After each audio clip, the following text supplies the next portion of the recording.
Good morning, all. Welcome back to Verdict Watch Day 2. We will follow along, see if there will be a verdict today in the Cara Rintala case. Hopefully, there will be, because Chizzy, my lovely co-host, we wouldn't have spent 4 hours yesterday talking about what our verdict would have been. Why is my light like I'm in a room full of smoke? Are you burning things down again?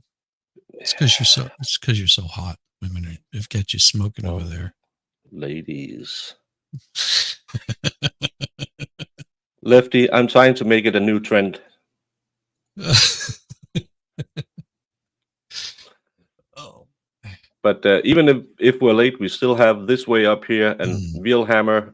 Again, amazing intro for the Vices on Monday, where you're going to talk about the Zachariah Anderson case. I played it yesterday. We probably will have time to play it again today for new people when people stops by. Iris is here, my little wrench. Vinasaur, my little Dane. And Sean Bird. Well, hopefully it won't be that long, because I really can't see what should take them so long. Did I touch the lens or something? I think it seems so blurry. That's weird. Yeah, but I did this yesterday, so or this morning. So we have Iris here, the other Iris. Nice. Danny T is ready from the morning to go. So is Luna. Yeah, Luna did have a new picture. I said it. You said, no, it's the same as always when we were streaming this morning. Normally she doesn't wear glasses. But HOT as ever. Good morning, Miami Spice. Lefty the trendsetter. Vinasaur. I pretend I didn't read that one. Well, I'm sort of hoping they come back with a verdict quick today. That would be and a clear verdict. Yes. The longer it goes, the more it leans towards either, in my opinion, a long discussion, a quick one within the first 2 hours, what I would suspect to be guilty. Right. When you go from 2 hours to maybe 6 to 8 hours, I would say not guilty. And after that, you're fighting to convert the last few in the room, and that's when you get into another hung trial. Good morning, Pixie, Alexandra. Sounds like there's action. Good morning. Now before the court is Hampshire County Indictment 1180 CR 0128, the Commonwealth versus Cara Rintala, the matter currently on trial. Good morning. Morning, Your Honor. So let's Sound. give a drink. Just needs a little more volume. That's not much more volume to give them. I'm trying to clean my cam.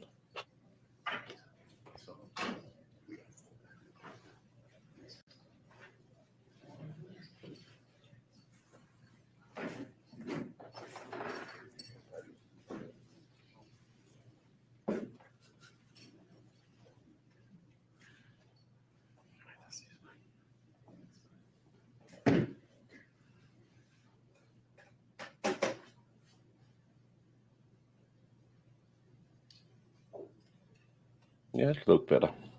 Yeah. Morning, Lexi. It's just my fat fingers on the cam from this morning. Talking about this morning, it just got way better. How you doing? Hi. Look at those lashes. Oh, they are so wonderful. Aww. It was last day yesterday. It was. And a 90210 shirt. Yeah. Hey, Carlene. Rabbit is here. Yeah, Rabbit will have to head out for a little while. She get that out probably in about 20 minutes or so. I'm hoping we get. Oh, I have to put this one back in so I can hear what people are saying. Alan Walsh from Scotland is here. He didn't blow away yesterday. Cool Gamer is here. You have my email address. You just hit me up whenever it's convenient for you. Court is now in session. You may be seated.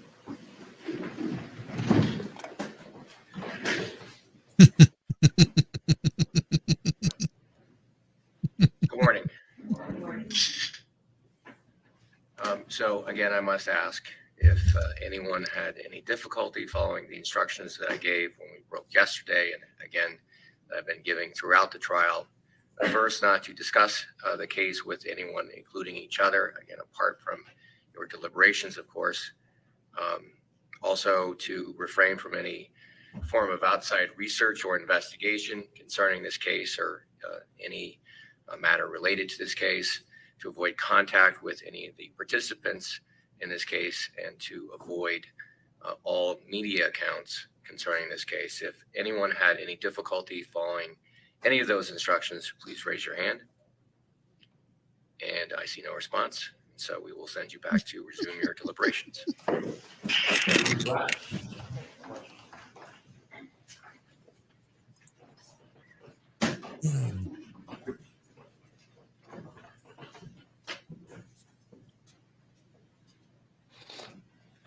Yeah, they're just blocking off the screen because the people are walking by. They may have some discussion, so they're making sure the jurors can't be seen. So they're putting something up in front of it. Yeah, because sometimes they get a little bit of juries in there. That's not appreciated. Right. Will they talk about anything? I don't think so. Mm-hmm. We'll see. They may. So May have some motions. don't stray too far. We'll be in touch. Thank you. Thank you. Nope. Nope. So now we just. Thank you. Well, it wasn't anything. No. It's just Rosemary talking to them. Yeah, I'm going to put that on the second screen, and then we can always find some other entertaining stuff to do. But how you doing, Jamie girl? I'm good. You're good. Hey, Christine. Hey, Christine.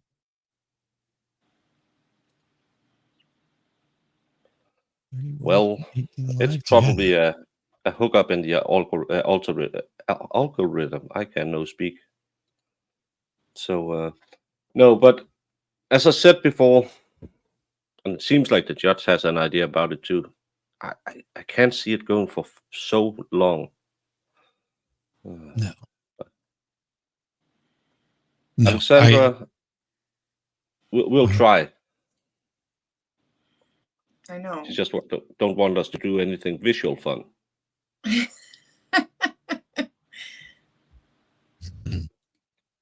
So no paintings today.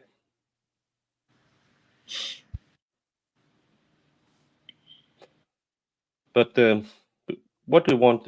Not to, what you were saying something about how it's going, Jamie. No, I'm just like, I mean, maybe there's people that are actually thinking she's guilty by what they showed. Because we've had this discussion about the blood evidence that they claim is there. Yeah, the end all be all. Mm-hmm. And it, like, again, you talked about it's like the Zachariah trial, you know, they never actually determined it was blood, but how many people out there, that's what they were saying. Well, they found blood. Yeah. Well, no, they didn't. They never said that. So. And again, we saw it in the Rittenhouse case. How many people still believe he shot two black guys? Oh, yeah. Shot and killed them, dead. Just right there in the middle of the street in cold blood. Carried a weapon across state lines and hunted them down. I actually met somebody over the weekend that we were discussing something because I told them I watched trials and they were like talking to me about that one. And oh my God, I found out. Yeah, they were saying that. And I was like, what? So I'm not surprised. Not surprised one bit. It's people don't pay a whole. They use their bandwidth for other things, which is understandable. We all do it. I mean, my wife will mention something. I'm like, yeah, I don't know anything about that. I really don't. Well, at the gym today, not to stray too far into politics, but still, it's a good way to see how people see stuff. A guy asked me because he knows I'm kind of into politics, and he said, "Oh, did you watch the debate last night?" I said, "No, I watched a few highlights, but it wasn't important." No, because the tea guy didn't show up. I said, "Why should he?" Well, it's a debate. I said, "No, he's 50% ahead in the polls. You stay the f away from a fight when you're that far ahead. Yep. You don't go slumming if you're living in the penthouse, because you can't be in a mud fight without getting dirty." But he was. But it's so good. It's a debate. People can hear him. No, he got all the time he wanted to speak without anyone yelling at him. Yep. And especially whenever he's that far on in the polls, about the only time that he would need to do anything is whenever they've got out of that whole group, whenever they've got someone that's a clear front runner, then he might jump into a debate with them, or maybe 2 or 3 people that are in there. That would be the only way that I could see him jumping into a debate with any of them. But right now it's a bunch of like poop slinging back and forth. I mean, I caught a couple of things out of it today, and I was just like, yeah, there's nothing to cover here. It's not even worth covering these people, and because I'll follow the debates, but it's the same thing that they said at their last debate. There was no difference. Yeah. It was just a bunch of people on stage arguing over scraps, and it's like, if you're that far ahead, you don't show, because people will see you fighting with people, and that's why I hate modern politics. It's not civil anymore. It's and I don't care if you're red, blue, white, yellow, whatever party color you have. Doesn't matter. People are getting so nasty. We have abortion rights debate right now in Denmark, and there's so many strawmans being thrown out. The Conservative Party wants this. We had one girl yesterday comparing it because we have a saying in Denmark that everything between every steak under 200 grams is just to put on a sandwich. It's not a meal. And she said, well, a baby at 18 weeks weighs less than 200, so it's just stuffing for a sandwich. And when people said, "What the f did you just say?" It's a joke. Can't you? Oh, did you go woke? Can't you handle a joke? But you don't compare a fetus with cold cuts for a sandwich. And Examoon, no, I'm not the greatest. I don't know if he techno or DJing. I'm not a big, and especially the only Dutch music I listened to was the 80s Euro thing. But again, sorry, I jumped from one thing to another. But I just hate politics. Has to be I hate you. Why isn't it? What could we do for you, and why should you give me the power to do something? Yeah. And that's just stupid, because how many eyes watched him yesterday? He went to the picket line with Ford or whatever it was, and more people probably watched that than the debates, because no one wants to see number 5, 6, 7 on the ballot yelling at each other. Well, and all this loyalty debate, these purity tests, that nothing ticks me off more than that stuff right there. It's just, I mean, on both sides, if you have to have some purity test, it just muddies up the water of what these people want to do for you. Left, right, center, it doesn't matter. These purity tests, it's just like, this is what I stand for. This is how I believe. This is what I plan on doing. Not this, well, I disagree with X, Y, or Z because of X, Y, or Z, because that's what my party has to believe. Believe, be true, But again, talking about politics, the most important thing you do, even in politics, is saying good morning genitals. Because if Good you morning. remember to say good morning genitals, your day starts out in a good way. And You hey, salute me, Brandon, I'll salute back. No, I'm just kidding. good morning, Brandon. Welcome back.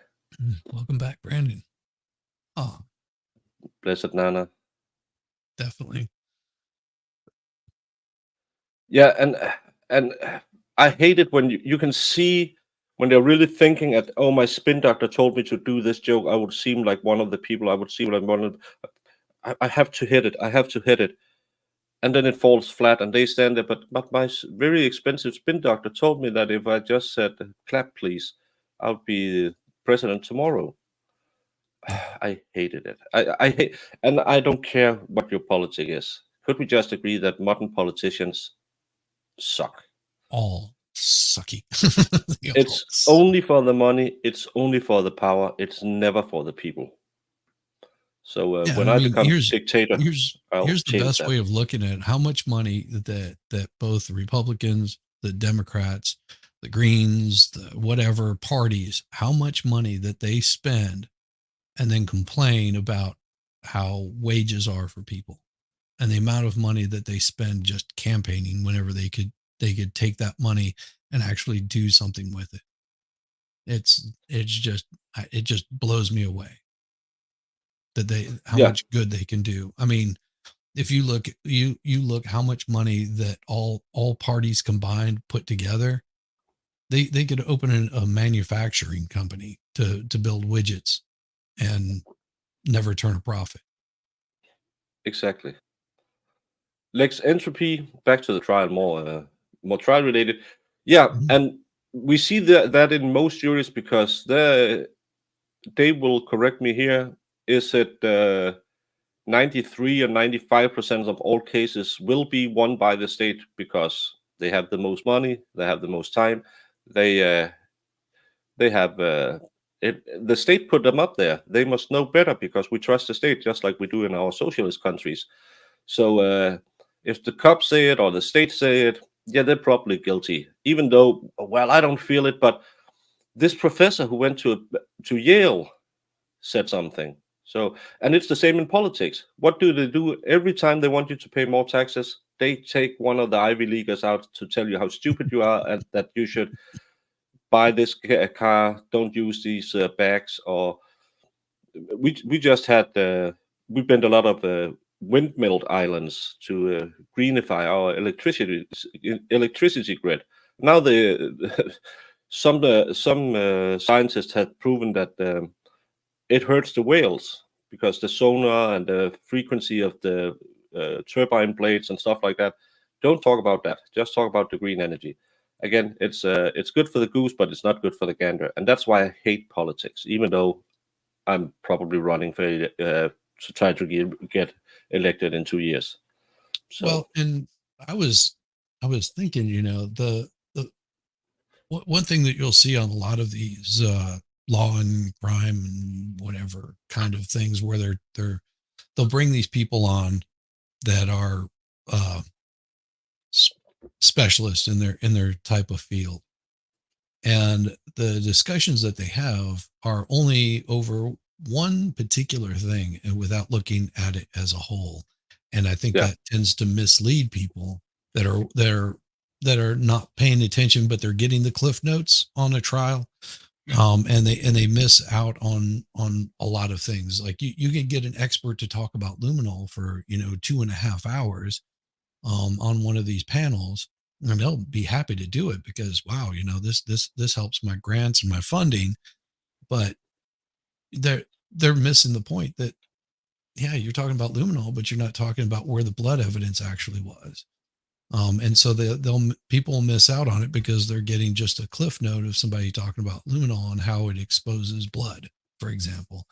And I think we see a lot of that with your big alphabet numbers there that have this mainstream media that everybody tunes into at 5 o'clock in the evening and just to get a little bit of the cliff notes, and then they'll see things like murdering mom deletes wife in brutal attack trial, at whatever trial at 10.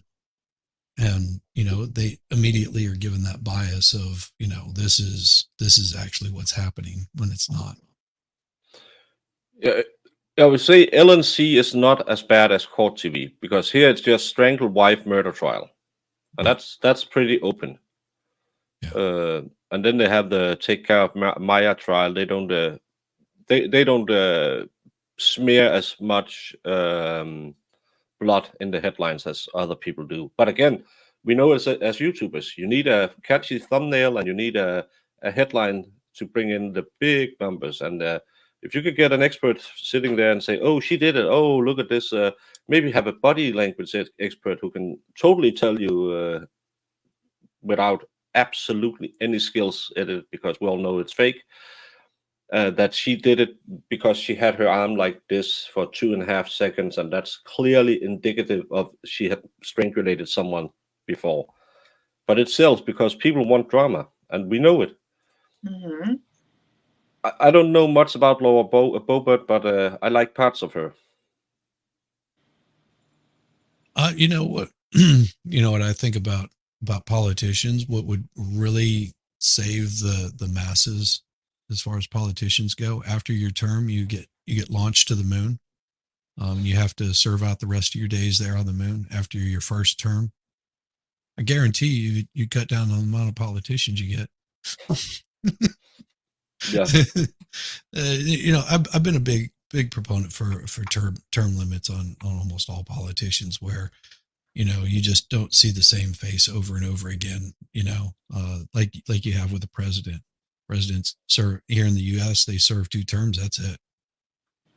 Done. Yeah, and I don't like it. You're not democracy. We are, and it's the voters who elect the people. But people who can make a career out of spending your money, it shouldn't be allowed. Right now, we have 3 major parties running and having a coalition government. One of them, I think she started back in maybe 94, 98. She became a young social democrat, and now she's our head of state. Not our head of state, that's the queen, but our PM. Then we have a guy who was ejected from his previous party, made his own party, used to be our PM, and now it seems more or less likely that he's just running around trying to get a job with either NATO or UN or in the EU. And then the last guy, his dad were our foreign minister for ages, and he just became the leader of his party because his dad had that name. He had no skills, and he took the party from 30% to 10%. So no, closer to 9 now. So, but also one thing we I'd can't like to eject them. see is a lot of the senior staff after 1 term, they're done. That's what I would like to see, because a lot of it is the staff. Because a lot of times Yeah. a politician has no idea what they're reading, what they're signing, what they're doing with anything. It's all the staff that's handling all of the work for them. They are just the figurehead, the face. Yeah. They have no idea what the policy is or what it says, because they probably haven't read through 500 plus pages of a policy here in the U.S. They have a staff basically summarize it for them and tell them, sign it, don't sign it, agree to it, don't agree to it. It would be so beautiful just to see a lot of staff gone, because most of the staff is actually, it seems that they are the ones that are writing it. They're writing policy, they're writing law, and that's not how it should be. And that's another thing I really hate about politics. We have a lot of our administration layer grows, and we are missing nurses and caretakers and all of this stuff, and we can't find the money for them. But still, 10,000, 15,000 more in the administration layer in the last 2 or 3 years, because every time you make a new law, you just add to the stack. And again, I don't I know the orange man is a guy who can change, can get people really riled up, but still, I like what he said about taxes. A normal person should be able to do his taxes on the back of a postcard. Yep. Right now, I'm not sure if I set up a PayPal how I should do taxes, and if I have to contact an accountant to figure out just if I make $50 in donations in a year on YouTube, how I should write it into the tax because we have an electronic tax bill that we can write stuff into, but taxes should be for a normal person like me. I have a fixed income because I'm a bad back, and then I make a bit more by being a layman, and maybe at some point I'll make a bit of YouTube. I shouldn't have to worry about 25,000 different categories I could put stuff into. I should just have, this is my pension pay, this is my layman, this is my YouTube. My YouTube is kind of like a business, so I can deduct a little bit of that, and that's all. That's all it should be. Yeah, but in Denmark we call people like that djøf. That's people who work in the administration layer. They have the exams from the business school and know everything about it. And we have a joke that says their most important job is to hire 2 more with the same education. Not to do anything for people, but just hire 2 more. And these 2 begets 2 more. Yeah. I could get behind that trend. Yeah. Yeah. I'm in a very positive growth right now, ladies. How are you doing on your side, Shizzy? I'm doing pretty good. I'm just enjoying the trip. I mean, it is, what I may do is once I get monetized, just start another channel and start working on getting that one monetized, because this has been so much fun. I meet so many cool people doing this. Yeah. I mean, a person like Brandon. Yeah. A person like Dave. Then there's other the hits and misses. Hey, Lefty. But Brandon, if anyone could, you're probably the person who could understand it. But when I was deployed, we get a special bonus for being deployed because it's 24 hours deployed. And that's tax free. While I was deployed, I was sent a letter that I should be in this town I lived in at this time to answer why I had a sudden spike in incomes that I claimed to be tax-free.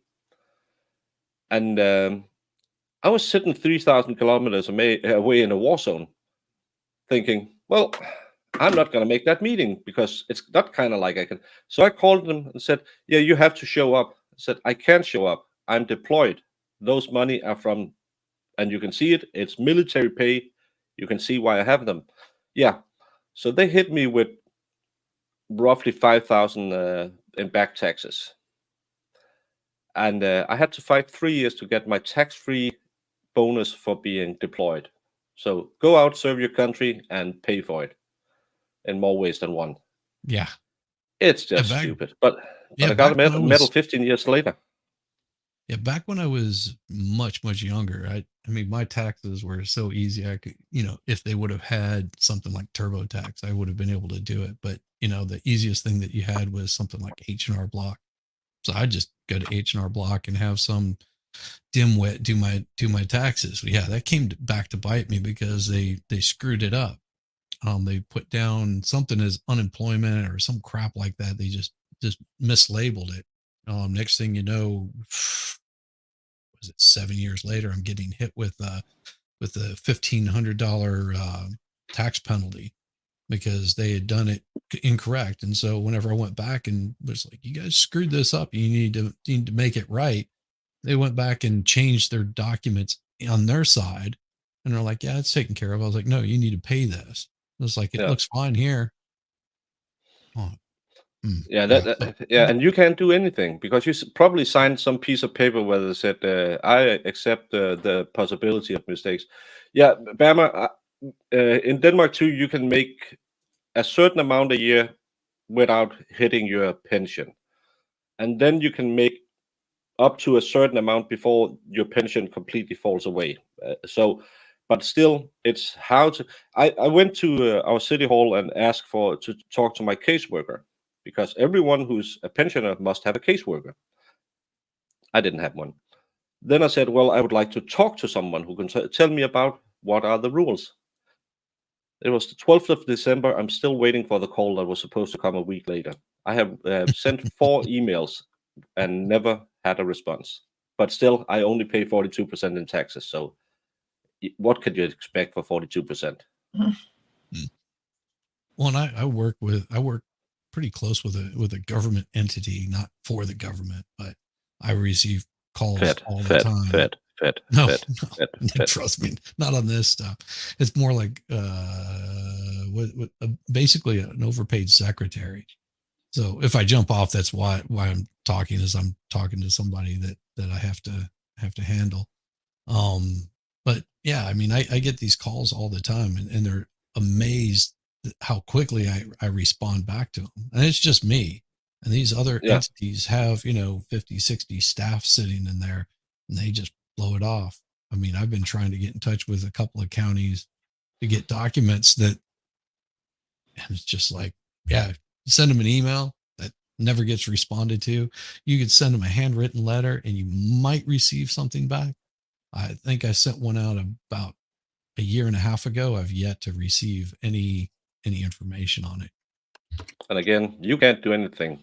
Nope. Yeah, and this with taxes in Denmark, you have a part of your pay is put in in a pension. It's like, I don't know, 401ks are. It's like Social Security. No, it's a pension. It's a pension that if you're in a union, this amount of money must be put into your pension by the employer. And when I was in the military, I got, I don't know, maybe a couple of $1,000 I earned. I have earned while I was in the military. It's nothing, and it has never made any positive interest. But I get like 4 or 5 letters a year that, and if I want to have them paid out to me, so I could put it into my 401k or your own investment. Yeah, put it in, buy some stocks for it, or something to make money. I only have to. I think I have to pay 70% of the amount, and I'm just waiting till they call me and say, well, now you have to pay to have the money handled by us because the account is empty. Then they can probably close it without I have to pay. Yeah. So yeah. Oh. Yeah, and Alan, the amount of money that politicians use and can't get by with, we always have, because in Denmark, if you come from show and tell time, our government is situated in Copenhagen, which is here. If you come anywhere from here, you get a free apartment, which is nice because it's pretty expensive to buy a house or apartment in Copenhagen. But you're also paid to keep up so you can pay for your apartment at home, even though you make like 100K a year being a national politician in Denmark.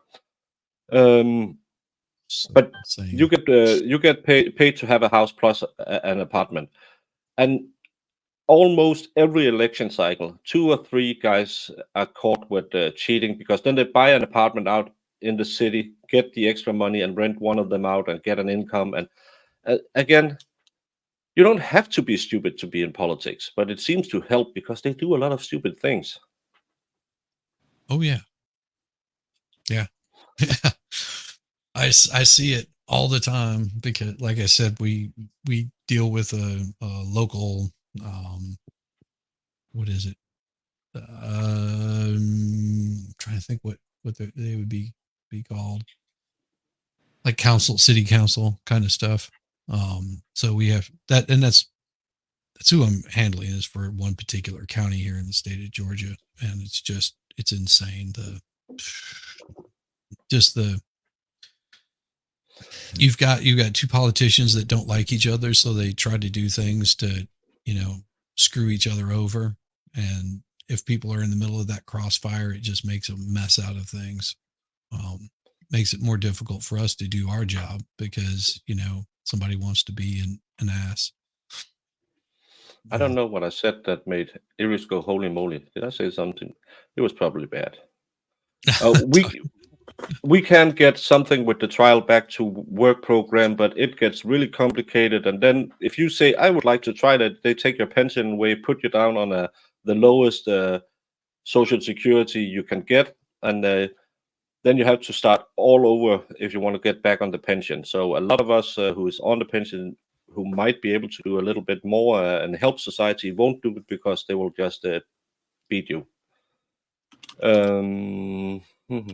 Yeah, it's the same here. If you make more than 365 or 86,000 Danish, they will take your pension away if you keep that up.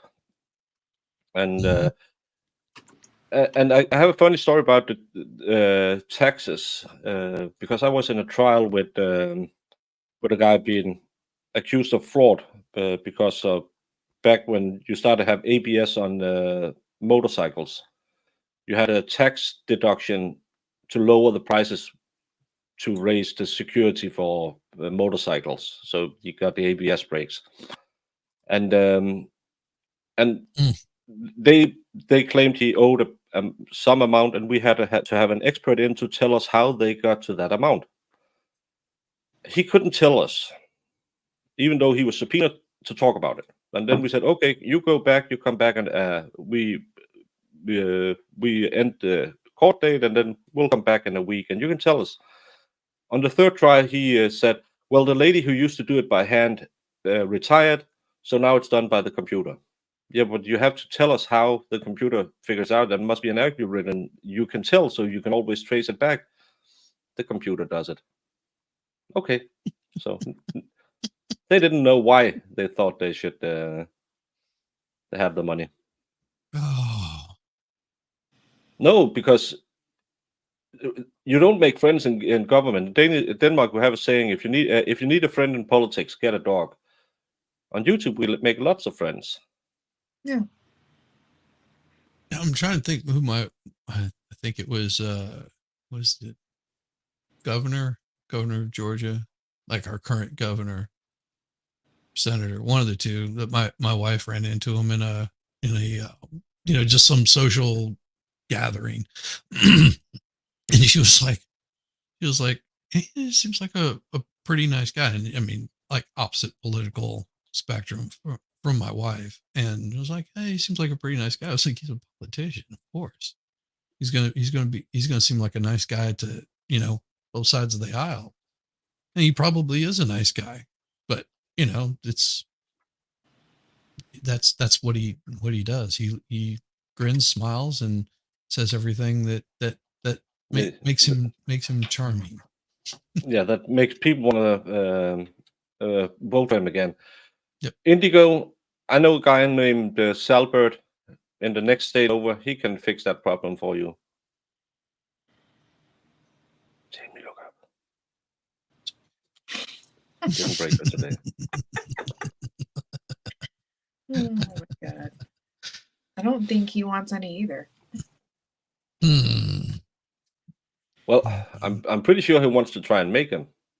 That's the fun part. Yeah, make them. Try. Yeah. Yeah, one of the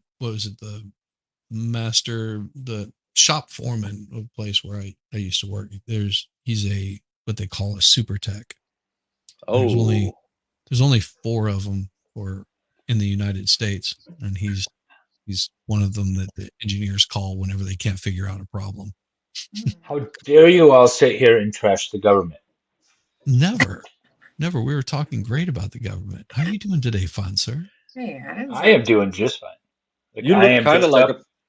you look like a politician ready to go on either Fox or CNN. Well, I'm looking at his cup. You notice he has it labeled coffee, so that way he doesn't confuse it with the liquor. That's exactly right. He's got one that says coffee, one says liquor, one Where says you at? breakfast. David, Huh? where are you at? I'm in my dining room. Oh my God! Of In course. front of his Oh, IKEA yeah. furniture. I've seen it You're before. looking mighty dapper today. You got trowel. Thank you. I have a little hearing. Yes, Is that I have a little hearing. the KLAX system? The what? Your IKEA furniture? No, I made this. Damn it! This is not IKEA bullshit. That looks like my IKEA. Mine is white, No, but I built this. Do you notice the wait? Hang on. The Swedish troll right here, and then yeah. that hat that's on it. That's the graduation cap that my wife wore for her high school graduation. Very How many? There's a lot of Swedish stuff behind me. Is there a lot of notches and stuff in the brim of her hat? Are there supposed to be notches? I don't know what notches mean. I don't know if they do it in Sweden, but we have a set of rules how to cut notches into. You bite the brim for good luck. So if the teeth marks on it, it's probably for good luck. And then you have No teeth marks. well, we have the same kind of caps, but probably different rules. But you can get for if you get. Everyone signed the inside though. Yeah, you do You guys that do too. that? Yeah. Okay. If anyone wanted to hook up with her, look under the sweatband. Oh my God! All right. In Denmark, you write it underneath the sweatband if you want to hook up with someone. There's a name, but I can't read it. No, that's probably for the better. Hugus? Haggis? What did you do with haggis, my love?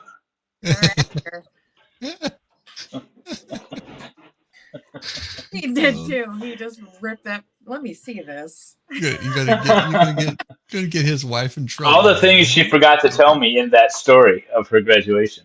Yeah, Yeah, right. she Haggis. never should. But it's probably different than in Denmark. In Denmark, we have like 29 rules. That's one of them. You can't wear your hat because that's bad luck if you don't. And you write your last grade in the middle of the hat. And then Yeah, that you was write written. about, yeah, and you write your name and bite the shadow, and then the guy with the or girl with the biggest circumference has to pay for a case of beer when you go out riding. And the Well, that one would have with been my wife. She has a big head. She's like Nick's head. then Swedes are like that. It's kind of genetically a troll race. And the smallest one gives a case of beer. The lowest average gives a case of beer. The highest average gives a case of beer. A lot of beer. It's just If you all can about drink- buying beer. Whatever justification we can come up with to buy a case of beer. If you drink 24 beers in 24 hours, you can put a beer bottle cap on your head. If you have an accident, you have to have a notch in the brim of the cap. If you have an accident in your pants, you have to drink out of your hat. If you go out to the hospital and I don't know what to call it, have to have a tooth down and have stomach stumped. Pumic stump. So then you have to cut off the entire brim. But if you kiss someone you didn't have a relationship to before, you can cut a square into the shadow or the brim. And I want to know how again, many notches. Go get your hat, Baker. Where is this? We need to I don't see have this. one. I don't have one because I'm a baker. So I have a baker hat. We don't do stuff like that. This is for students. They're stupid people. Yeah. If you Brandon wants to know what my tie is. My tie is actually a map of the city of Detroit. Nice. That's what my tie is. Well, zoom in. I want to see this. I have court in Detroit today, and so it's a map of the city of Detroit. See, it's got streets and cities. It's a historic map. That's what my tie is. Wasn't that fun? Yeah. in fact, I have ties for everything. We have the sex ones too. If you hook up with your teacher, you can take off the white cover on the hat. If you hook up with a doctor or a nurse while you have your stomach pump, you can take out the chin strap of your hat. This hat has not been altered except for signatures. I'll just leave it at Well, it's that. but it's Norwegian and Danes are the cool ones. You met a Swede. If you cut a lightning bolt in, you have to have done it with the cap on. If you only did it with your girlfriend, you could cut a heart into it. If you break up, you have to you can pull off the buttons on the side. If you're nude, if you're skinny dipping, you can cut waves into your hat. If you're up 24 hours, I you do can, believe that happened. yeah, probably because that happens a lot in that age. And if you're up 24 hours in a row, you can turn it around. And every party you have after sunup, you can put a what do you call it? Triangle. Triangle. And Triangle. yeah, if you Matt wants to know how Baker can remember all these rules. It's because he peaked in high school. That's no, why. because studenterhuregler.dk. I'm reading it off the internets.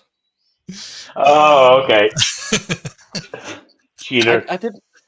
I went out drinking when I got. I could have had my cap this year, this summer, but I thought, being 46 years old, I didn't need a new hat. I have my baker's hat somewhere. Yeah, because Baker's hat would just be all chopped up to little bits. This is a gymnasium hat. A gymnasium hat. Yeah, and this is a baker's hat, and Yeah. I never wore it. I've never seen any baker wear it, but they thought we should have it. And But they wear I it in do the have- movies. Yeah, but I do have the Look names at of the people I went to school Wait, with. turn over the brim. Turn over or the inside of the sweatband. We don't do anything. Someone wrote the. Oh, That's her phone I number. should- Oh, I forgot about that girl. no, but it says in Danish we call it scorekaj. That's a guy who picks up girls. I don't remember having that much luck. When I was in baking school. Well, I have an honest question for Oh my Jamie. What? Can you remember the name? Not that's if you have to give the names, but can you honestly remember the name of every man that you've?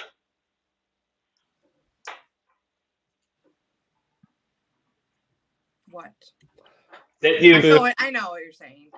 can you honestly remember the name of every man, boy?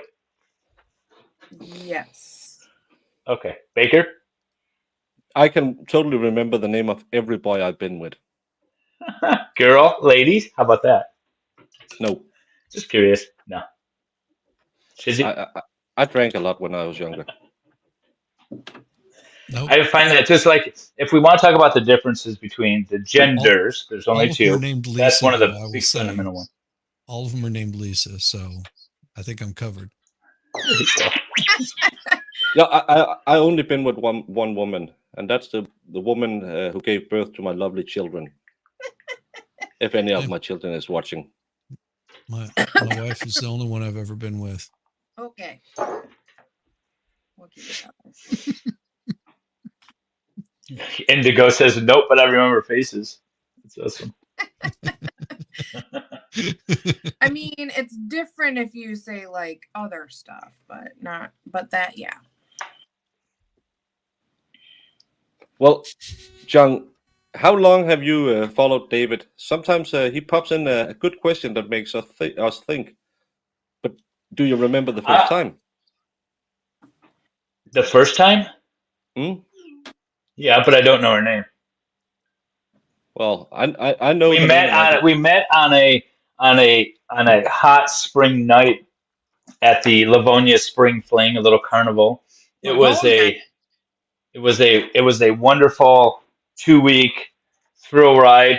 No clue what her name is. Livonia, yeah, Livonia. It's a city. Yeah. Yeah, I could point to the field where it happened. Still, Oh, I know the spot. Absolutely, I know the spot, but I don't know her name. Well, I know her name because I still I still talk to her sometimes. So, but we never dated anything. It was just let's get this over with. Let's get that cherry popped and then get on with it. So I don't. I was a young man just getting to know the intricacies of love, That and poor woman. it wasn't. I was close to being raped. If I hadn't liked it, I would have been raped. Oh, just what you said. I was like, God, that poor woman. Like, that's all you were thinking. We were at a party where almost everyone else were dating, and at some point of the night she said, "Well, let's Oh. go for a walk." Gotcha. She initiated it. She initiated. So Okay. yeah.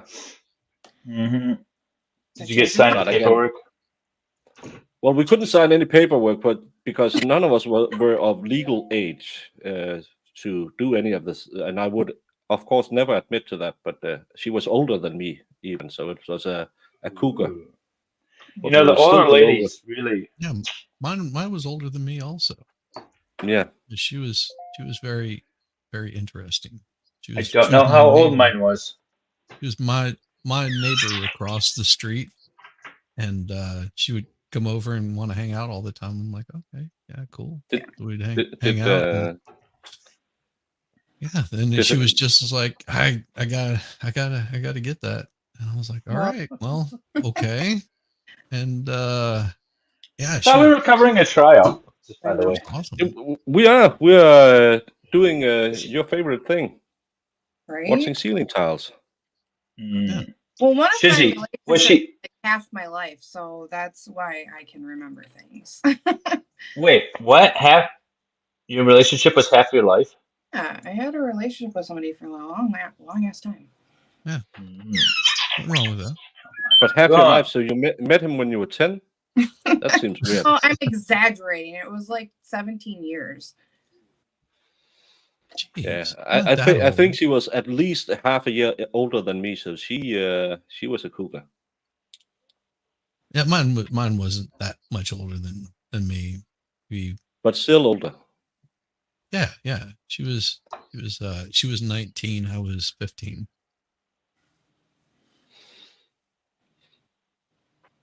So You boys are funny. Yeah, my phone ringer is R2D2. Yes, and my client, I just turned it off.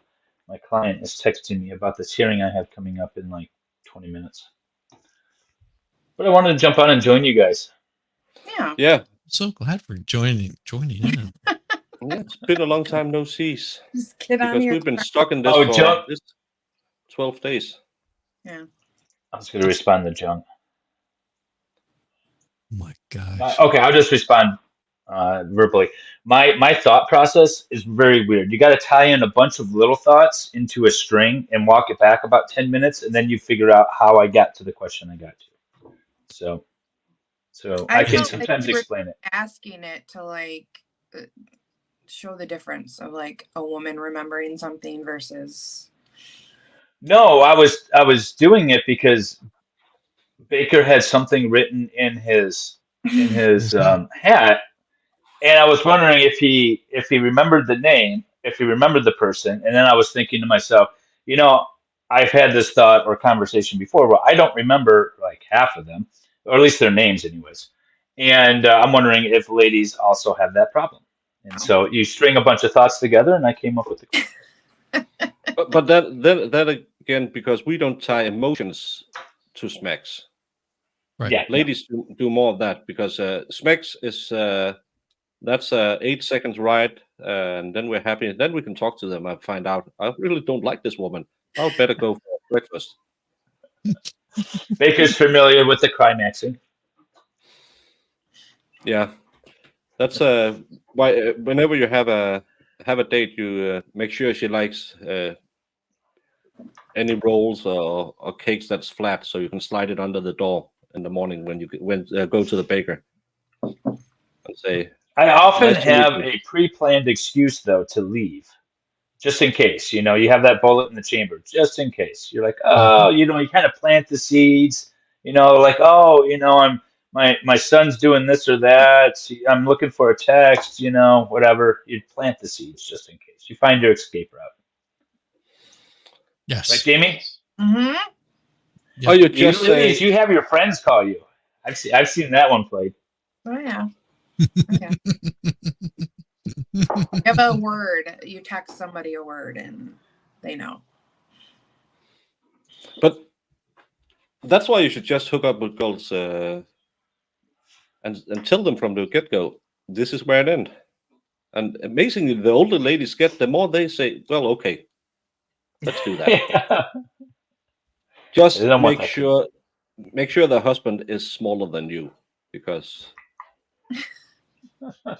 Yeah. once bitten, twice shy. I might have had a problem with a guy showing up and saying, excuse me, do you know this lady? Nope. Well, is this your Snapchat? Nope. Looks Luckily, like you. yeah. I can say I've that never was done that. I've never had that experience. well. I met her at a bar, and it was late in the morning, and she was interesting. She only had a few hours, a couple of times a week, and I found out that was when she was at spinning class. But that's great because it was 90 minutes. You didn't have to stomach her for more than 90 minutes, Yeah. and you got an exercise. And That- and you could send her on her way, and her boyfriend, husband, whatever could deal with her. I didn't know there was. I just thought that because in our age, some people have kids or something. And I thought, well, the kids are at Boy Scouts or something. Yeah. So 90 minutes is perfect 2 times a week. And you can either watch a show or you can watch an episode and do what you have to do and watch another episode of some show. And then it's going to end at around 10. But that was spinning class. I Yeah. figured that out. I haven't been that close to a fight since I was in my 20s, I believe. So that was a problem. Yeah, I've been in that position a few times where it's just like, hey, I saw you at with my girlfriend, wife, whatever. I have no idea who you're talking about. Nope, don't know them. Never saw them. Oh, we got witnesses. I don't know about your witnesses. You're muted. Yeah, I was muted. I was gonna say I've never had that experience. I feel like I missed out on something. No, No. Again, no. it's No? Okay. the fun part is fun, but I'm not sure which part of the construction business he was in, but he looked like he could bend me once or twice. And you've seen my size, like Nick, but ripped. Next, And when he's standing outside your door saying, "Hello," you're thinking, "Oh my freaking fucking! I'm gonna be in trouble." And I'm a nice guy. I'm a lover, not a fighter. But Yeah. I should just have been a fighter that day, not a lover, because that got me in trouble. Yeah. well, it's funny is that they take it out on the other person and not their significant other. Yeah. That's Yep. just kind of a weird quirk of that. It's like, well, maybe you should go have a talk with your lady. No, I wouldn't dare body shame Nick because I've stood next to him and he's a Big. mountain of a man. He standing next to that guy. Even I'm kind of fluffy, and he's just big. Everything is just big on him. It's like a normal human, just a little bit bigger. And the size of his head and his hands and everything, he's just dang. He was big, and normally I don't feel like I'm a small guy, but next to him, jeepers. That's Viking blood right there. Yeah, it was a guy I worked with. He was what, 6'8", 6'8", and somewhere pushing around 300 pounds and no fat. I mean, this guy's just was a massive. It's like, you played football, didn't you? It was like, yeah. I can't believe it.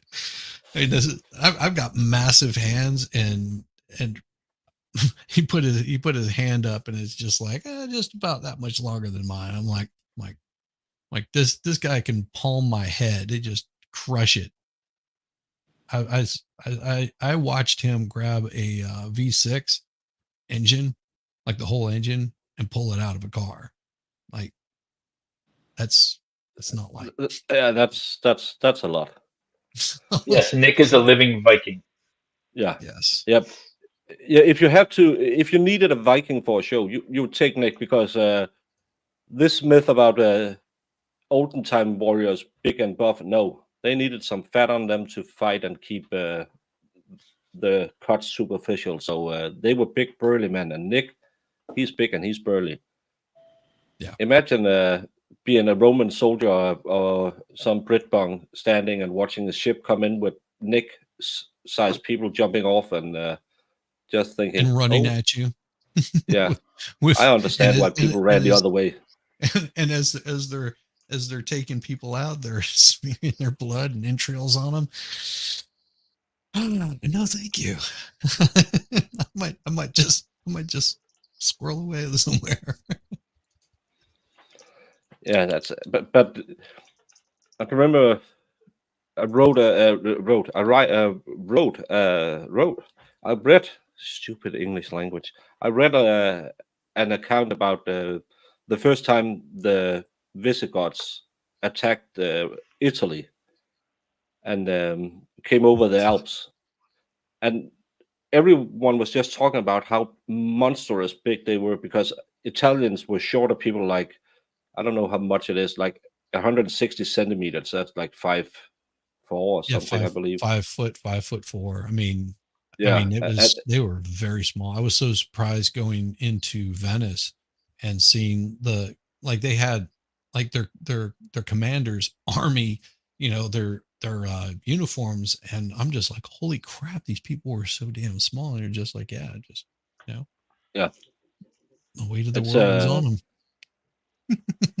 But again, it works when you can stand next to the guy next to you, because they beat the Visigoths when they came running, because they didn't fight as a unit. They just fought with power. But the only thing they talked about how blonde they were and how tall they were.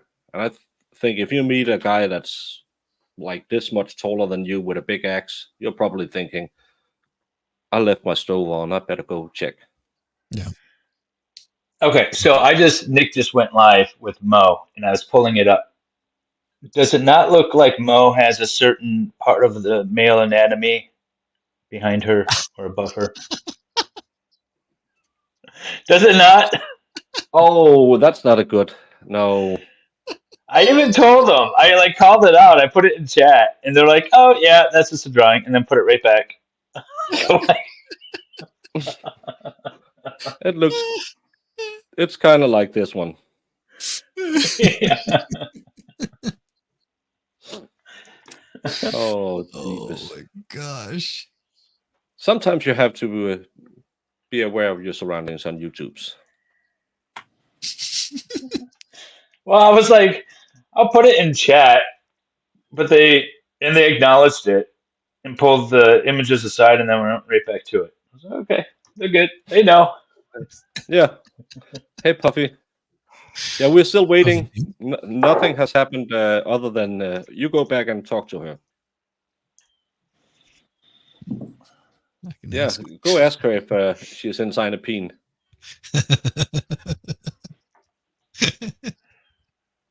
Yes, you're welcome, John. Yeah, I don't need it till noon, so you're able to sleep in today. Always keep this in mind. Almost every hand you've ever shook, or almost every hand you've ever shook has touched a peen at some point. That's Yeah, I would. I would even go beyond almost every. I can't imagine there's one that hasn't. No, even if you're playing Team Flux, you probably at some point thought, let's figure out a shot. Yeah, just to see what the hell it is. It's kind of like seafood. You can't say no until you try it, and every time you try it, you say no. It still tastes like fish. That's why I'm not. Oh, I shouldn't say that. It's too early in the day to talk about that. Well, some of us Yeah, there you go. use both hands. Oh my god. Indigo.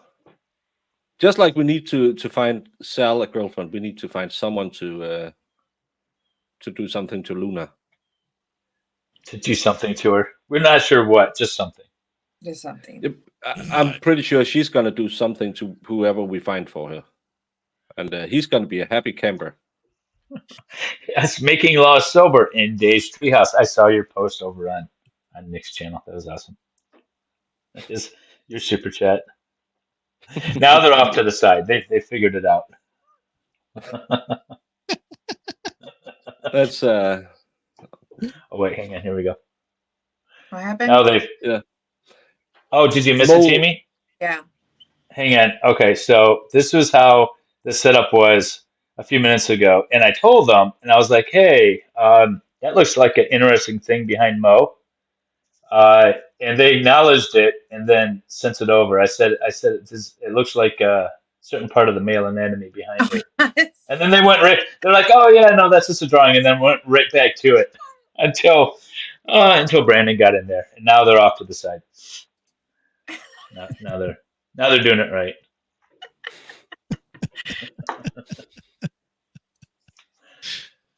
Oh my gosh. You guys are so bad.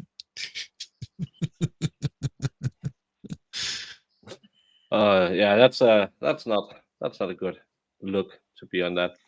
But no, what else should we get around? Now we got around the first date, all dates, how to put your student cap. Should we go back to watch our little pro say from yesterday? Oh yeah. Oh yeah, I forgot about See it. how Well, his you guys have fun doing that. I do have my hearing coming up, so I'm gonna jump off for that. Oh. Oh, See you're after gonna miss. This is a pro se litigant who is. Okay, all right, I'll watch for a bit. Oh, this guy, yes. I want his hair. I think I would look good with that. Mr. O'Neill, you need to speak audibly so that the jury can hear what you're saying. Yes, ma'am, I haven't begun yet. What? I haven't begun yet.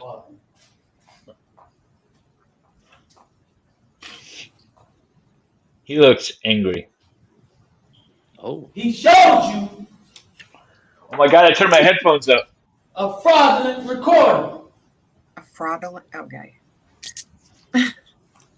where they allege that I beat Kenyatta Barron to death. The judge is regretting telling him to speak up. He talked about Mr. Khalil Brown, my neighbor who stayed across the street. Who stay across the street. But if Mr. Khalil Brown was a help to them proving me guilty beyond a reasonable doubt, they would have called Mr. Khalil Brown. I guarantee this guy questioned himself, Mr. right? Khalil Brown to be he questioned his witness for 11-year-old me. son about stabulating him. And I didn't ask him to lie about one thing that he saw that night. I asked him to tell the jury exactly what he saw that night. Watching the judges. And you have to ask yourself why that is. Look at the judge's He's face. playing a fraudulent damn recording of me beating Kenyatta Barron 15 damn times when that did not happen. And like I told you earlier, Her face. you will know the truth, whether in this trial or the next one. Better believe it. Or the next one. He just laughed. If you think I'm here to play around with y'all, God damn or not. All right, Mr. O'Neill, please stop using swearing language. It's not appropriate in a closing argument.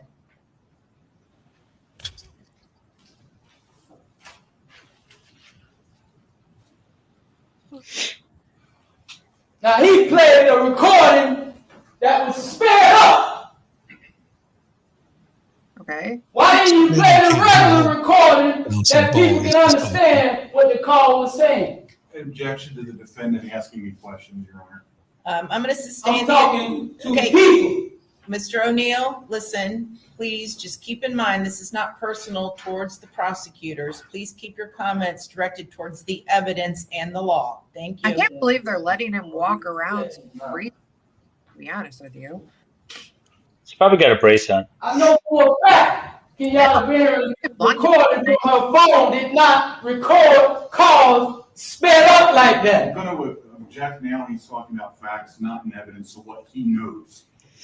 Again, ladies and gentlemen of the jury, as you were instructed, the closing arguments are just that. They're not the evidence or the instruction During on the law. sentencing, It's this just what judge the parties says, believe the "Oh, evidence you did a shows great or job does not defending show." yourself. All right? You should have Thank been a you. lawyer."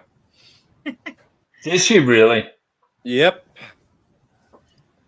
You heard Mr. Khalil Brown.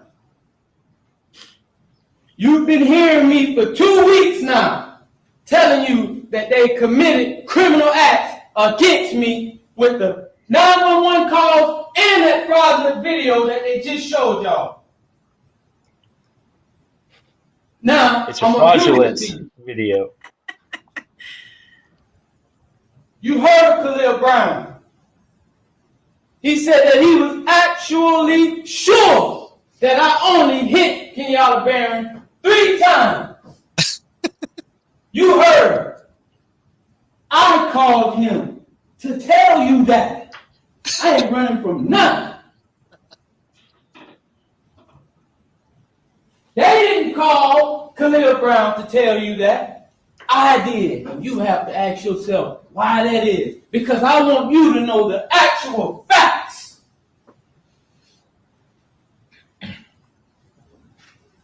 I did kill Kenyatta Barron. But I want you to tell it like it is if you're going to tell it.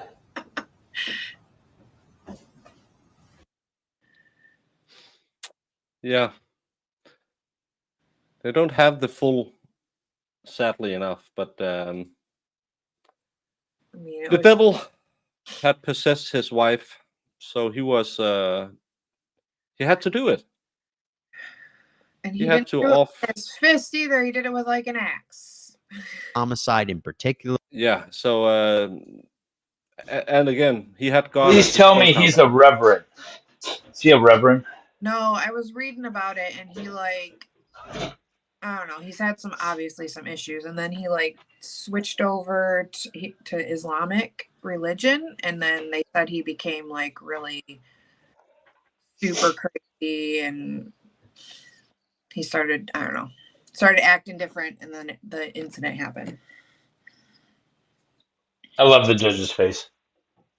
Yeah, but still, why go on and do the S about telling him, "Oh, if you had gone to school and had a better life or some other life, you could have been an attorney." Why not just give him the death penalty? That would be more merciful. Mm-hmm. I don't know.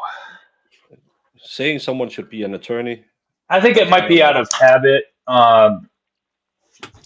A lot of times when we have final judgments that we place on the record, the judges are always like, "I just want to tell you both you parties, that your attorneys did an amazing job," and blah, blah, blah. And I think it's really, because it's not the result that they want. So they're trying to settle them. They're trying to calm them down some, make them understand that this is the best possible outcome, that their attorneys did a really good job. Might be something along those lines. Like, you did a really good job, even though this isn't the outcome you wanted.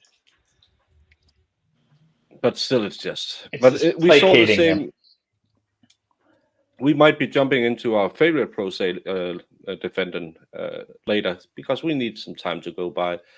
But I just think it's so stupid to say that, because he offed his wife. He's offed his, how old were the daughter? 13? 8, and the kids were 8 and 9. The daughter was 8. Yeah. He killed the son all of was his family?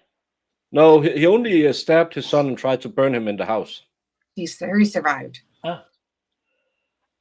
Any questioned his son on the stand about it? Yep. Someone's like, "Yeah, know. Dad, you did it."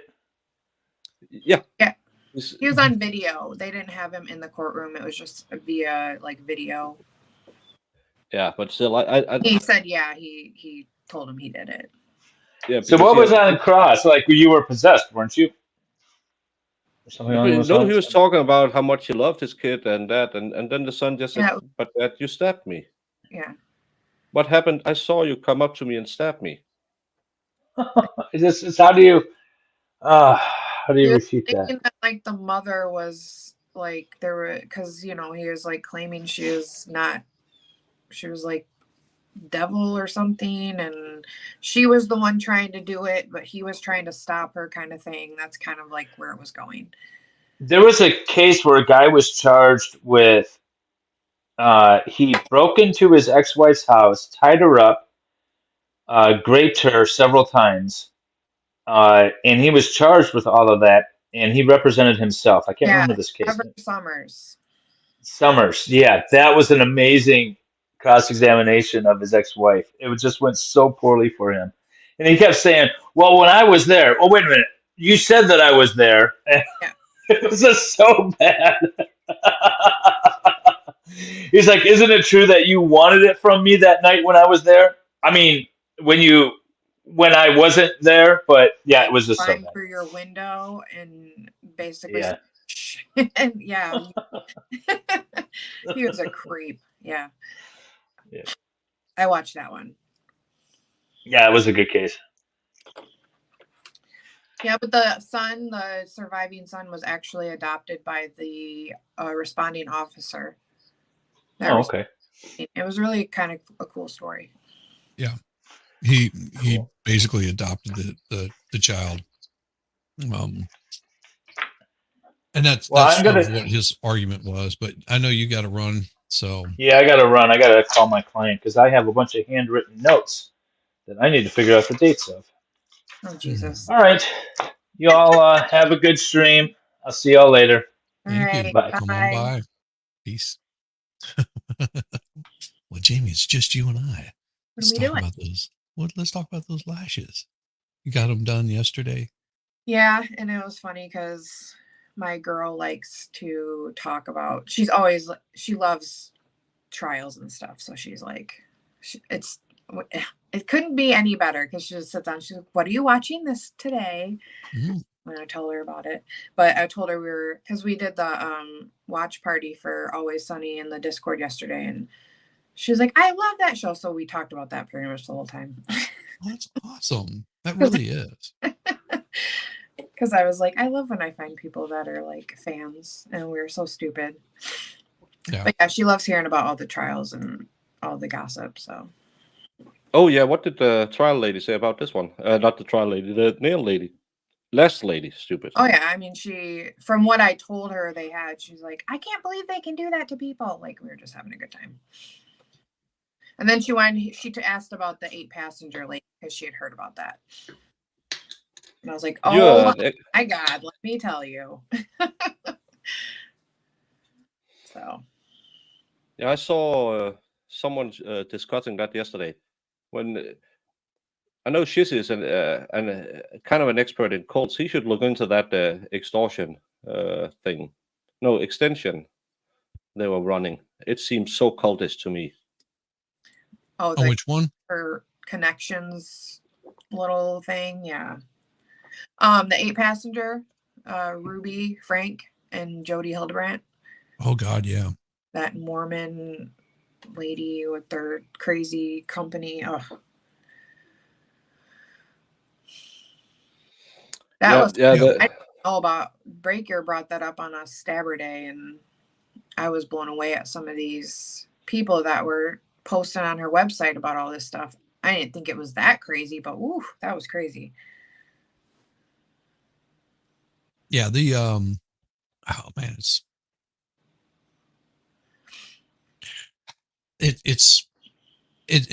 the worst part about people like that is it's not the religion. Yes. It's the offshoots of those religions and they give such a bad name to that religion or to that group of people. Mm-hmm. You know, it's just like it gives them a stereotypical ideal that all the Mormons, are polygamists or some crap like that, or there's one of those church things. And I'm like, but that's offshoots. Those are not the same. And it also is aggravating when they bring that kind of information into like a courthouse.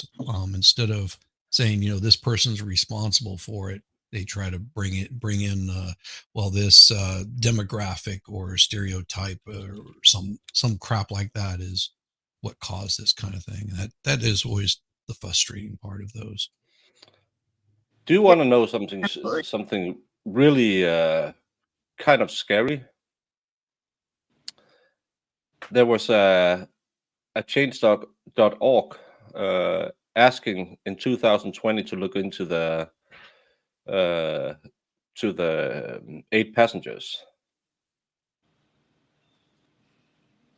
The the lady who ended up being charged with this. They back in 2020 they wanted people to look into her because of the things she did with the kids.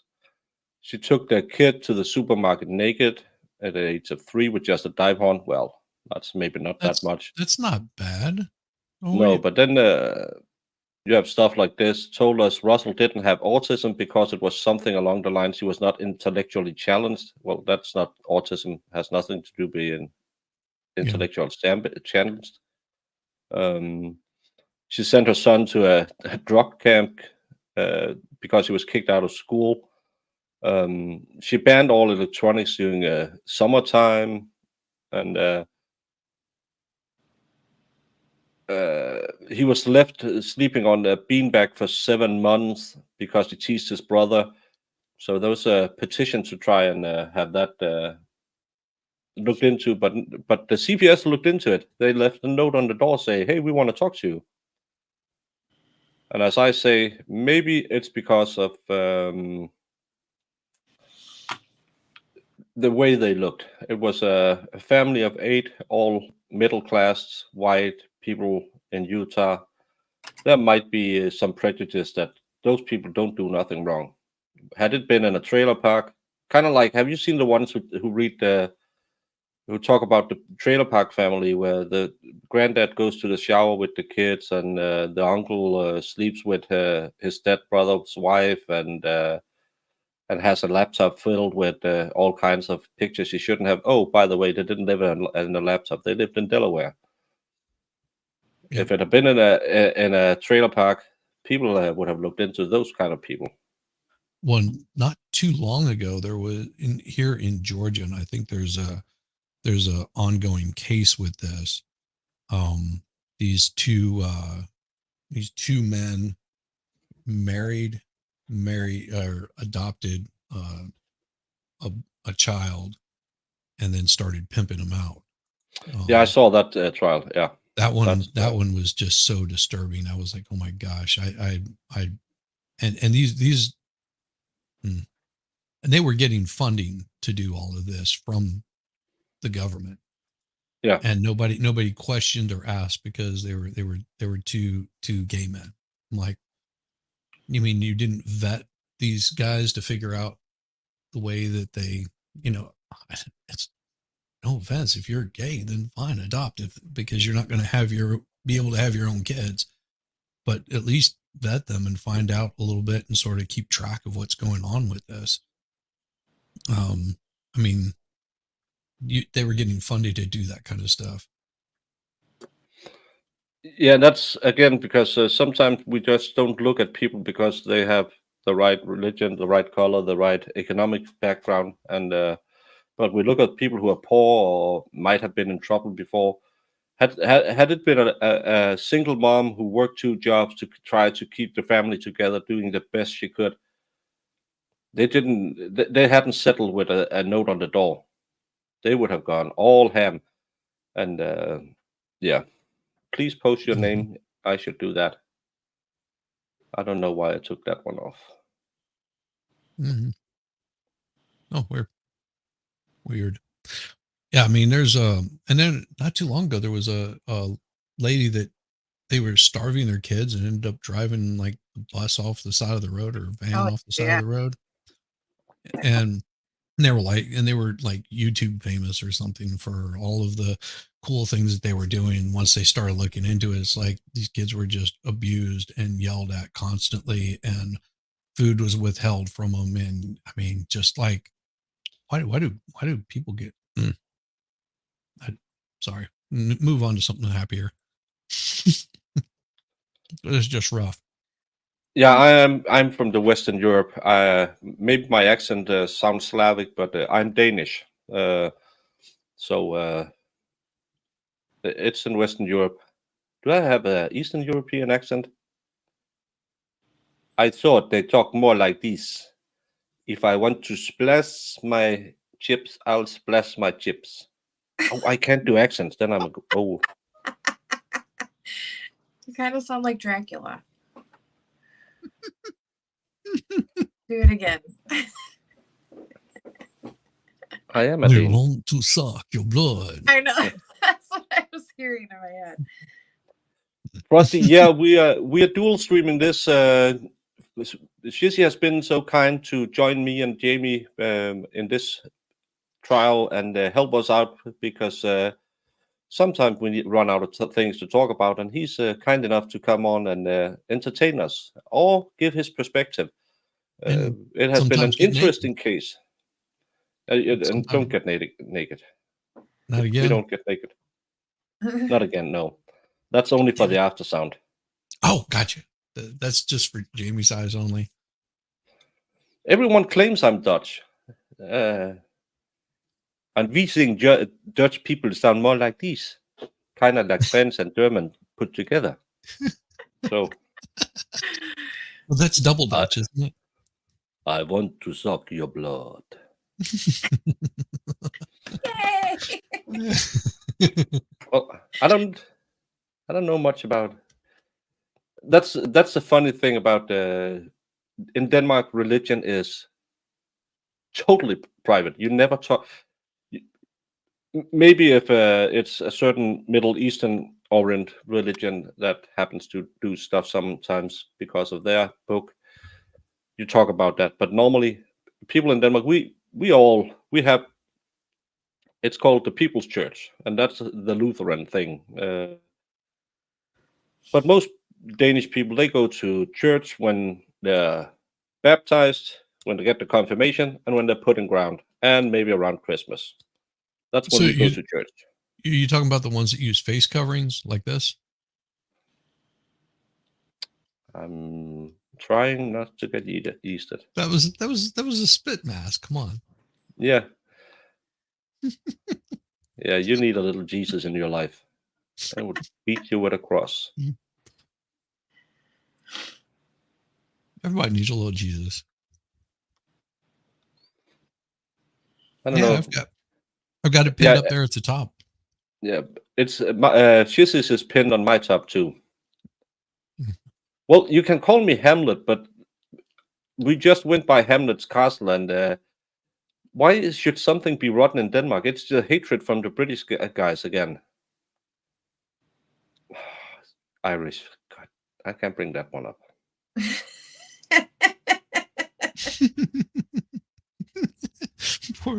Poor Rose.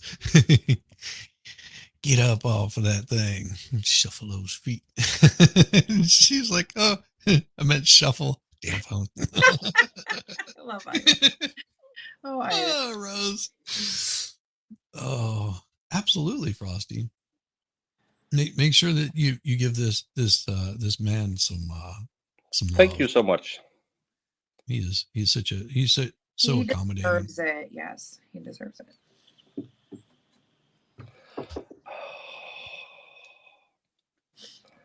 Chats get riled up when we don't have anything to show them. They some of the girls entertained too. It's crazy. Yeah, plenty to show them. Cool. Just I don't want to get your channel in trouble. How you watched the Ship Business with the Expert yesterday? Was it interesting? No, there was a guy who just kept repeating his closing. Yes, it was not good. It was not good. That was probably one of the most boringest trials that I've seen in quite some time. Well, and everybody was expecting her to sort of lose her stuff at least a couple of times, but never did. No, it's always the cases you really hope will be interesting, where you're sitting here thinking, "Oh my God, this is so boring," and then you get the case like this one, where all we know was it was overturned because of a paint drying expert, and we talked about it. We were sitting around thinking we should do something because I have just had my vacation to Switzerland, and Jamie missed me, and I missed Jamie a whole lot, and then nothing else was coming up, so we were jumping on this one, and it was an amazing trial because there was so much to argue about the luminol and all the evidence, and Iris brought up some great points, and I really like when you have to think in a case, and it's not just getting bogged down with sidebar. It was really interesting, and Rosemary is just a queen. She made it very interesting for me. Like, I love seeing a really good defense attorney, really good, or even a really good prosecutor. I mean, well, yeah, you know, that's that, and I'm talking about an upright prosecutor that is not, you know, like a gravel head, whatever his name was. Gravely, Yeah, somebody that's up front. They're not missing a beat. They're just on top of every single thing that's going on, and they're not being called out on anything. If I mean, God, that was it Borowski's. It was one of Borowski's ones, and I can't remember the guy's name. Halderson. The Halderson case with the biker, where the guy, the bicycle guy. Oh man, the paralegal was a witness, and they couldn't testify to where they got the evidence and stuff like that. God, yeah, I don't like when the prosecute when they have a case, when they actually have the evidence in a case, and they're really good. Yeah, and it's not like a, you know, I mean, and the guy's sitting there going, "Yeah, that's me on the bike." Yeah. Did they sentence her yesterday? Yeah, they sentenced her yesterday. Yeah, it was pretty nice that she's not going to see the light of day again. Okay. Out parole. Yeah. Yeah, I'm ecstatic about that. I mean, that's just. I mean, I don't know anything about and Yaya, which was on with the expert yesterday, knew both families. Yeah, Business used to be at her house. The Kim Potter trial was a great, and that's one where I also think the jury kind of got it wrong. And there were so many circumstances that pushed her to be at the spot, but still, she did do it, and she's also since been released. Yeah, she was released quite some time ago, half a year or something ago. Not quite half a year. It was earlier on this year. Okay, but she, I mean, that was rough. I mean, that was put in a really bad situation, and I mean, she truly felt remorse because, I mean, I just could not imagine. And someone, you know, early on has made a point about, you know, having female police officers, that because they are generally going to be overpowered, their first defense is going to be to go for a weapon. Whereas a man generally will try to wrestle them down. And that's, you know, you think about it, you know, you get, it's like putting a toddler up against, you know, an older kid. You know, that older kid can pick him up and move him and set him down and handle him, you know, manhandle him any which way. And, you know, it wouldn't matter if it was a boy or a girl, but you hit that certain age gap, and, you know, I can't imagine a 5'2", you know, 110 pound, you know, grown woman trying to take down the baker after he's had a night out on the town and is looking to, you know, cause some ruckus. they'd have a hard time doing it without using some sort of lethal force. Reindeer, I'm not really looking forward to a child case. We might be looking something up, but I've been doing this for close to 3 weeks now, so I need a few days of full night's sleep and maybe having a little bit of the Brandon juice and relax a bit. But if anything interesting comes up, please not about kids. I'm still waiting for the Adam Montgomery trial. I think that's the next kid case I will have because it burns my soul to have to sit here, watch it, and when I have to take the pictures off screen, I still watch them. It's not nice. So Yeah, I love doing, love doing it. doing the kid cases, that's something that I would bow out of. It's just, yeah, that's just heartbreaking, and I can't do something like that. Yeah, and I'm having I don't know if you know about the Adam Montgomery trial. So can we do less depressing? No, you come. That's why we have some man juice, so we can get less depressed. Yeah, it's Carl's juice. Carl's man juice.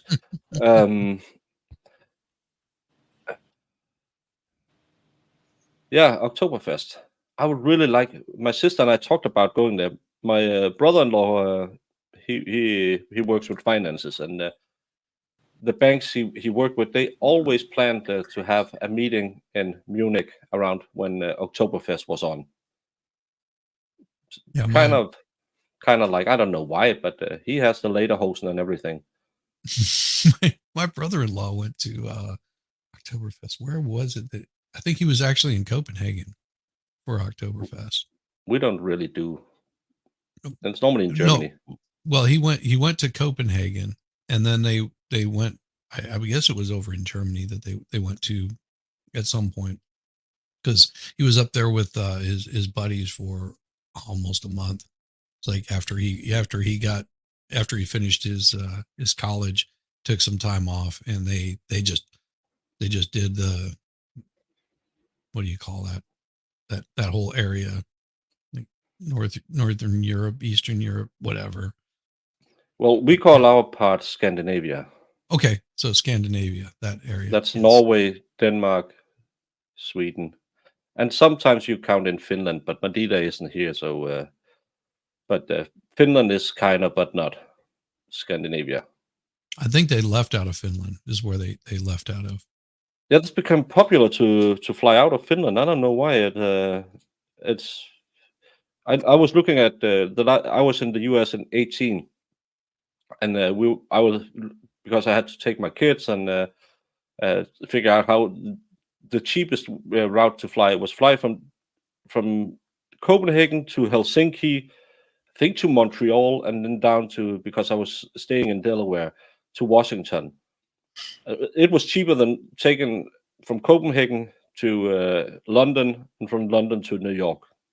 But it took 17 hours to fly that one, and the other one was just 12 hours. So with 2 kids, you do the shorter one. Yeah, I want to say they flew into Amsterdam, and then from Amsterdam just sort of made a round a tour around. I mean, these are guys that, all went through a bunch of like hardships together, like from an earlier age. We're talking about pre high school. I think these guys have been friends, and one of them lives in Costa Rica. He's married and writes for a paper. I think he worked for the embassy for a while, but he's a writer for a paper, translating it into English, whatever the stuff is that he's writing for. And his wife is a nutritionist. Like, she does some sort of influencer stuff on YouTube or something like that.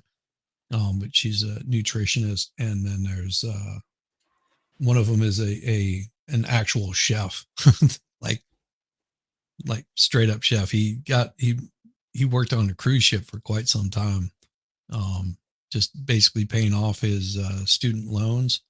And once his student loans were paid off, he got some funding, opened up a restaurant in South Carolina, and within the first year had it paid off and was getting ready to open up a second location. That's pretty good. And yeah, I mean, he's pretty quick too, pretty just unbelievable. You know, as far as because building a business, it usually will take you about 3 years, and then it sort of falters. But yeah, within the first year, he had it paid off. He just was like nose to the grindstone. You know, it wasn't In the restaurant business, isn't like 75% who die within the first 3 years. Yeah. So if you survive that, you have a good business. I was in, I believe it's Milton, Delaware. I was in 45 minutes from Rehoboth Beach. Okay. So, and I don't know the Old Line Red put up a Charlie Alderson. Haven't heard about that one. That would be no That's Alderson involved. It's adult. No, what? Yeah, but let's see. Because when this hopefully ends today, and I've slept for a good night, I'm sitting here itching, kind of like a drug addict who hadn't had his medicine today. So you can probably lure me into something if C-Swift, you know the address. Yeah, I don't know when that one's going though. I just heard it. Yeah, I know Delaware is in the U.S. Mom and her family denied her family access to the kids and changed their names to erase this connection. Yeah, that's not nice. It's kind of like the what's her name? Shirt guy.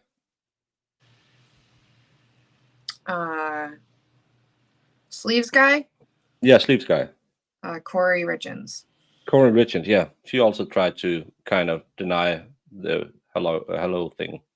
And I can't type in your chat, but I wanted to address Lesko.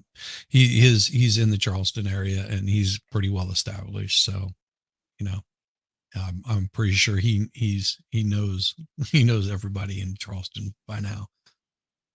He's got 2 locations there, and he's pretty happy with what he's doing. It might be the same person. You never know.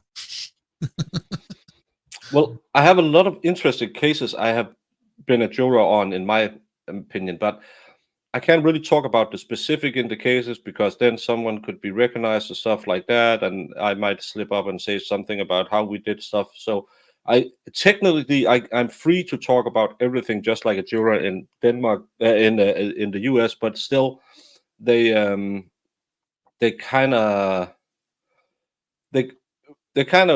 don't like when we talk too much about it. But I've done interesting cases. I've done bad cases, and I have done one murder case and a guy who really kind of like my Jody Harris picture, like grapes. So he ate like 8 grapes, young grapes, not that young, but still young grapes, and he was kind of insane. And so I have a lot of, but again, it's hard to go into specifics because then what was said in court and did we discuss in the back room, and I can't discuss what happened. I can discuss what we do and overall things, but no, you get, and that's the funny part because I'm just in a city court, what we call it's the lowest level, but still I've done murders. We had an accident with a lorry tipping over on the freeway, killing a guy. So we had to determine that he was at fault, so they could get the payments and stuff like that for insurance. Normally, we don't do Amber Heard and JD couldn't happen in Denmark. That doesn't go to before a jury. That's that's more of a I understand what you're. no layman in civil court. So yeah, I'm so sorry, Brandon. At least I'm on demand juice today. Oh, he was saying they probably know each other. Then that was about his conversation earlier, and yeah, No, I but agree. And he said thank you for being nice. He's saying I'm bringing negative energy. I'm trying to be happy and upbeat. So I'll never bring negative energy. Never. it's never a safe place with you, son. I'm pretty sure you're the guy who's gonna roofie my drink. Aw, Sorbert. Aw. Well, he's kind of He does it. He does Why it do out you of want to love. roofie Baker? He does it out of love or loneliness. Yeah. You want to play with his Legos while he's passed out? Well, the hat, biting the hat, that's just for good luck. So it's the if it's the square you have to look out for, or the lightning bolt. Especially if you're in a relationship, you don't want your girlfriend or boyfriend coming home with one of those. So or your kids. Yep. Putty pop. Sweet Putty Legos. pop. It's okay. We'll just get some of them chocolate pudding puffs. Mm-hmm. Are they still waiting for a verdict in the Purse House case as well? I believe but that's in California. The Purse House. That's the sex therapist who used to be married to not Bill Cosby, not married, engaged to Jim Carrey. Drew Carey. Yeah, Drew Carey. Yeah, that was, oh my God, that was so insane. I think it was the first day or something like that. I was watching EU and Sal. I was on Sal's and watching EU, and they were talking about this person that was on there, and I'm just sitting there watching. I'm like, that's a dude. I'm like, no, really, that's not the thought David had. No, Dave was. I think he figured it out, but he was just like sort of backed off a little bit. But I was like, I'm sorry, I worked out. I worked with a lot of drag queens, transvestites, transsexuals, and there's a big difference in all of those. And I was like, that's a dude. And they just I'm sitting there saying that in chat, and they're like, no. I was like, all right. So I pulled up who the person was and sent it to them in private chat. Sal, you just saw his face go. Yeah, don't Google Aubrey Kate. Yeah. and maybe the white jaw could have been an indication, but as one of the Transformers, she's doing a pretty good job. No, absolutely. And behind the screen and everything. But that's a case I really thought would be really super interesting too. And it's so boring. Yeah, that's such a boring case. Oh, and what I thought was pretty cool about it is, that particular person, they run a burlesque show. I was like, awesome. I mean, they're out, working and not just leeching off the government. So yeah, happy with that. Yeah, but it's always the cases that sound great on the cover, and when you open the book, it's just boring. Yeah, you're like you're looking at this Mustang, and you're like, oh man, look at that Mustang! It looks so awesome. And then you open up the hood, and you realize it's just got a 4-cylinder in it, like a Mustang 2, like, and a small blower to make it sound like it can go fast. Yeah. Well, that's what it is with this YouTube stuff. It's like you want to pick a case that you can actually find interesting, and you want to see what's going to happen the next day, and you want to talk about look, like this one blew my mind. I mean, blew my mind as much as like the Zachariah Anderson, with the lack of evidence and how they were trying to shove it all into this little tiny box of like, look, see guys, Well, Yeah, and that's I hate that's it when like, you shove it into tiny boxes. Well, you know what I mean. Like they're just well, like, yeah, without lubrication, it's painful. well, it's painful to watch because Yes, you just want to scream at this. yes, Yeah, screaming would yeah. be involved. Stop it. You jump down this rabbit hole yourself, Oh, and I you say- and people say, "Oh, you can't say going in raw," but you can say cram it into small boxes. yeah, I should Oh, know better with the people I hang out with. So yeah. I only watched the first. Think I tried to watch the first episode of the Ragnarok, or as it's rightly pronounced, Ragnarok. But I didn't really like it. If you can get the old Danish cartoon called Valhalla as the favorite Okay. goat herder on the YouTubes, go watch that. I'm not sure if it's ever been released in the US. It's a great. It's a it's a cartoon. We had back in the 80s. They draw a lot of these. They were called Valhalla as a whole, but all the old sagas about the Nordic gods, and they were drawn in a really cool fashion, kind of a not too superhero thingy, but kind of close to the myth. So if it's possible to watch Valhalla in the US, try giving it a look. It's a children's movie, but it's a good way to look into the mythology, not Okay. like all of these Odinists and people like that. Yeah. Yeah. Because Ragnarok, it came, I remember whenever it first came on, I was like, okay, I'll watch it. And I watched it. I was like, it just seems very political, not really giving me anything. It seemed a little like, I don't like my shows to be so political.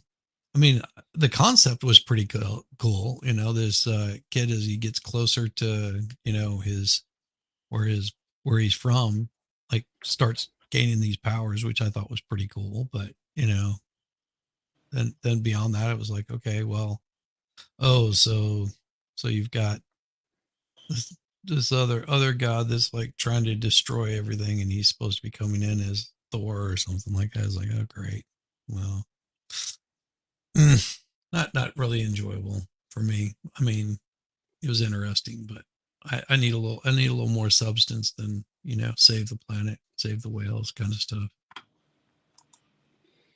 This is, and I don't know why they have put the picture of the with German. Das Land der Götter, der Menschen und Monster, the land of gods, people and monsters. I don't know why they took the. Es war einmal am Anfang der Zeit. It was in the beginning of time, but this is the cartoons are great too if you like to learn something about the Nordic mythology. It's a great way to they talk about tell you about it. It's not too not Wait, too serious. It's a great little movie. are you saying How to Train Your Dragon is not close? Well, it's not about mythology, but it's we all have a pet dragon, and we get a box of Lego from the Queen every time, every once a month. Once a month. But yeah, but I like the drawing style. It's oh, that's Quark. He's a troll. He's a funny guy. Loki, Nice. Chalfe, Røskva, Quark, and that's real Thor, not Australian Thor. He's a redhead, not a blonde guy, and he's chubby, not muscle, and that's Sif, his wife. And these two little guys, that's his kids. They're the only gods who's going to survive Ragnarok and build the new world. Well, and I was I don't know. also some of the mythology which I was looking into on that, that the Odinist. they were very much into trolls, pixies, those kinds of, you know, things that you would see come out later, dwarves, you know, all of the elves that Tolkien sort of dove into, a lot of that. He incorporated a lot of that mythology, and that was just because those were really, really good stories, like leaving out, butter on a stone to keep evil spirits away and things like that. Just, I mean, like wives' tale kind of stuff, but it just sort of carried on through generation after generation after generation. If a woman wants to get pregnant, she would do X, Y, or Z. If she wanted to have a boy or a girl, they would do, certain things, and, Yeah, that's and it's funny to see all these old folk tales and kind of like some of the things how it is really a great way to tell common rules, like when Thor is riding across the skies swinging his hammer because he's hunting the trolls, and that's why it's lightning. You better go inside. Yeah, it's a great idea to not be outside when it's lightning, but it's a great way to put in how to beware of the environment and stuff like that. So it's great rules for life. But that's why I like all the old myths and sagas, and most of them are reused into especially the Brother Grimm's fairy tales and also the Danish Hans Christian Andersen. Frozen is an adaptation of the Ice Queen Danish. Again, thank you, world. We're not the greatest, but we're close to being the greatest. close. But we don't sing "Let It Go, Let It Go." Let it So, go. and I'm not sure that my chat could handle that. So we won't be doing that today. No. Go to MG Law if you want to see something close to it. MG Law is another streamer who does amazing content. He does it late at night or early in the morning, my time. If you like to hang out with cool people, you can meet Shizzy over there most nights, and some mornings you can meet Some me. nights, some nights, some mornings, I'm around and about. Plus, I do my own stuff. Bubble Grid, no, he wasn't always fighting a giant snake. He fought it once when he went fishing for it, and he ripped the head off a bull to use as bait. But the Yeti, as we call the trolls, who was steering the boat, who owned the oxen, he just ripped the head off. Got scared when he pulled the we don't call it a snake, we call it a worm, because we don't have snakes, because we're a better place. And when he was about to throw his hammer and kill it, he cut the line so it disappeared. But in Ragnarok, that snake will kill Thor with its poison after he kills it. So that's when the world is going to end, is when it's no more thunder and lightning, because he will be killed by what we call Midgårdsormen. So he didn't always chase it. He only went fishing for it once. He caught it, but because of the troll, he didn't get to slay it, and that's why it would kill him on the last day. When I had because of the stream, what was it, Tuesday that I did, I had looked into what Odinism was, or where it came from. It actually it got its main boost in popularity from Australia, by somebody that was into a certain person with a little mustache, and he was trying to promote it there, and that little man with the little mustache was just like, yeah, I'm not into this.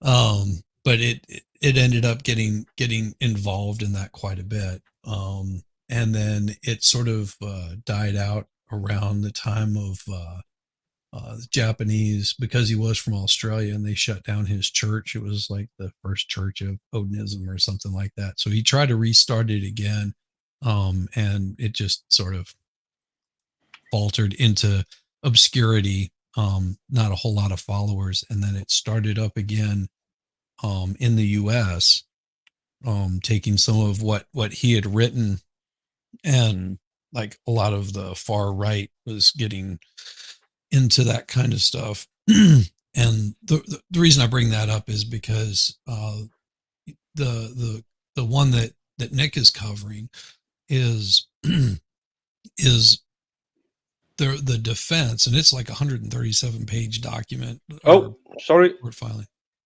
Back Sorry, up. sorry. Just What?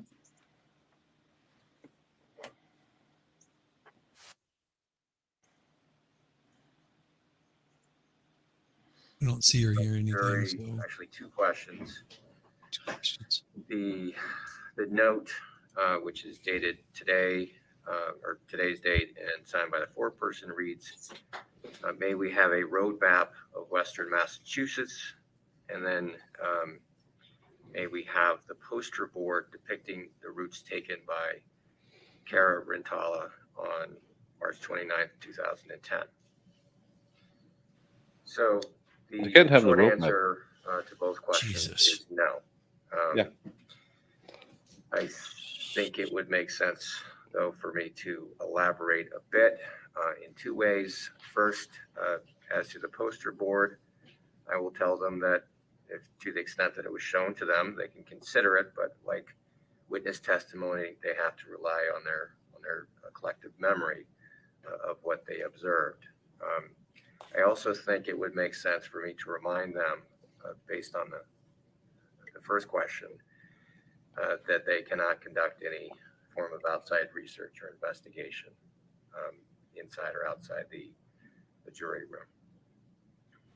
Any objection or suggestion? Well, prosecution wants it in. I didn't mean to jump in front of you, Counsel, but in terms of no outside research, is the court going to tell them not to conduct their own investigation and or limit their consideration to the evidence that was presented here in the courtroom?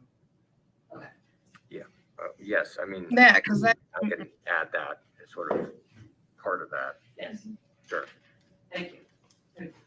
Your Honor, on the two routes, demonstrative aid, which was marked for ID only, I could be wrong about this, but I seem to recall there being an option of letting the jury come back into the courtroom to observe it, so long as there's no commentary or anything accompanying it. And if that's an option, which again, I'm not 100% sure it is, but somebody tells me that that's been done before, let them see it, then go back and continue deliberating. So if we could just, I'm not sure if time would permit for us to research that or explore that option. If it is an option, I think it's within your discretion, and I'd like to explore that if we could. Judge, our position would be, are you targeting that? I am. Okay. Our position would be we object to it. It's not an exhibit. You told the jurors already what they consider was the testimony of witnesses and exhibits. And if you expand it now to the things marked for identification, you're going to open up a Pandora's box of other stuff that they may want to see. There's a reason that it wasn't entered as an exhibit, and they can only consider testimony and exhibits. Okay. You may be right, Mr. Gagné, but I am not inclined to spend more time to see if you can find the case and then have another discussion about this. So I'm going to do what I said I was going to do earlier, but you may be correct about that. But on this point, I don't know that I would exercise that discretion even if I had it. So let's bring in the jury. So, can anybody tell me why that even matters? because they are stuck trying to. I know. I would say there's at least 3 to 4 people hung who will have her guilty, and they will sit there and point at the map and say, but see, and then maybe it's the Carla run too. They want to say, could she have ran the 4 miles? But she could have jumped into a taxi. Can't use it.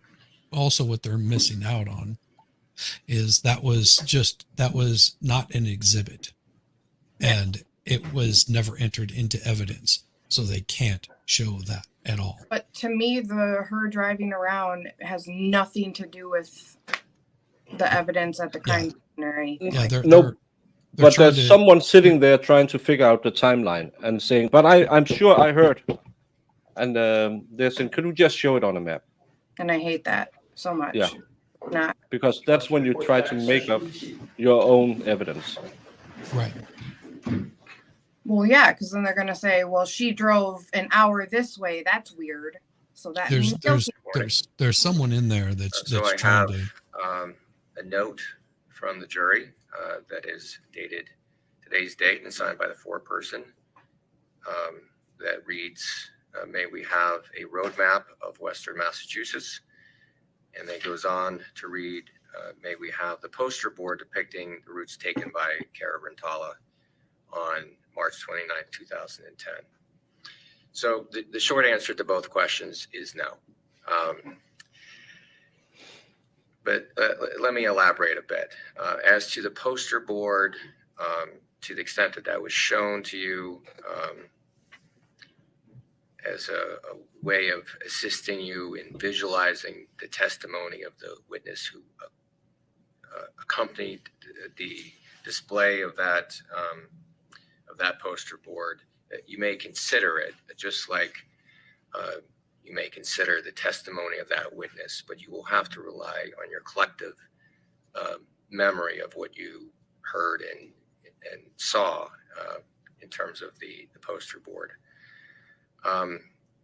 In terms of the road map of Western Massachusetts, you are limited to the evidence that you heard during the course of this trial and the exhibits that have been admitted.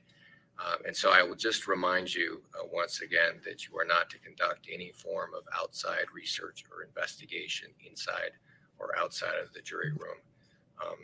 And so don't be tempted to do so in that respect.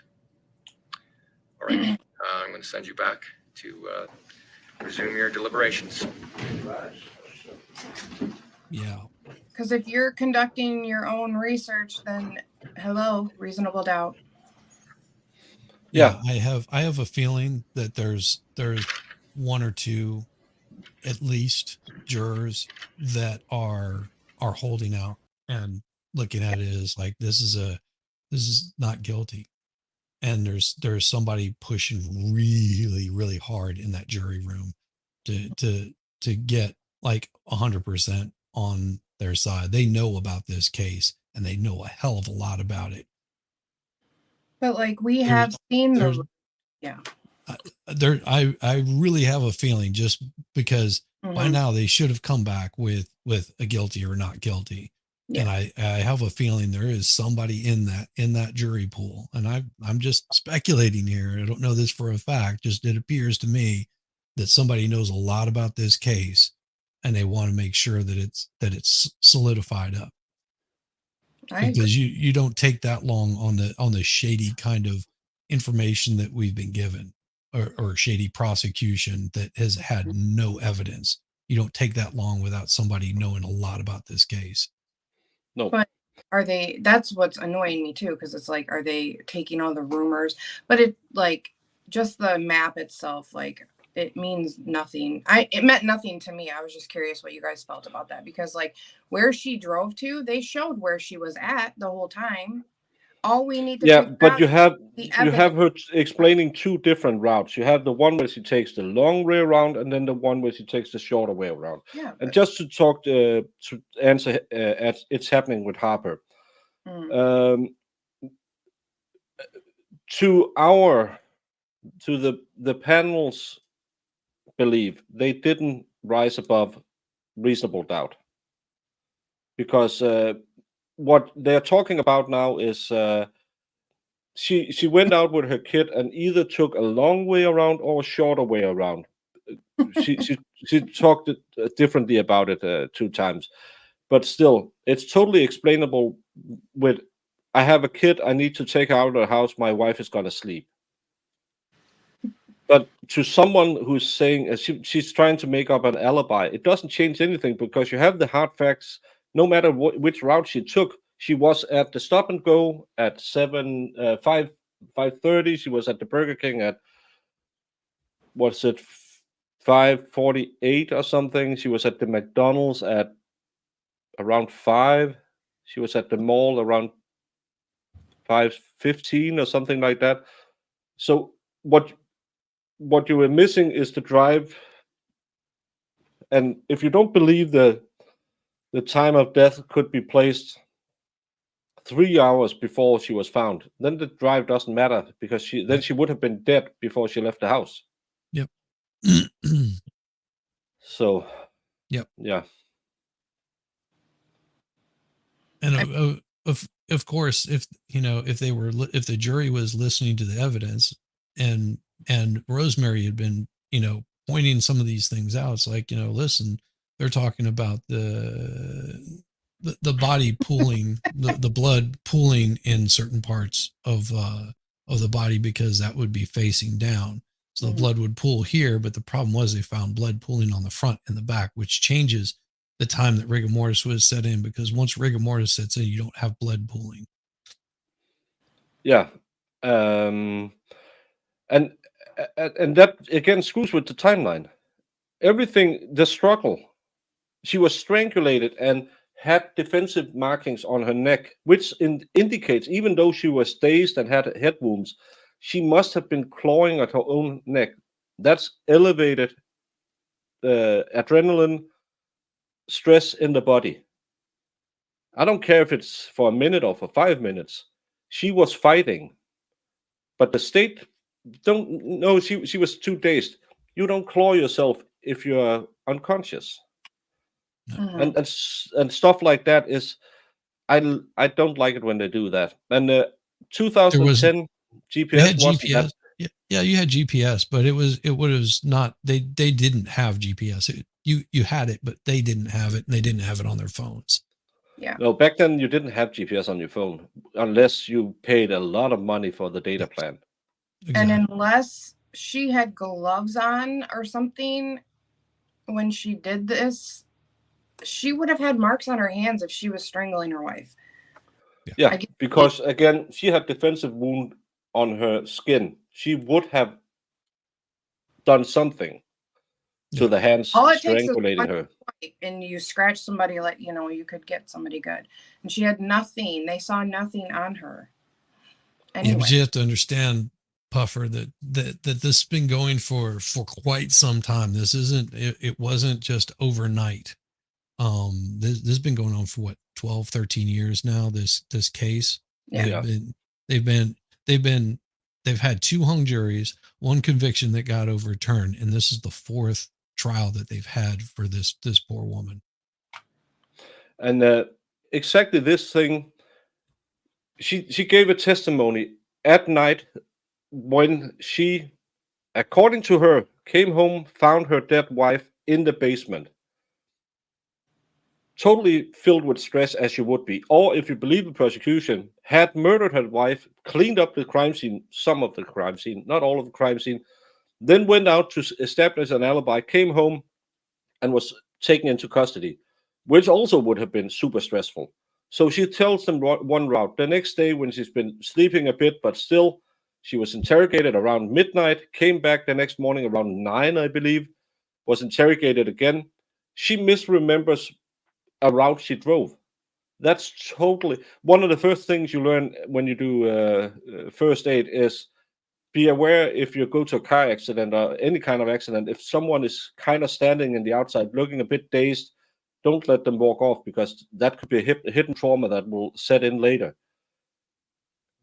You can't rely on people when you go over and say, "Are you okay?" "Yeah, I'm fine. I'm fine." Because when you've been in a traumatic incident, it can take minutes, it can take hours for it to kick in. So you can't really rely on that. I can't remember if they were allowed to take notes. I hope they were. I think because yeah, it's a 10-day trial, so I really hope so. Yeah, I think they were. Well, and also there's one thing that nailing maps to Wallace is, and I've noticed this quite a bit in this space where we say don't talk to police. Okay, just realize that there's a reason why you would talk to police. Say, for example, someone steals your car and you've got a child in the car. You definitely want to be talking to the police and letting them know. Especially if it's your child. If it's not, don't talk to the police. Yeah. But if they start questioning you, then that's whenever you want to, not divulge information. So just trying to clear that up. There is a time to be talking to the police. Especially when they say, we're just here to help. Could you come talk to us? We really want to clear this up. Yeah, That's when you say, I really want to talk to my lawyer, and he will join me when we talk to you, when we're just trying to clear it up, because we're all friends here. But we have to remember, she was an EMT. She knew every officer at the scene, almost. And none of the witnesses has talked about elevated hostilities between the Cara and her wife. They had been in divorce a year to 6 months, 6 months to a year before, and Cara showed up with bruising on her neck, but got arrested because the other one walked through the door as the first person.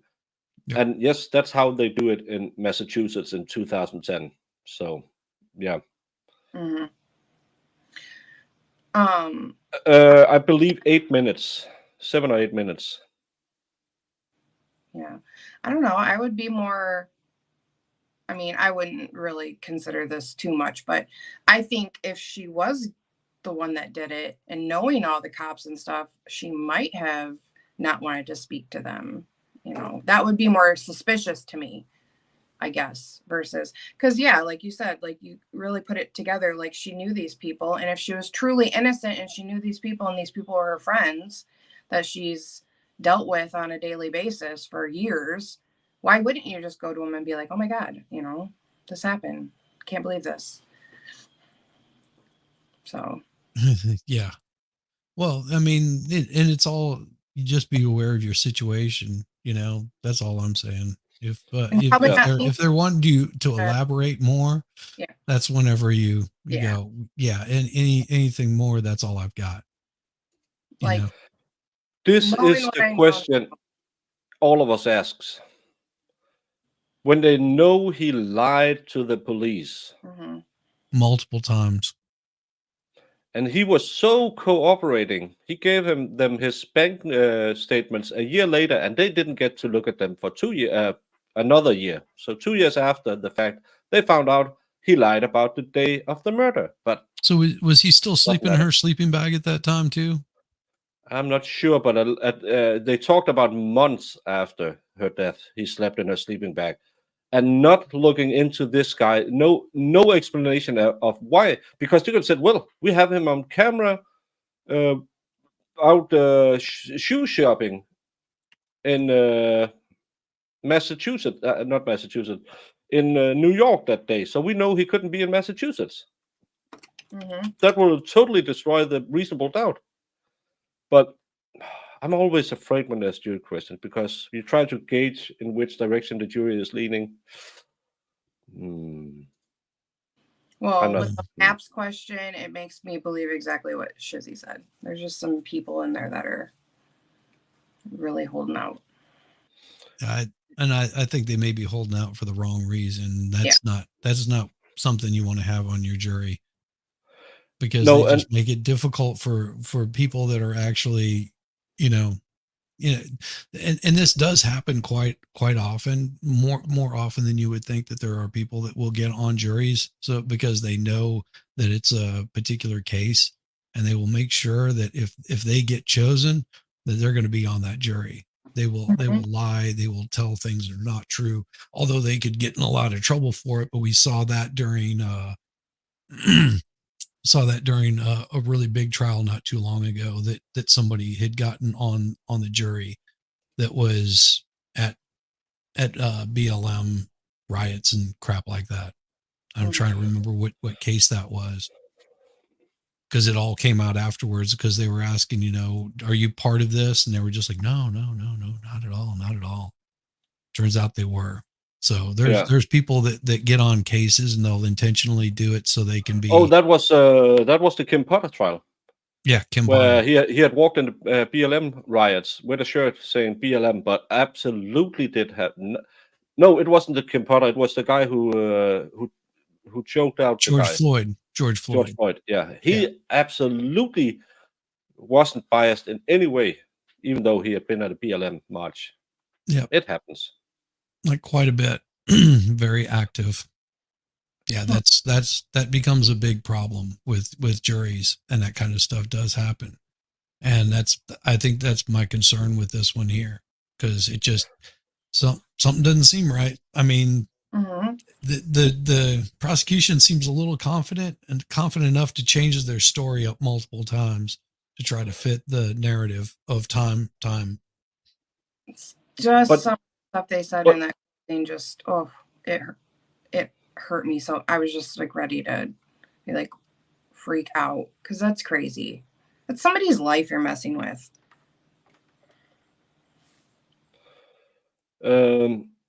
I think it was me who said that Mark might have shown up saying, "You lied to me." As you know, he sent a text. One of the last texts he sent was, "I'm nice to people till they lie to me," or "I'm your friend," or whatever.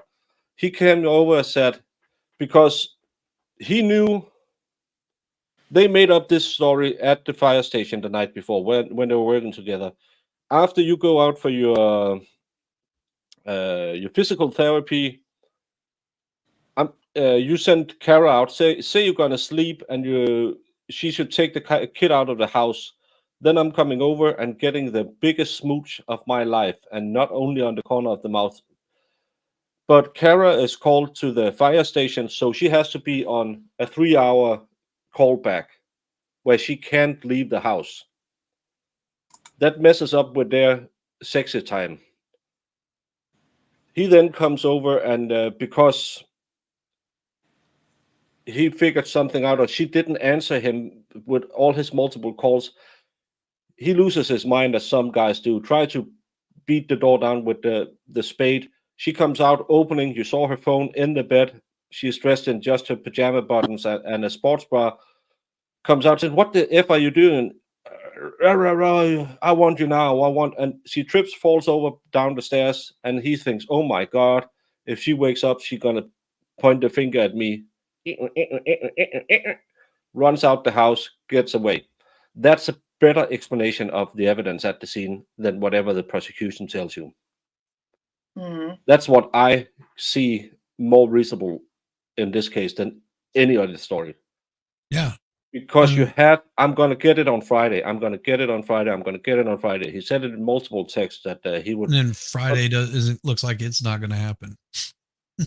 Yeah, and again, she gets the 3-hour call. She doesn't respond because she's with her daughter, so she can't tell him, "You have to wait 3 hours," because she's still here, and he's desperate now because he gave her $7K. He just paid her $250, and she's demanding money from him again. And the wife is annoying him at home, and he just got the bluest of the blue balls. And now's the time. Oh, he might have been coming by. He might have been coming by to drop off the iPad, and she wasn't. Yeah, she slams the door in his face. Say, "Get the," and he takes the shovel and says, "I'm gonna get to you." I could sell it. We haven't seen the iPad yet. One that he's supposedly. No, it was supposed to be on Friday, and this was on a Tuesday, I believe. Maybe he wanted to get some money for it. Yeah, maybe he just wants to have some smexy time, because again, he knew Cara's work schedule. He knew everything. Mm-hmm. Eris, let's put it this way: whenever people want to cheat, they will find a way. Yeah. Yeah. I knew this young lady, and I worked with her. She got knocked up by one of her best friend's husbands. Oof. Yeah. Oh, I just started streaming on Rumble. Especially whenever the wife, because when she found out she was knocked up, it was a little further on, and husband said something to the wife, and the wife went and said, "Yeah, you're going to take care of that baby. You're not getting a divorce. You're gonna take care of that baby, and you're going to send money over there. That's your child." Yeah. And no, we're not getting a divorce. Weird. People are weird, man. And again, this is all of the things that I hope just 2 guys, because one guy will be convinced by 11 other people, but 2 strong opinion guys sitting in there in each side of the table saying, but it just doesn't make sense. Then the 2 weak-willed men will say, the alpha is talking, I'll better switch to his side. And in the end, even the Karen who said, I want to see the map so I can show you because I know this route. I would have taken this route and I drive that route every single day. And I know even she will be convinced that this is a hoax. And you only need, and that's the big problem, do people even know what is reasonable doubt? No, We have put they together, doing this trial, we have put together 4, 5, 6 different scenarios that could fit this case with the same evidence. Yeah. And if you can make more than 2 believable cases out of the evidence, There's you have reasonable doubt. Absolutely. If the prosecution story, like you are, if you're even making adjustments to it, that's reasonable doubt, guys. Yeah. Why do these messages? Yeah, especially a message about my sister got the big C word. What does that have to do with anything? Why do you need to delete that your sister got a disease that most of us will have at some point in our life, or will have family members who will be touched by? It's not like I got you pregnant or something. It's a disease. Why did he hide it? To me, it seems again he wanted some sympathy, because sometimes when women feel sympathy for a simp, they give them a 5-second mouth hug. Yep. Sympathy for simps usually works. I've seen it. I've seen girls go like goo goo gaga over guys that are just like, oh, my wife left me, or my ex-girlfriend treated me so bad. My pet died. Like girls will put out for the sympathy schmoogie, You aren't wrong. They're also usually filled with regret afterwards. Like, I can't believe I did that with the creepy dude that went all simpy on me. Yeah. It's not going to be a lasting one. Iris, Brandon always makes good points sometimes. Our jury system, well, I can relate it to, we had the case I covered with the girl who was chopped in 231 pieces. A case on that level will not start at my level unless the defendant asks for it. It will normally be with 3 judges and 6 laymen. Each layman has 1 vote, the judges has 2. They watched the same trial I did, follow it. We can only follow it through the news media, so I haven't seen every evidence in the case. And there were 3 different things they voted for. 4 votes went for 12 years imprisonment. 2 votes went for 14 years, I believe it was, and 6 votes went for going to the place with the soft walls when you have a bit of a problem and do crazy stuff. They call it a rubber room here. Yeah, and I can see who has voted for what. I think the laymen are probably a bit more tough than the judges are in Denmark. Is our system perfect? No. But what I like about our system is, again, I would say I have been in court more than most of any lawyer who's on YouTube. Maybe a DUI guy have more cases, but criminal lawyers don't go to court that often. Most lawyers don't go to court that often. And I only do criminal cases, but I have sat through more than 50 cases, I believe. So I tend to believe that I listen to the evidence and I know what the bar is for reasonable doubt. But if you pull 12 people, if I could get 12 of you from chat to jump on a StreamYard link and tell me what's reasonable doubt, I will have 12 different answers. We do this over a 4-year period. Most of the times when you start out, you have a newbie and a veteran. So you can kind of try to talk it out. And by doing it for 4 years, or as I have done it way too many years, and I am doing 4 more, you get to know both the rules for what is evidence and what can you do and what not to do and what's to listen for, because you can look at all the flash. Can anyone remember when David Copperfield walked through the Great Wall of China? Yes. It's because you looked here when you were supposed to look here. Yeah. And I think by doing a lot of cases, you don't get distracted as much, but you can be very biased because you've done a lot of cases, and you know, oh, that girl, she must have asked for it because she looks like a girl who asks for it. You can get that too. So there's upsides and downsides. But I think pulling 12 guys, 12 people off the street and just putting them in a room, it tends to me, you wouldn't get the same kind of attention to the trial, because what do we hear when every trial starts? Oh, how do I get out of jury duty?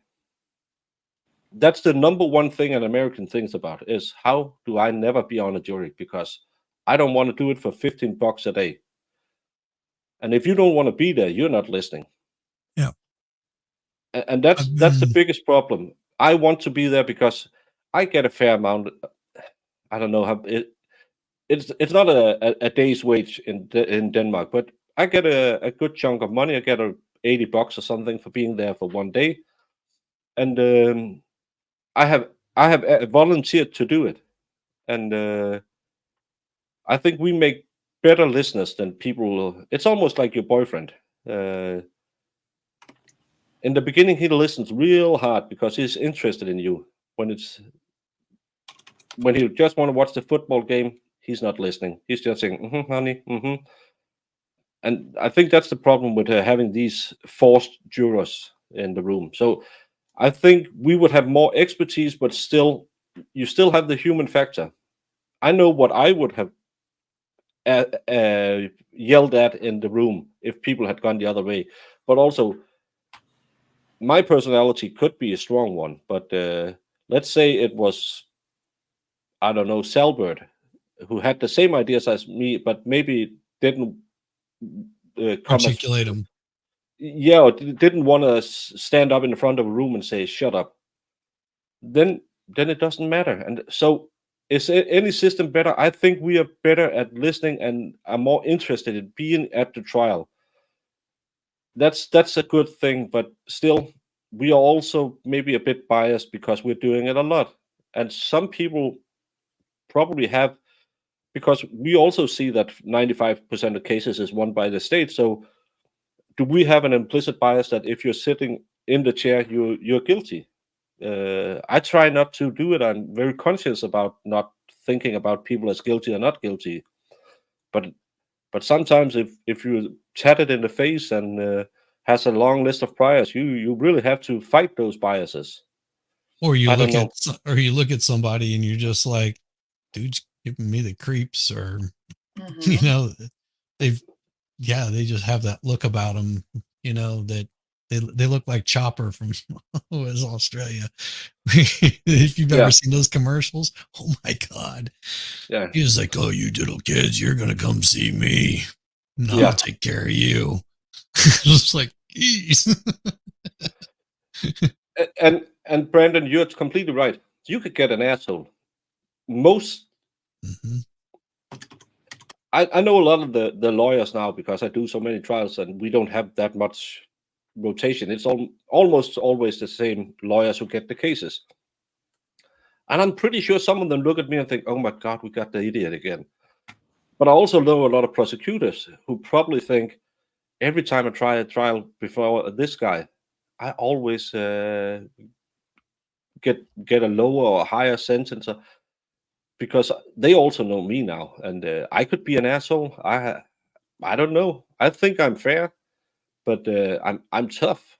I admit to that. I'm not a guy who's easily turned over. If you believe something else, I'll fight you for your ideas, because some people have different ideas than me, and that's also, I try to to point to where I think the evidence are, and they do this. And in Denmark, that's another different thing. You can't get convicted with a split jury.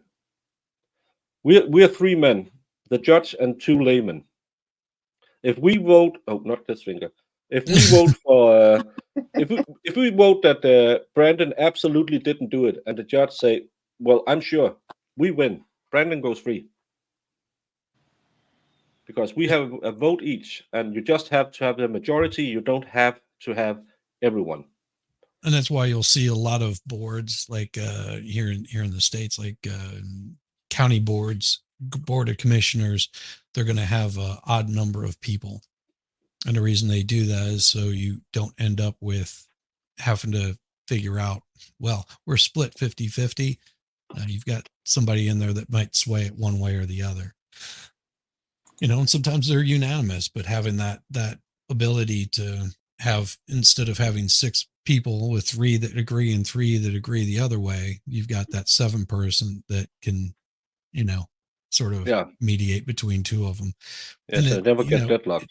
And it's still a fine line on that kind of thing also, because you may, like my wife has dealt with homeowners associations that are set up like that. And you get one person in there that's just an absolute pain, or a group of people in there that, they just completely agree all the time on every single thing and every little whim, and they have no backbone or thought of their own. They do it because, well, his kid mows my lawn all the time, so I've got to side with him kind of attitude. Then it can turn a little bit sideways, but. And you see that in every boardroom. And I've been in 2 different political parties, and now I'm in it's an independent list. And you will always see the person who just looks at the 4-person and says, yeah.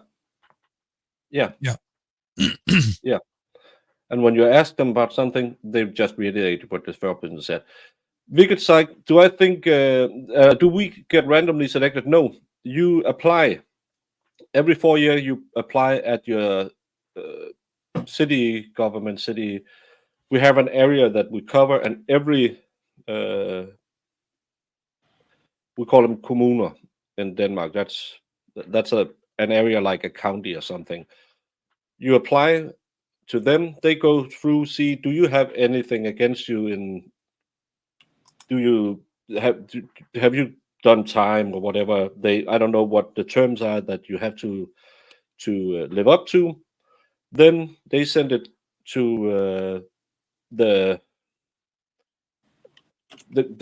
things that the government part that takes care of the judicial system, and then you are pulled in a straw poll, and when you are selected, then you're put into another bowl, and then you're either selected for what I'm in, the local courts, or the step above. So you never know when you get every 4 years. I had two girlfriends this time who applied for the first time. Both of them got it in other counties, and I didn't get mine. So I thought, well, maybe I don't get it. But I did finally have the letter.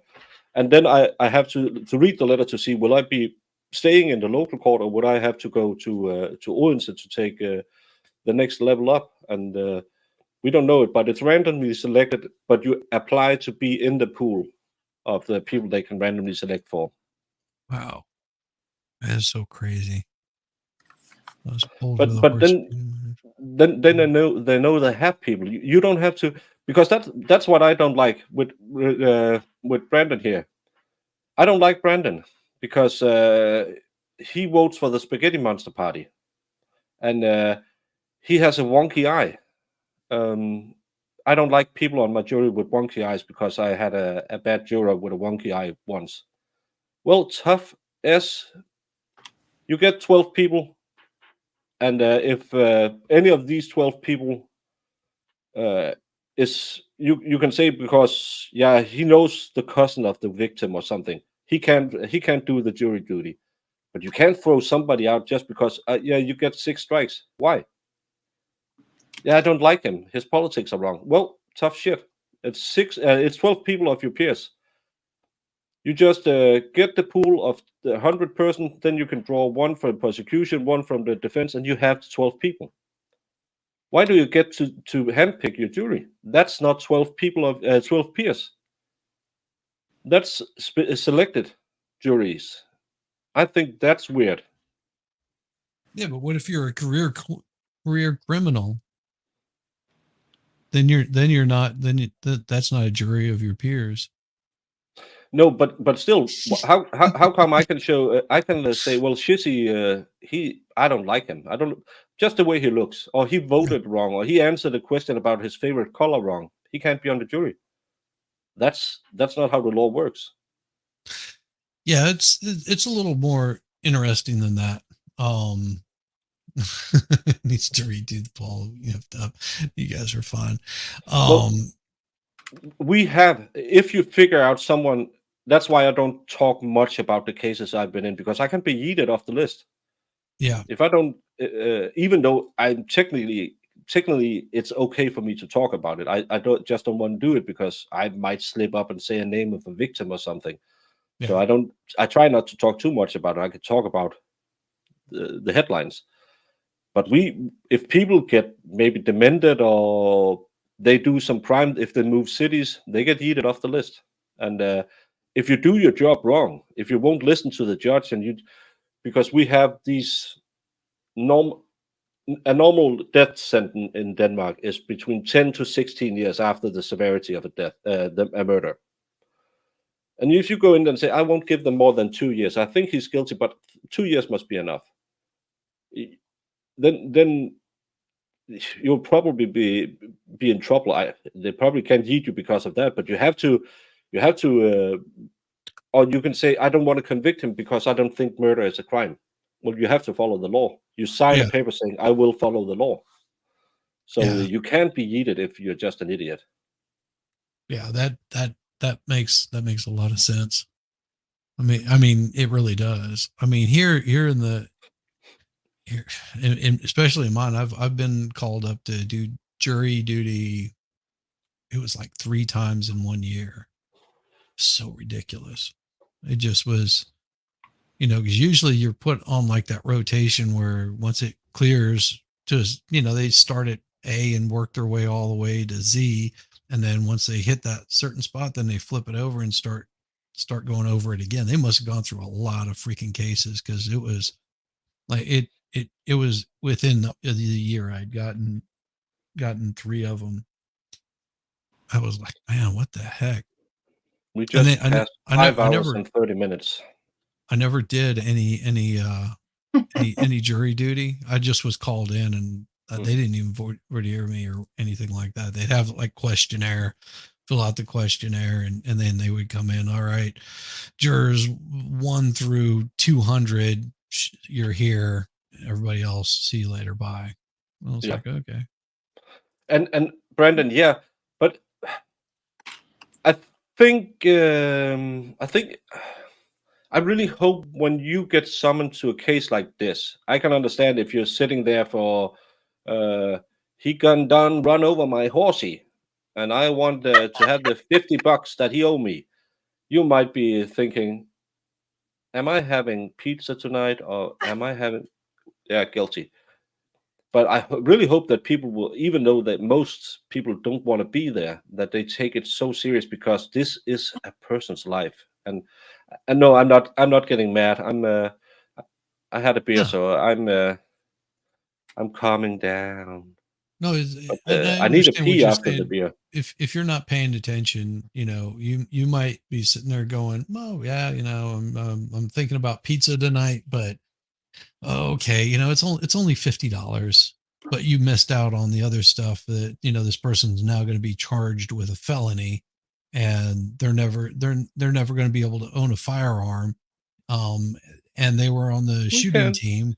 And now yeah, sure, it was just a $50 fine, but now they're in trouble for I'm gonna water the a lot roses. more. Yeah, plus a lot more, harsh crap. So I think that's why judges are very clear whenever they're in Denmark. We are we are paid around $80 a day. That's better than what we get here. I think it's something like $20 a day. Mm. Yeah, I don't know. It's been about 5 years. So Like I said, I got one summons when I was like 18 and they dismissed it because you call and they didn't need us.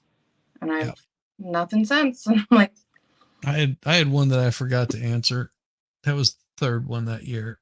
I honestly, and they said to call in the day before or some crap like that to see if your number was on the list. And I joke not. I went on vacation and didn't think twice about it.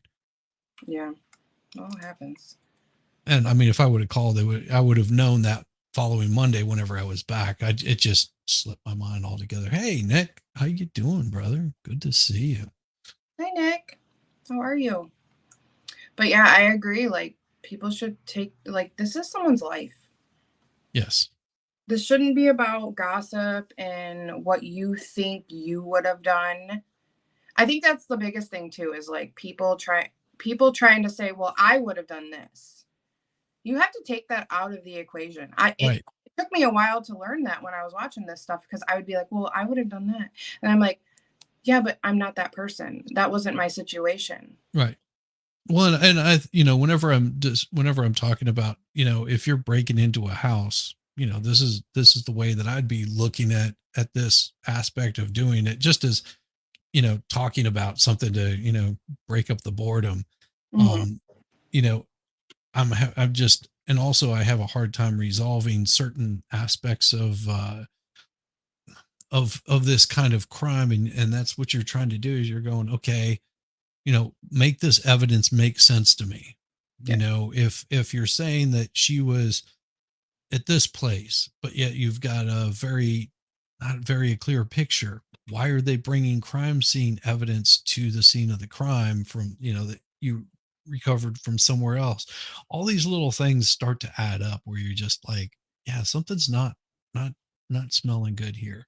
Mhm. And I can't put my finger on it. It's almost just something just, and if they've been gone this long trying to deliberate on this thing, then there's somebody in there holding this stuff up like really bad. And I don't know why. I'm having a hard time resolving why somebody's holding all this up. And it's that same stuff that happened with Murdoch. Oh my God, that had to be so tedious. I can't imagine anybody sitting through that thing again. But they're going to have to. Yeah. They're going to have to, because of some clerk of the court Who got her hands screwing up. Yeah, that shouldn't have been doing that. Oh, I agree. No. And then me and David talked about this when I first met him and stuff. It was just like how much they need more education for us. You know what I mean? Like I've just learned this stuff by watching YouTube and being really interested in the trials in law and stuff like that. So I obviously have taught myself like what it really needs to be, but there's a lot of people out there that don't have any clue. Just now that I've changed my opinion on things and how I've talked to people in my life about this stuff and seeing there's like not really having that discussion with them. And now I'm realizing, like, even my close family members, they are the same way. They look at the state and like, oh, well, people get charged of a crime and they're bringing evidence. They must have something. Well, and you had something, there was something pulled up earlier. Why do they consider this a civil service? Because back whenever I was going to school, they actually taught civics. And this is the kind of things that you would have learned in civics. And they've almost eliminated that out of school curriculums entirely, where they don't teach any sort of civics lessons. You do not understand what's in your Constitution, your Bill of Rights. You don't understand anything about just basic civics, like how your structure is set up in your city, your town. And some of these people, it's not until they're reaching their 30s that they're like, why are my taxes so high? Because, getting out of college, you're not paying taxes. You're not paying property taxes. You don't own a house. Your mom and dad are paying for your schooling, or you've got, exorbitant school loans. You don't understand the laws that have been passed. You don't even know the first thing about how to, petition your legislature to get laws changed. You don't understand the difference between a riot and a peaceful protest. No. You don't understand these things because you never took a civics lesson. No, and they never taught anything like that in school for me. Don't talk about taxes. You're going to make me spiral. Well, we do have it's mandatory if you go to the school Dave's wife went to. You have to take a class in civil. You have to learn about civics. Yes, civics. Yeah, but still, my daughter took it, and she asked me for help with her exam, and I don't see my daughter as particularly not smart. She's kind of a smart kid who, if you teach it right, it would stick. And their teacher, he was a very in Denmark, red is far left. He was very far left, and because she wanted to vote for what's the Libertarian Party, again in Denmark, Libertarian means low taxes, no rules, not like in the US with it's the kind of funny hap people who's running around and just saying free weed. He mocked her in class because how could anyone vote for that? That's stupid, stuff like that. So her education was really bad because you had a bad teacher, and that's always the problem. And I saw it on LC's show one day. They talked about how bad people are educated these days, and we have the same problem in Denmark. Yes. Almost a quarter of the people in some schools leave without a functional degree, and we have 10 years of mandatory schooling. And that's because, in my opinion, and funny fact, I did a year and a half in teacher college because when I was trying to get rehabilitated to do another job after my back got bad. A lot of the people who's becoming teachers today do it with an agenda. They don't do it because they think, well, I'm really into history. I like to talk about history. They do it because, I can't really see myself doing anything else. Oh, teaching is pretty easy. You have a long summer vacation, and also the parents don't want to take the responsibility of making the kids ready to go to school, because it's always little Tommy who's the problem. It's not little Johnny. My kid is perfect. Yeah, he trashed a classroom, but it's because all the other kids make him do it. He can't sit still for 2 minutes. Yeah, well, he's a creative kid, so maybe the teacher doesn't know how to embrace him. Well, I kind of and I'll say something that might get a few people angry at me. So don't take this the wrong way, okay? Those Please that do. might want to get mad. Those that cannot do, teach. That's a pretty common thing, and it shouldn't be. It shouldn't be. It should be, if you want to, if you want to go into being an electrician, you go an apprentice under somebody that's an electrician. You don't apprentice under somebody that's going to be a baker if you want to become an apprentice. This is either going to torch my channel or it's going to be okay. I mean, it's an opinion. It's somebody's opinion. It's fine. That's not the thing that's going to torch my channel. What is it? Is it a private chat or something? Oh, I modded Brandon. Oh, okay. I've got Brandon modded on my channel. Yeah, he's not so bad. Come on. Yeah, but it's a link to what? That's if it's the highlight of Aubrey Kate's career, I'm not sure that's going to be helpful to my YouTube channel. But it could be interesting. Maybe you can learn how to milk a horse on that channel. I don't think he'll ever do anything like that. No, I know he's a good guy.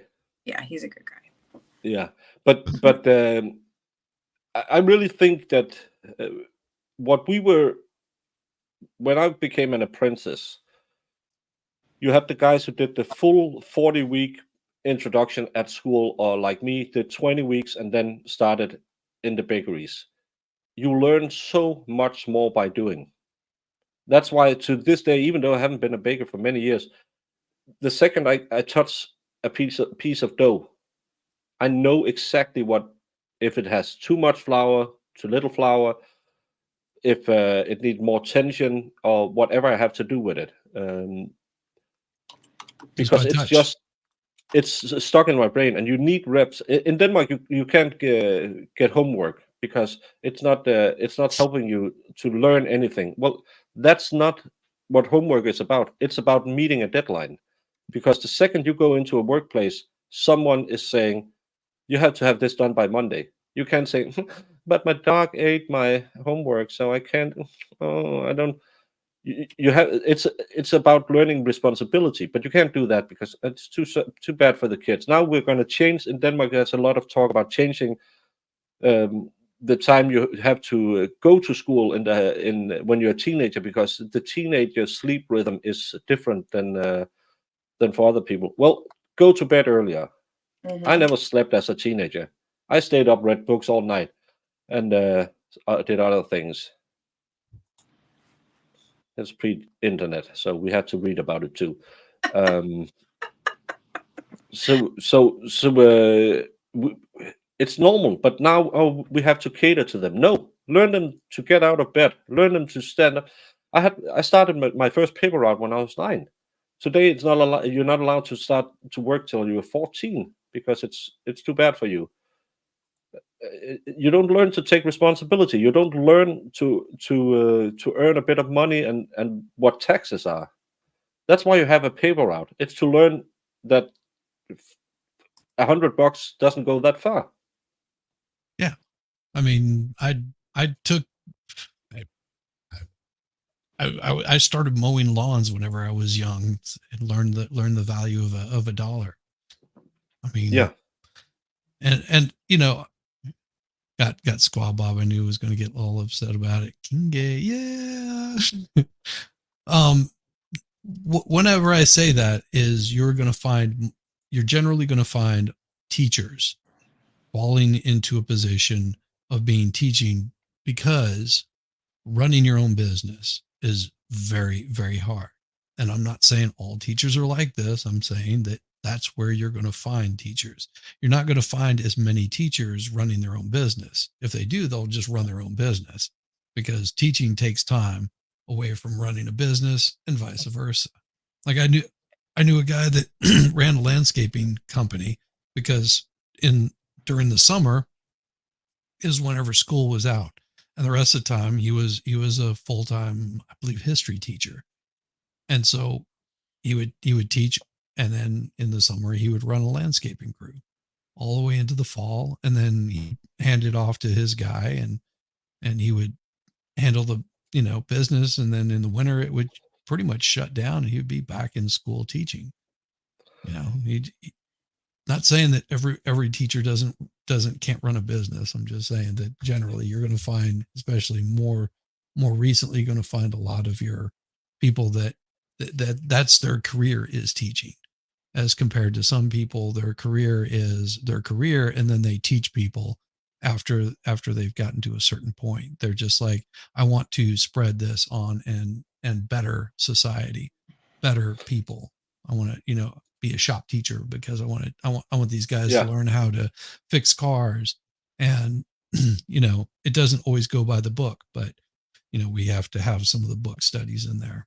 I mean, you're going to find much better teachers that way. I know that a lot of the teachers that I had in high school, the high school coach, football coach, was probably the best history teacher that I've ever had in my life. sorry, He was unbelievable. sorry. Something up. The sound from court.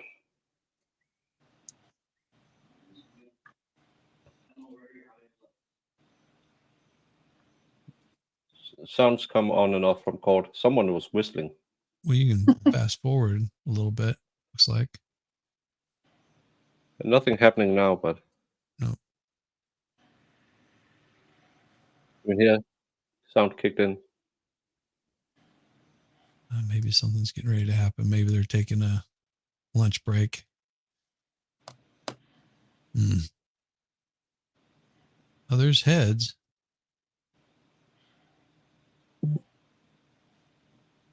And they could have another hearing going on too, possibly. They're not in the same room. Someone was whistling before, not whistling Dixie. Oh, come on, whistle disc.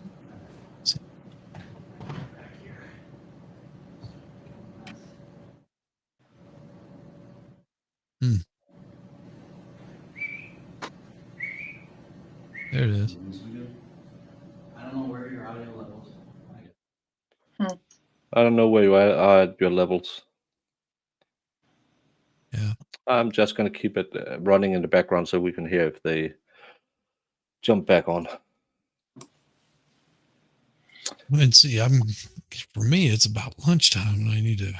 Yeah, I really want them to say that they're going for lunch, so I can put word on screen. Oh, I forgot to set that on low latency again, so I can go get my lunch. But yeah. Yeah, because here it's noon. I still feel like they're gonna do something here. Like they're just all gonna jump in and be like, "All right, everybody back." So what I'll do is I'll make sure I have Discord open on my phone. So if the jury does come back, just hit me up really quick. It's Yeah. fine. Okay. Judy, we are still on verdict watch. Yeah, I'm having a liquid lunch right now, but I was hoping I was having a pizza. Pizza? Pizza, yeah. Nice. But it's 6 my time, and they've been going for today. It's been they started at 3. That's 3 hours, and they had 2.5 hours yesterday. That doesn't matter up. It's close to 6 hours they've been going. I put a poll up in my channel. So did Shesbis. Shesbis is 75% not guilty. Mine is a little different. It's 48%. Audio's on. Audio's on. Check, check, check. Test, test, test. 1, 2, 3. Are you 50% not guilty. Check, check, Please. check. Test, test, test. Please, 1, 2, please, 3, please. 4, 5. Check, check, check. No. They're checking for volume. Not hearing anything. Oh, we hear you. Yeah, they have audio problems, but if they're checking audio, doesn't it seem like they will be about to come? Is anything a thing on Twitter? Yeah, usually because they want it to be heard. They want the judge to be heard. Yeah, but they Welcome haven't back, done mic checks so far.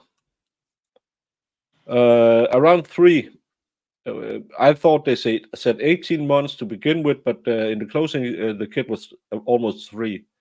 And Jody, I have done it so many times. Jesus wasn't Italian.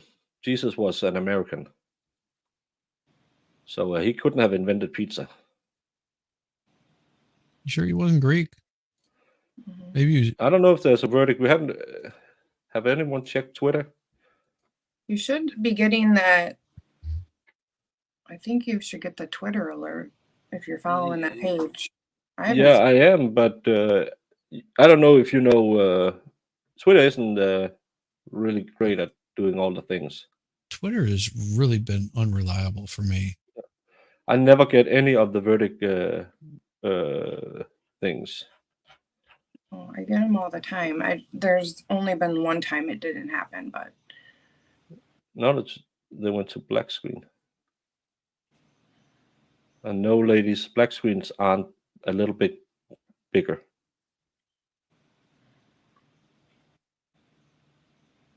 Now they turned off the cam.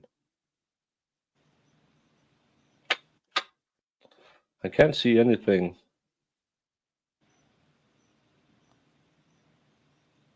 Nope.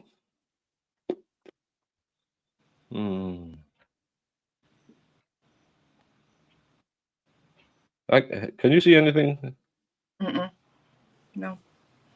I don't know why, because they turned off the feed.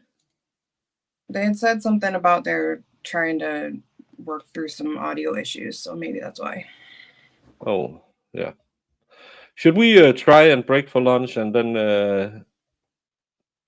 put the Yeah. word on screen up, and then we'll rush back if we hear anything? Yeah, sounds good.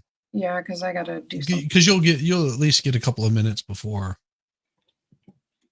Yeah, they're not gonna jump right back into it. At least if you're watching, they should be okay. So Yeah. Yeah, that was some kind of stream. Yeah, some kind of stream. We're gonna lunch break because normally if there is a verdict, they would give us a little bit of warning. Should I put on words on screen and then I can go heat up my pizza, and Yeah, I think all so. you lovely so. people can just have us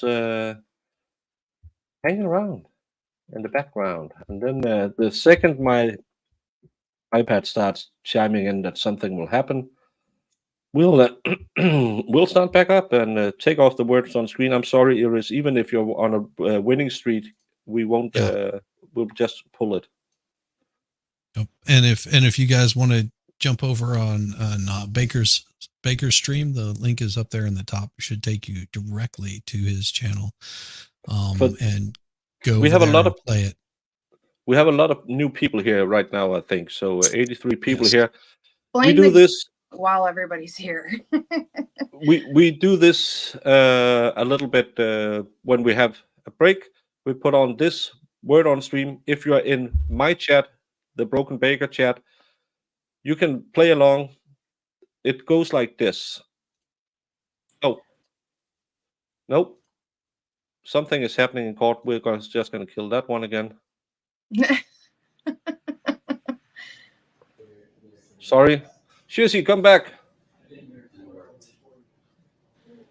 I'm not seeing any of them in the. Nope. Okay, audio check. You guys hearing me on your end? Yeah.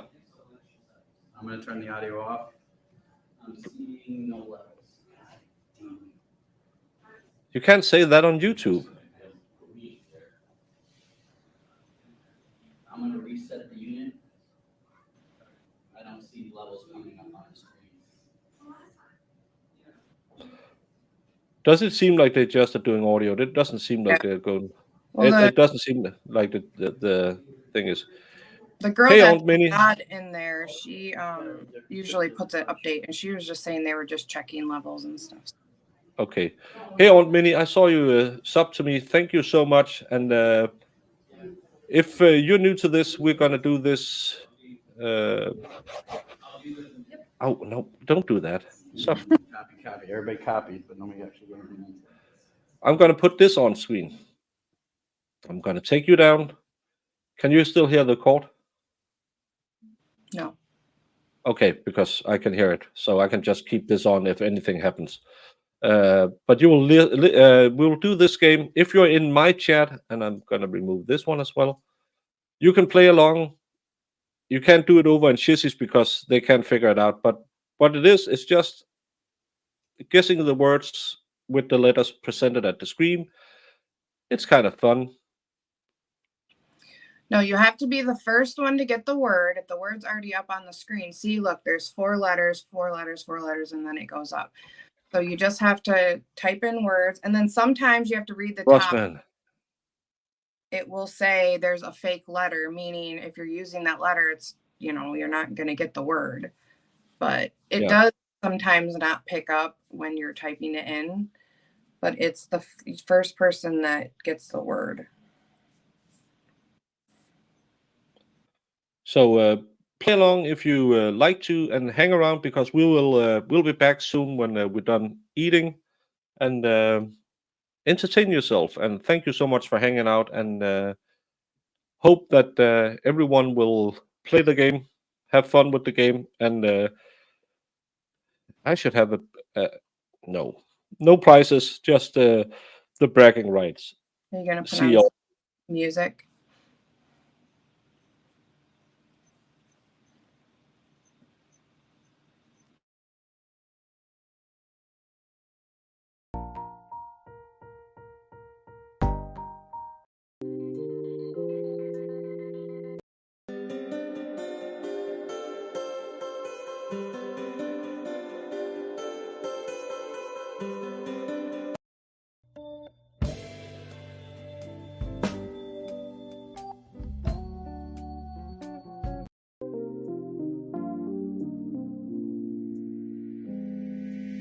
We're gonna rock a little night driving.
Hello, welcome back. And just to show we are not cheating, that nothing super exciting has happened so far, we're still back at nothing. Yes. Can you hear me all right? Yeah, I can hear you. I can hear something in the background as well. Well, I'm sitting outside. Oh, fancy. Let me see if I can fix that. Just a second. Well, you use the letters and then you make the words, or you do as I do. You just punch the keyboard and sometimes you're lucky. Hey, Fetty. So is that better? Yeah, you just sound like you changed your voice.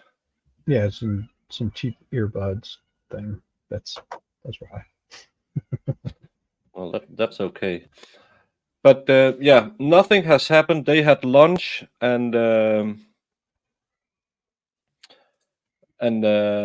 back to deliberating. A little more than 7.5 hours so far has gone by. So I'm leaning. They don't have a clear guilty or not guilty now when they're gone almost 8 hours. Yeah. That's my totally non-professional, non-scientific assumption. But if you're gone for almost 8 hours, and the only questions you have had is, can we see a map of Western Massachusetts? I've been thinking about that map while I ate, and you could also try to figure out how far away that store Mark bought his pants in were.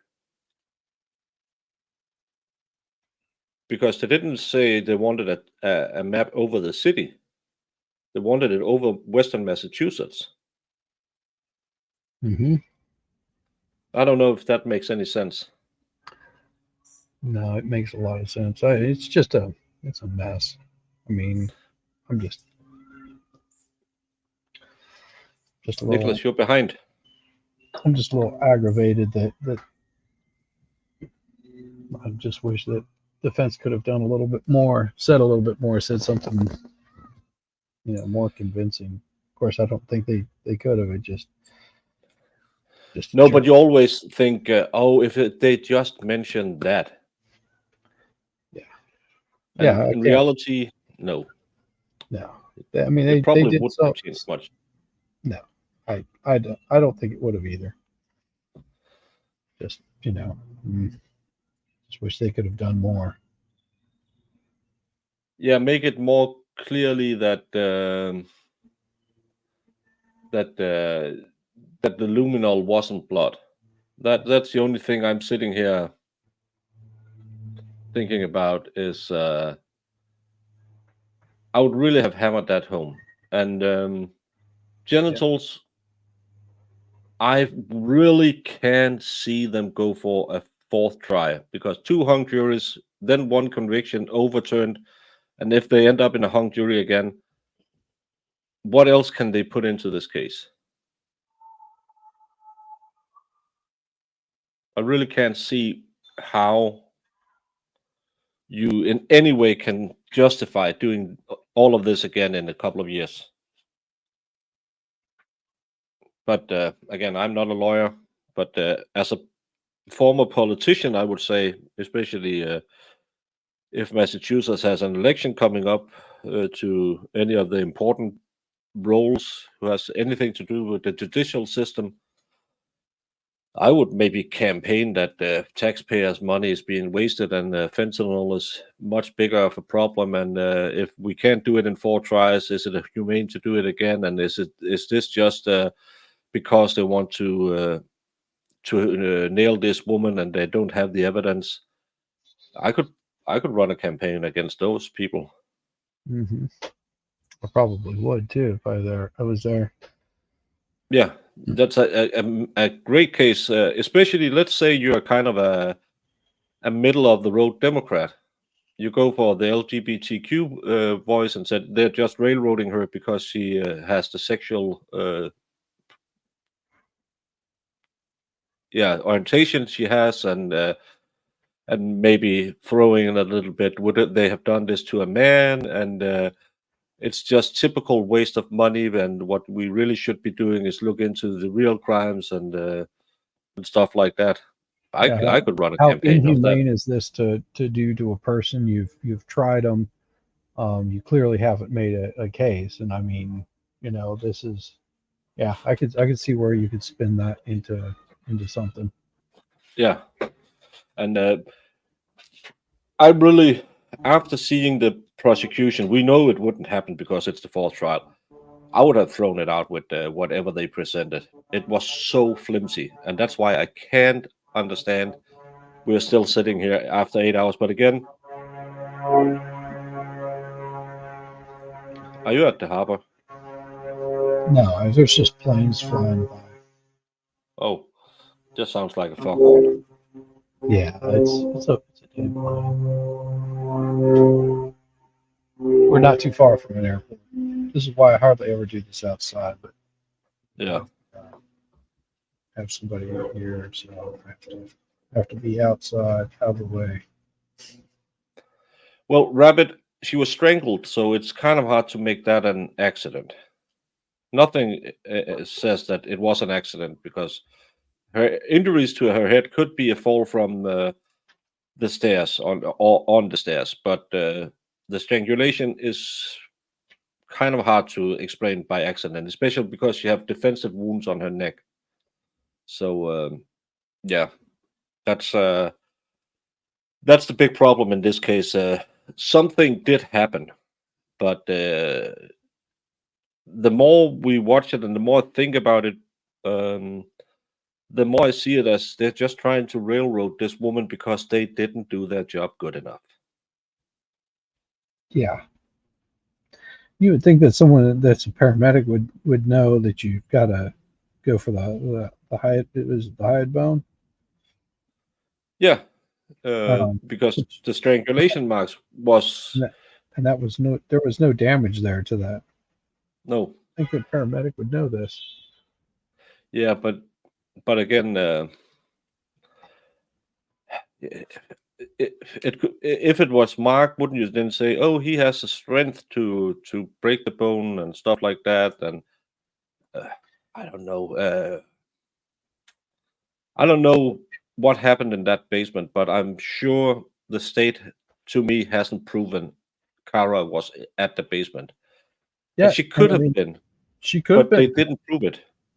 Right, and that's my hang up with it. It's like, yeah, she totally could have done it, but I can find other excuses for what happened, what things looked like. Hell, I mean, for all we know, they had an argument the day before, and she took the shovel to the door the day before. Yeah. How do we know it happened that day? Yeah, exactly. And that's everything could have been, would have been, should have been. And that's what I hate in cases that ifs and buts have to do all the lifting. And that's a real big problem in this case. Ifs and buts is everything they have. And I don't know how they can get past that. No, we don't know if she owed money to some shady people. She had a gambling problem. And just like people who has a drug habit, they tend to get the money where they can find the money. And sometimes you find that money in the pocket of someone who might not be loving that you don't give them the money back. But again, it's again, if you lend out money to bad people, when you lend money from bad people, they tend to keep you alive because they really want the interest. But and the money. Yeah, and the money, yeah. But again, someone could have come to collect, pushed her a bit too hard, didn't know the landing, led right down to the stairwell, bang, and thought, "Oh my God, I better do this the right way." That's another reason for reasonable doubt. And that's again, we are every time we talk about this, I I can find 3 other scenarios that makes just as much sense as the one that we were presented. Yes. With just as much proof. Yeah. With the evidence provided in court, I could have spun it 2 or 3 other ways.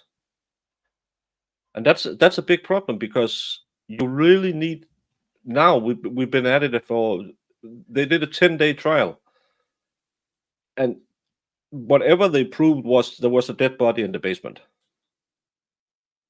That's a brunt of it, because and she was out shopping later, but it just doesn't make sense with the rags that was pristine in a wastebasket after 28 hours and bringing it back to the crime scene. All of that just shows that there's so much reasonable doubt, and I'm really afraid that the jury doesn't get that their job is just to get, they have to get beyond reasonable doubt. If they have anything reasonable to say, well, I'm not sure, they have to let her go. I don't know. What do you say, Jamie? I was listening and I agree. I don't think that them asking, I mean, that was a good point I heard you make earlier when you were thinking about the map. Maybe they wanted to look and see where Carla or Mark, according to the testimony, was in relation to her, which would make sense. But yeah, because if we just use this as a drawing map, I just have to do this. Do a little branding. Thank you, Lexi, for the nice branding. We do this. I don't know how Massachusetts is, but let's say you have the state here, and you want a map over the western part. That's the eastern. I'm not good at geology. You want a map over the western part, and this town is here. Wouldn't you just say, we really want this map? It doesn't make sense that you want a map over the western part of the state.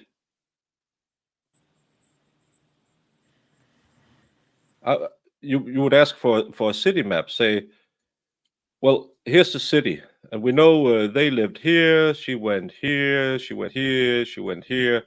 So, and she said that either she took this way or she took this way. Would you just ask for a map of the city if you were unsure if she had taken that route she said? You wouldn't ask for a map that covered the entire state or the entire western part of the state. Yeah. Yeah, I'm just having a hard time seeing what the holdup is with the jury. That's the, is it someone that's holding out because they're just like, no, you just haven't proven reasonable doubt for me, or do you have someone that's holding out that's saying no, there's reasonable doubt? I mean, I don't know. I mean, it could be one way or the other. It seems like that's the hard part about being on Verdict Watch, because we have a clear understanding it should go either way, and we try to read the minds of people we don't know. That's really bad. They say they want the route. They said they want the demonstrative, where they painted the route. Yeah, so, and they also wanted the text, the whiteboard for the text messages when those were sent. When did you hear that? That was part of the demonstrative that they wanted. No, they just said for the. They wanted two things. Yeah, they wanted a map of the western Massachusetts, and they wanted the demonstrative showing the routes she could have written. I didn't hear anything about the text. Yeah, because I think the texts are in evidence, but the route isn't.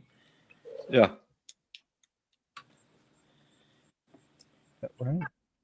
I thought they were asking for the demonstrative on the text because they wanted to do a comparison on the map and when those texts were sent.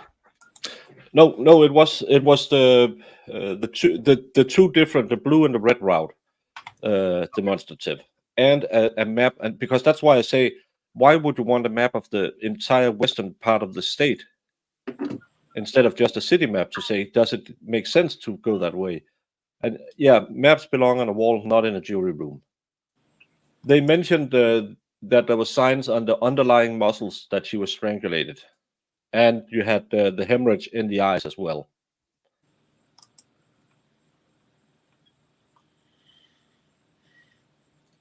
Yeah, but it was the demonstrative of her roots. They didn't want. They showed a whiteboard with two different routes painted onto them, a blue and a red one, and they wanted that demonstrative brought into the jury room. So they're probably arguing something about where she was. But when I was thinking about it when I ate, I thought it was strange they wanted the entire western part of Massachusetts on a map instead of just saying, well, the nearest county or whatever. I don't know how you make maps. I'm not a cartographer. No. Granby is not that far from New York, where the boyfriend was shoe shopping. The boyfriend was pants shopping in another town. Maybe that's why they wanted that map. Yeah. Again, but again, it's we're sitting here now because we're going into 8 hours.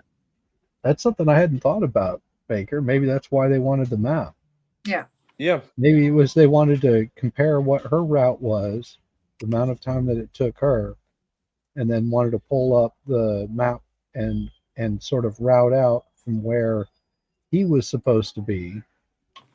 And they might be thinking, we think it's this guy that did this, and let's get a comparison and see what the time is. Maybe they're true crime detectives or some crap, and they're going, hey, if his matches up closer than what hers does, then there's reasonable doubt there. We've got to let it go.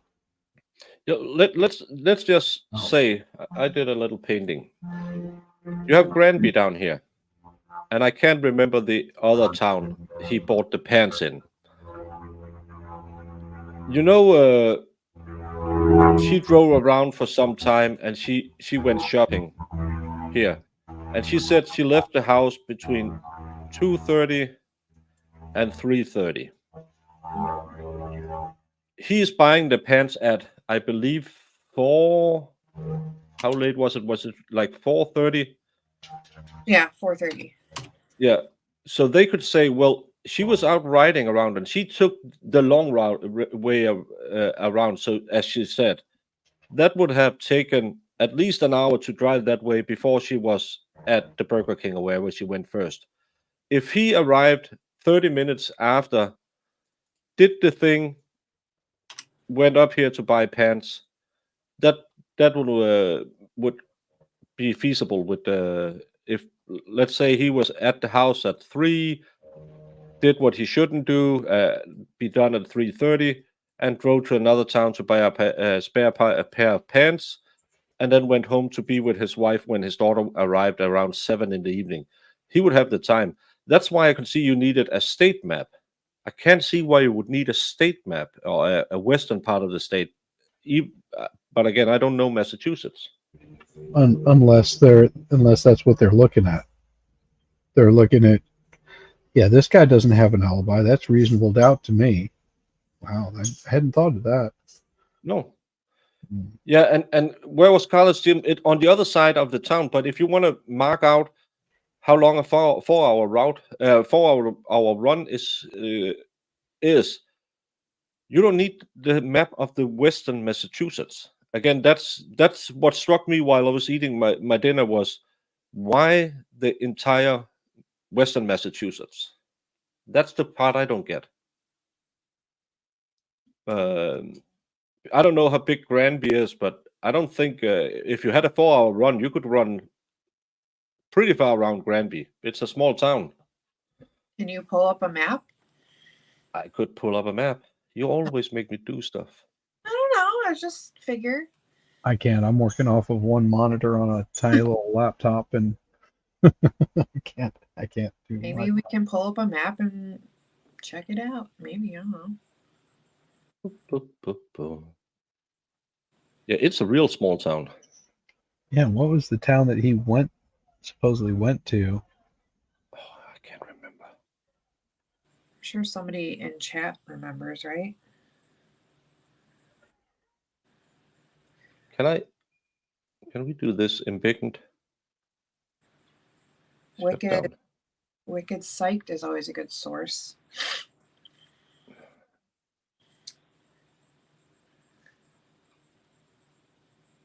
Can it be that small?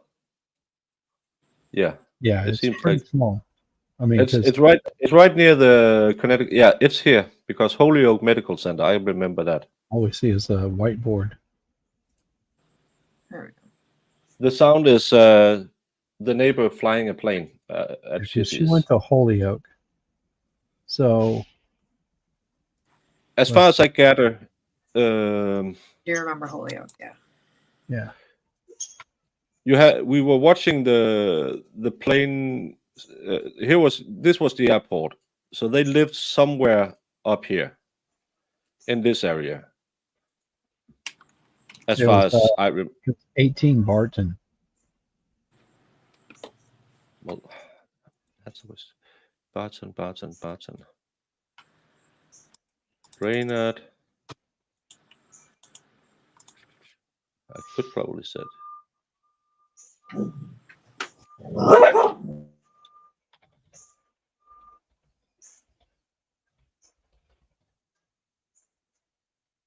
Barton Street, right there, Granby, Massachusetts. Oh, it's way over here. Now zoom out. Just gonna hit the right house. Yeah, it's the same house. Close. Go away. Go away. So it's somewhere near here. Yes. I can save it. And so they lived over here, and she said she did a route this way or something like this way down to, we know this, she was at the Stop and Shop. Mm-hmm. And she was at the Holyoke Mall. Yeah, that's down here, and because no, why can't I move them? We can't move the map when I've had this one on. Stupid. That's the worst part of drawing on a map.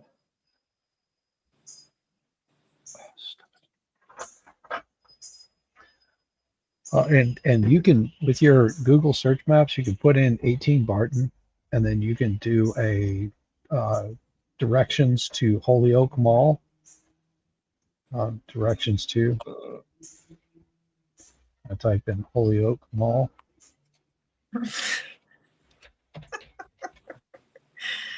Not Holyoke. Holyoke Mall, Holyoke Street. All right, so how that's much time? 20 minutes. The direct route is 20 minutes, but she said she went another longer route. But still, it's 20 minutes. South Hadley to get the McDonald's and all that kind of stuff. Now, look for what was it, a Walmart that he went to? And just add destination to Walmart. Oh, I should have done that before I did. You are all the smarts. Directions. Do this. Holyoke Mall, Holyoke Street. Yes. Add destination. Yeah, after that, she went to a Burger King. Yep. But I don't know. I should probably not have my home address standing here.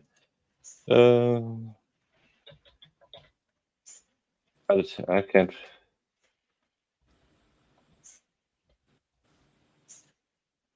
There it is, Burger King Northampton. So there's one at Grand Haven, looking one at South Hadley.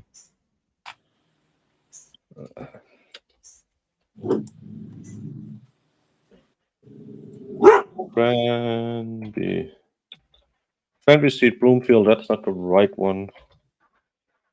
It doesn't show up. There's one at Northampton Street. Holyoke. Yeah, there you go. That's up That's here. the, That that's the one she does. did. Is that the one Is she that the went one? to? Yeah, Okay. because then she went to add destination, stop and shop. Yeah, it's right there. You see the little And- stop and shop on the route. Yeah. Granby. There it is. Holyoke. Yeah. No, that's behind. We want this one. Yep. This one.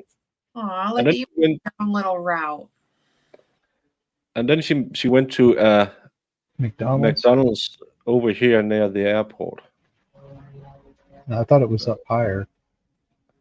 Yeah, we were talking about the why take a kid near the airport. But let's see what that's McDonald's, McDonald's. there you go. Maple Street. That's not the right one. Could be. No, because that's right next to the Stop and Shop. She went across the river, and then because I I said think we this should, was then she South would take Hadley, wasn't it? Or South. Granby.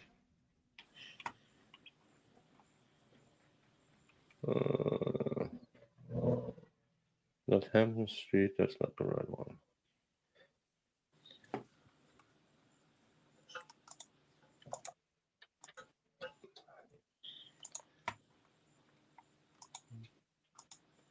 Northampton Street, Main Street, Springfield.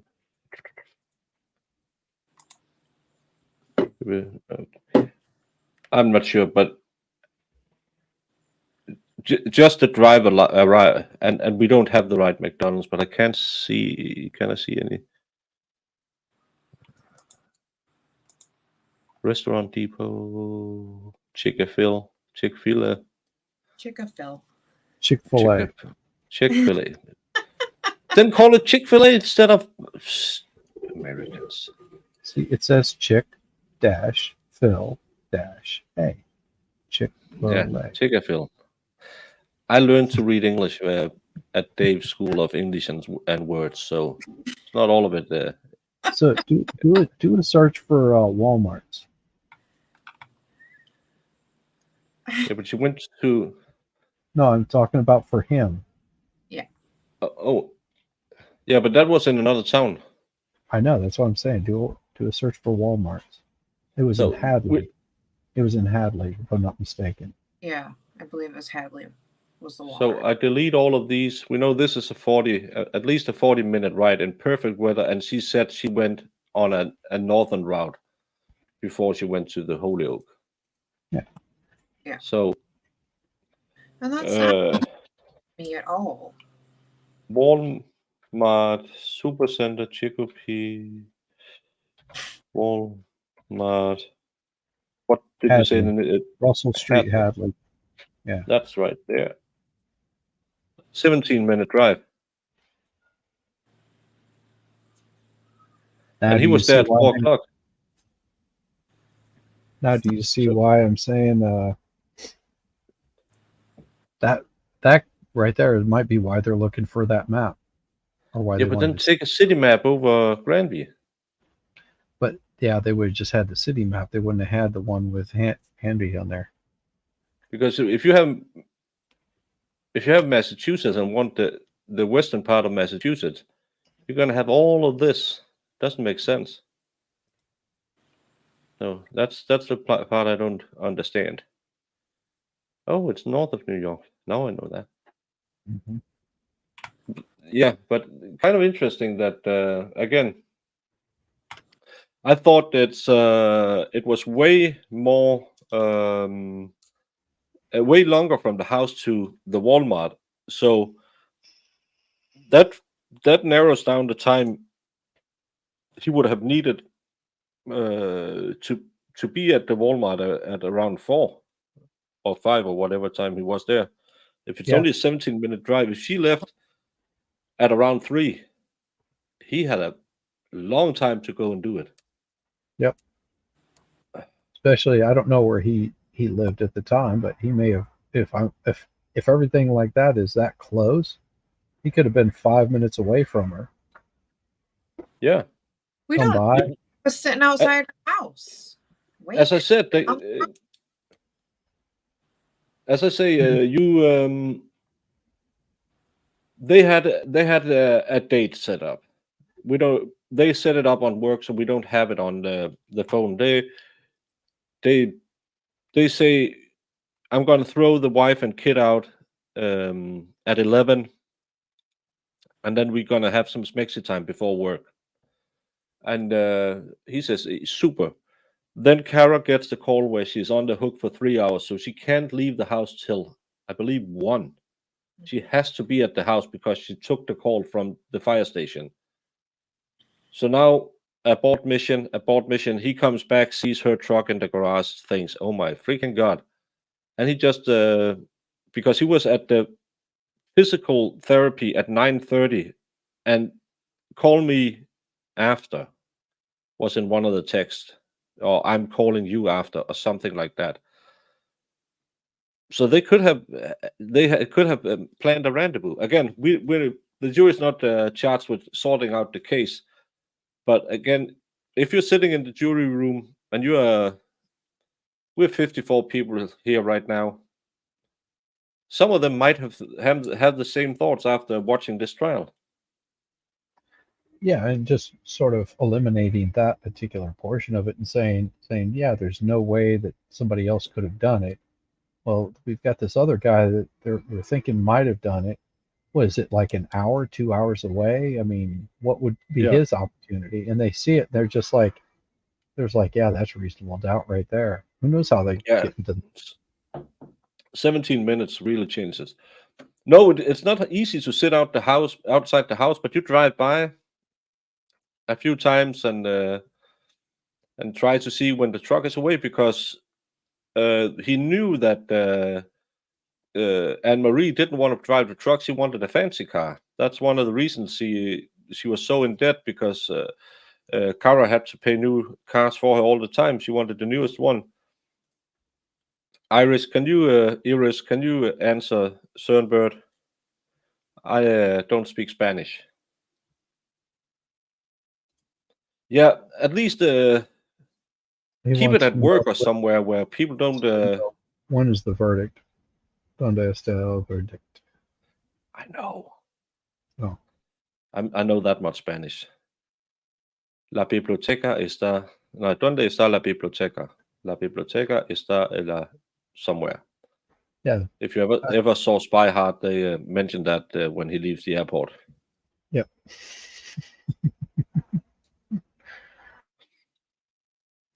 Yeah, a little something. Yeah, it looked like a road that would have through traffic. And did Mads, wasn't it you who looked up the Google map of the area? It was there was a couple of neighbors, but it was pretty open. So again, I don't know if he's driving a Ford 150. Who noticed a black Ford 150 going down that street two or three times? There'd probably be about 2 or 3 going by every couple of hours. Yeah. So again, that's why I can't understand we're sitting here. There's so much reasonable doubt, because I'm not a smart guy, and I can make up a lot of scenarios. I really wanted to have run through. No, it's not. If you remember Spy Hard, when he leaves the airport, they are doing the call outs, and then they go into "Welcome to Los Angeles. ¿Dónde está la biblioteca? La biblioteca está en la." Oh, we saw hair. Maybe. I haven't seen a thing yet. Whenever you see it go black is whenever you know something's coming. Yeah. That came out I wrong. just saw some brown hair. So and nothing is anywhere over Yeah, we're over 8 hours now, I believe. So yeah, and that's the worst part. Again, we are sitting here, and we've been sitting here for 10 days, and and the more we sit, and the more after 8 hours, the more things you wanted Rosemary to have said. Talk more about the luminol. Talk more about should she have brought Mark on the stand? No, because that would completely take away any implied things. Because he could have said, "No, I was at home all day, and I was calling my other girlfriend, and she can testify I was at the house all day." That takes away one reasonable doubt. So you won't put him on the stand. Prosecution So wouldn't put him on the stand because that could provide reasonable doubt if there's shown to be another suspect. So yeah, prosecution's not going to bring them up. and again, both sides don't want him because one of them could strengthen the reasonable doubt, and the other it could take away strength from the reasonable doubt. But why didn't they call the lead detective and have him go completely nuts like he did in the first two? But again, maybe he will say something bad. You're exactly right, son. It was Maria. It wasn't la biblioteca. It was ¿Dónde está María? María está la biblioteca. That's the right one. I Maybe haven't they seen that. get him to come in because remember he was out of town or whatever. Maybe they couldn't get him in time, and they thought it would be better just because she really harped on like they should have called him and they didn't, and he's not here, and da da da da. So maybe that's why. Yeah, but they had other witnesses lined up. They had Mark sitting outside the room. I don't think they actually brought Mark in though. I thought They didn't bring him in, but they had him sitting outside in the courthouse, ready to be called. I don't know if I really would have though. No, absolutely not, because he can take away your reasonable doubt. But it's just to say they called him. So if she really wanted to show off Spangoli or whatever his name is, Rangosa, whatever, she could have done it. She could have waited for him, made them get a bench warrant for him. Yeah, but maybe I don't know. Maybe they thought it would look better if they just like talked about like why isn't he here? Why isn't he testifying? Exactly, because that strengthens your reasonable doubt. Yeah. Why don't the state present him? It's weird The that state, the detective's not showing up to talk about yeah, his like that's weird to me. that I would also, and she pointed to that, but I would really have liked an expert to talk about the luminol. But Oh, I didn't again, maybe she didn't realize they were gonna do that because that was so out of the blue for me. Like when they yeah, said this blood, and I'm like, wait, what?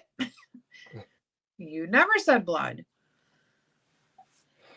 yeah, Maria, we were looking for was the the Russian trained Mexican assassin who was member of the Petco Mafia. Yeah. That's from the OGs, if people remember that one. Part of Letitia's personalities. Yeah, she's real dangerous.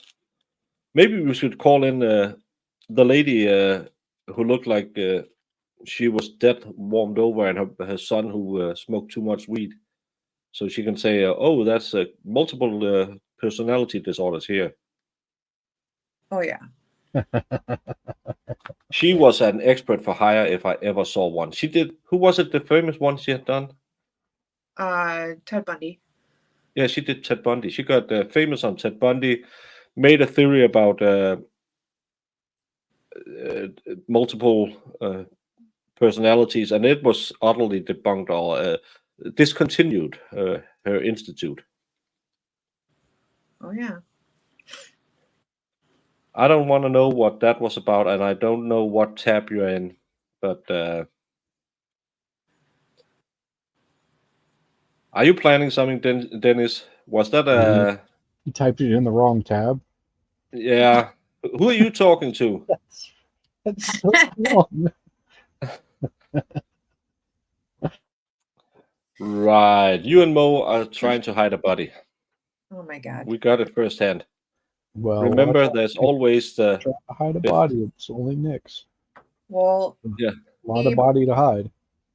anybody in the chat actually thinks she's guilty? I'm curious. The verdict on my poll is 13% believe they will hit guilty. 44% says not guilty. 44% says hung. And there was a And couple of people that hit the wrong key on mine, so it's not. yeah, completely you have a accurate. 24, 24 guilty and 76 not guilty. Yeah. On yours. So, but I was watching our reference point. They have an hour ago they put up a new one. 64% says guilty, 25% says hung jury, 11% says not guilty. Well, then if you vote That's guilty, great success. Like, what evidence? What proved you that she's guilty? I'm just curious.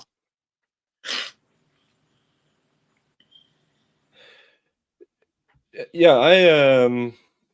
Yep. Same. I agree. That and that's the problem for me is the reasonable doubt in this case. There's so many scenarios in my little mind, and I'm a simpleton. You have a gut feeling, but what about what? MG Law, have you ever seen Lawn and Crim? If they are below 80% guilty, that's a great one.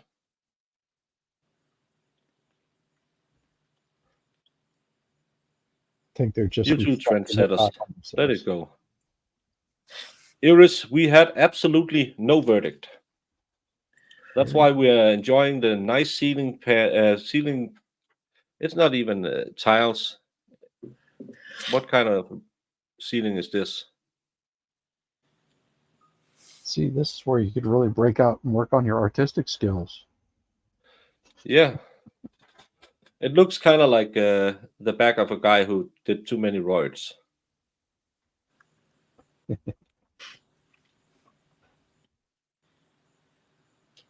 Yeah, well, I will say hovering around 60% guilty on Lawn and Crim. That's a high likelihood of. But no, I even think in murder, they went for not guilty.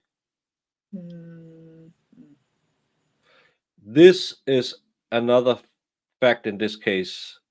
This is a somewhere between 2 and 3-year-old. It isn't a baby who can't act when she hears a loud banging. Ladies, Maybe the baby is Satan's spawn or something, and actually did the knocked her down the stairs and has maybe remarkable strength. Yeah. Well, if she's almost 3. I mean, yeah, if she didn't see anything, that would be. Yeah, Salbert, if they're almost 3, they can talk. And if nothing else, you have a 2 to 3-year-old.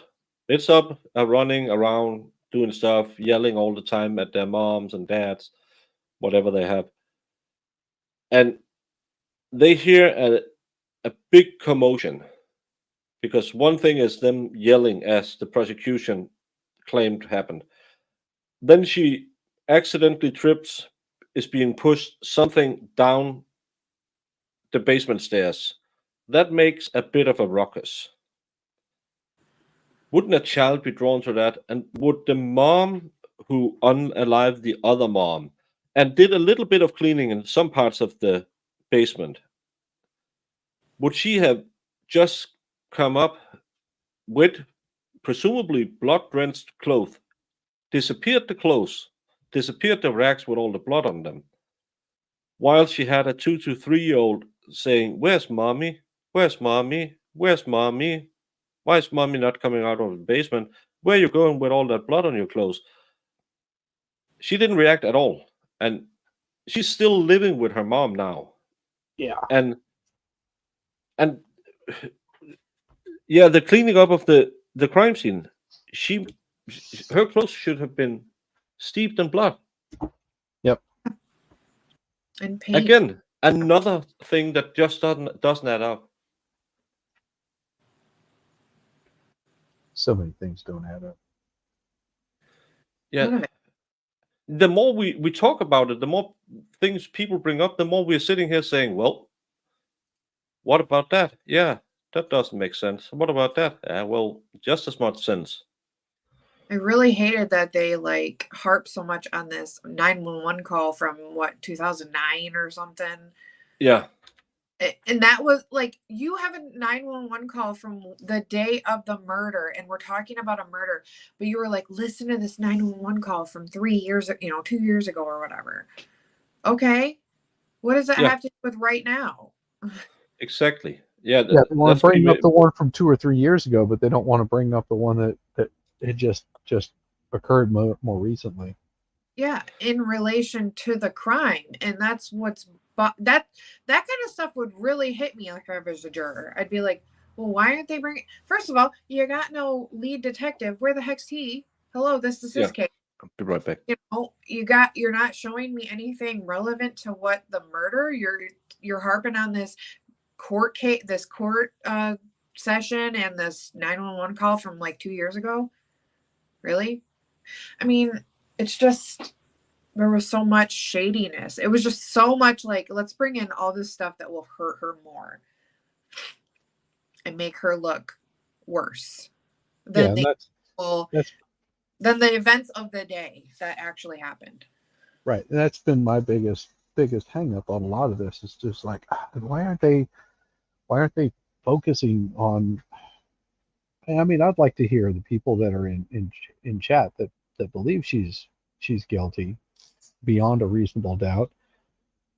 What, prove to me that point. That's where I have a hard time finding it. Tell me where you stand when it comes to the evidence that was actually shown to you, because I don't know what, and I don't know what I'd like to know what you saw, because I didn't see anything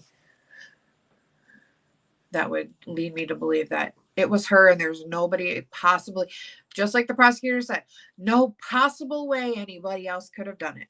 They said those words. Okay. Yeah, that's the part I have resolving right there. Mm-hmm.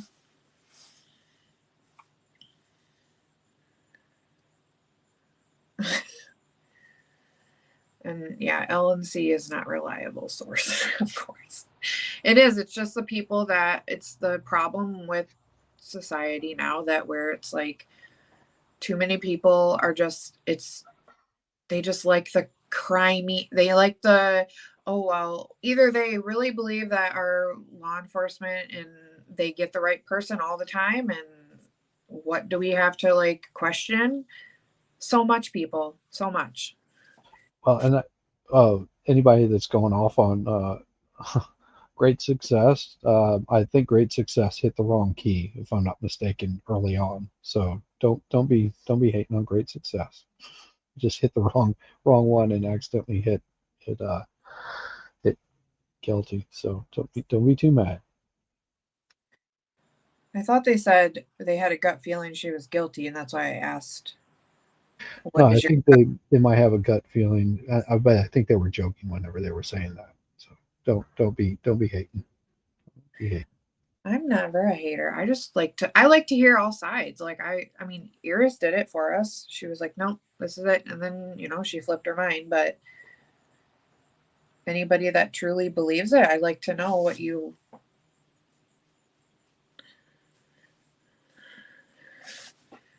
saw there. Yeah, I mean, I find it a little disheartening that it's taking the jury this long. Mm-hmm. Either way, I think because they are arguing it out. Or maybe they just go, yeah, let's just give them a hung jury and make them try it again. Oh yeah, and well, they had lesser included, right? Yeah. because sometimes I really don't like that, because a lot of times, They may well, be fighting over lesser includeds. yeah, sometimes they do pick the lesser included to compromise, like, Yeah. which is not right either. It's not right at all. No, definitely not. But because I see that a lot too in some cases. Yeah, that they just let's just settle on nothing and throw her away for 10 years or 20 years or whatever, or maybe she gets an easy sentence or something, so we're out of here. But now it's, if I'm not mistaken, it's close to 3 o'clock in Massachusetts. Yeah, it is almost 3 o'clock. No, there's absolutely nothing wrong. I have been in some long deliberations as well. Because sometimes you have a lot of facts that you really have to look at, and you have to go into all the details. But to me, the whole thing about when the state closes, you really must believe she is guilty, and then it's up to the defense to claw it back from you. And I didn't believe it when the state closed. His closing was so bad. I'll be switching computers here, so I'll be back in a minute. Yeah, just pop Are in you now. on hanging out a while? Me? Yeah. Yeah, if they're gonna close the court again today, it's gonna be in an hour. Yeah. So I thought we could throw on some Daryl Brooks and let his idiocy entertain us for a bit. Are you gonna go somewhere? No, I was just saying either do that or like pull up the closings again or something. I don't really want to go over the closings again because I don't we did either, it. but I don't know. It was just suggestion. Yeah, but I know some people like to go over but closings isn't evidence. It's just how they see it, and again, it isn't evidence, so you can't really use it for anything else than get annoyed again. And I'm on my third beer, so should we just do a bit of idiocy? Why not? Yeah. Danish cookies. Are you talking about the one in the big tin box? I don't like them. They're always stale, and I only like the ones with chocolate on.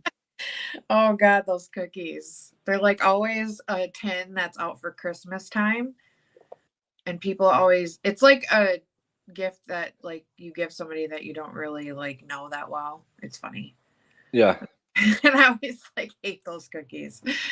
Danish butter cookies.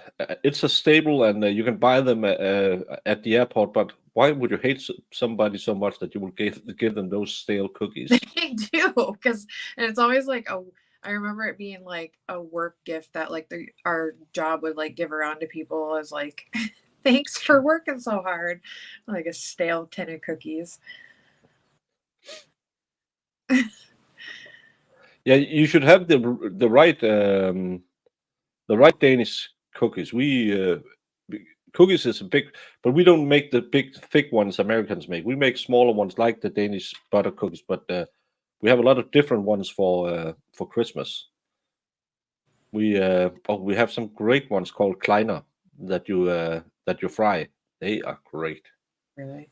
Then you get the Norwegian Kleiner, and they're bad. They're big, thick ones, and for some reason, I don't know if Fred is in the chat, but they put some lemon glazing on them. I hate them. You guys are so stupid. No, they're so gross. I don't really like, honestly, I don't like hard cookies anyway, in general. Yeah, I'm not sure we can translate that one on YouTube. What is that?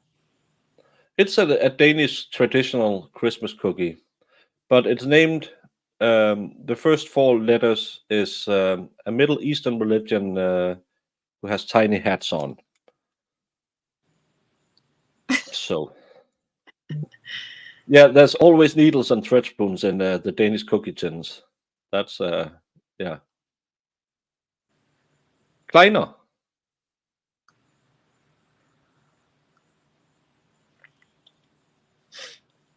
Well, my mom makes like these banana chocolate chip cookies and the sugar cookies. However she makes them, they're like thick and soft. Ugh, that's how I like cookies. We don't make the thick and soft ones. We make them so they're nice to have with a cup of coffee. Oh yeah. Not a huge fan. No, but when you're wrong, you're wrong. Yeah, I mean. Nope, I don't want that. So many.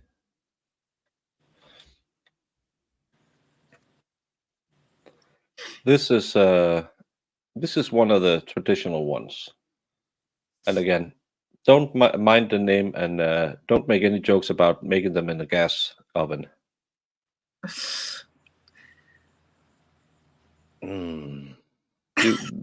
Those are good.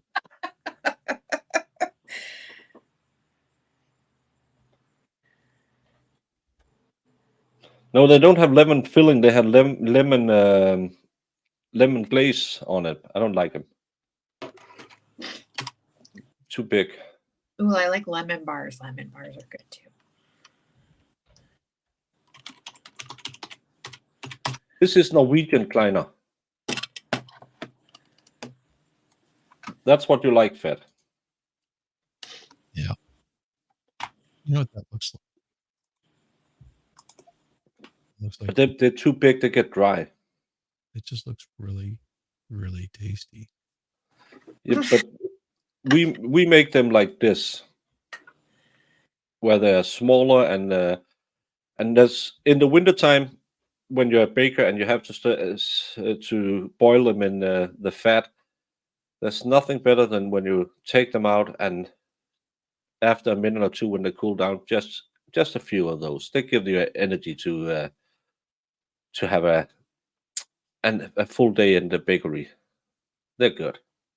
Man, it looks so tasty. Pop one of those in your mouth, just chomp, chomp, chomp. Do we have any more Christmas cookies? Oh, it's too bad Medita isn't here because we have a cookie named Finsbrød. That's Finland bread. I hate those. They are stale.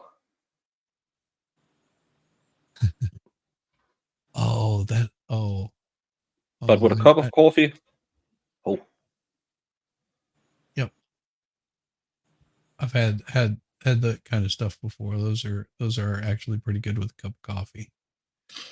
Yeah, and because they're a little bit thicker, so they can hold some liquid. They don't turn into a mushy thing. Right. And sometimes you just like them a little thicker. Yeah. Stroopwafel.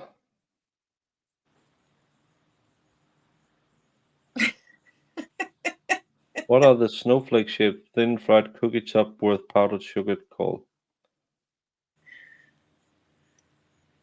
Oh, I don't know. I don't know that one. Oh my god. But these are this is the traditional. This is gingerbread men. Gingerbread Christmas trees. Oh, these are good. Those are brown cakes. They got a little spice in them. These are primarily for New Year's Eve. So it's a little darker, a little spicier. Yeah, with some big almonds in them. Hmm. These are called pepper nuts. They're great too. Paper nuts or pepper? Pepper? Pepper. Yeah, pepper. Okay. They don't taste like pepper. There's a bit of pepper in it, but they're just called pepper nuts. Don't ask why we are Danes. We're stupid. Strange. Oh, fitbrød. Oh, that's fatty bread. Coconut rings, great too. It's almost. I hate these one.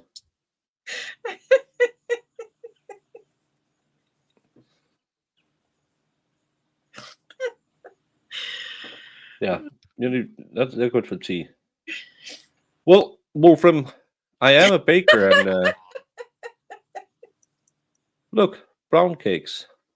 Oh, and honey hearts. They're good.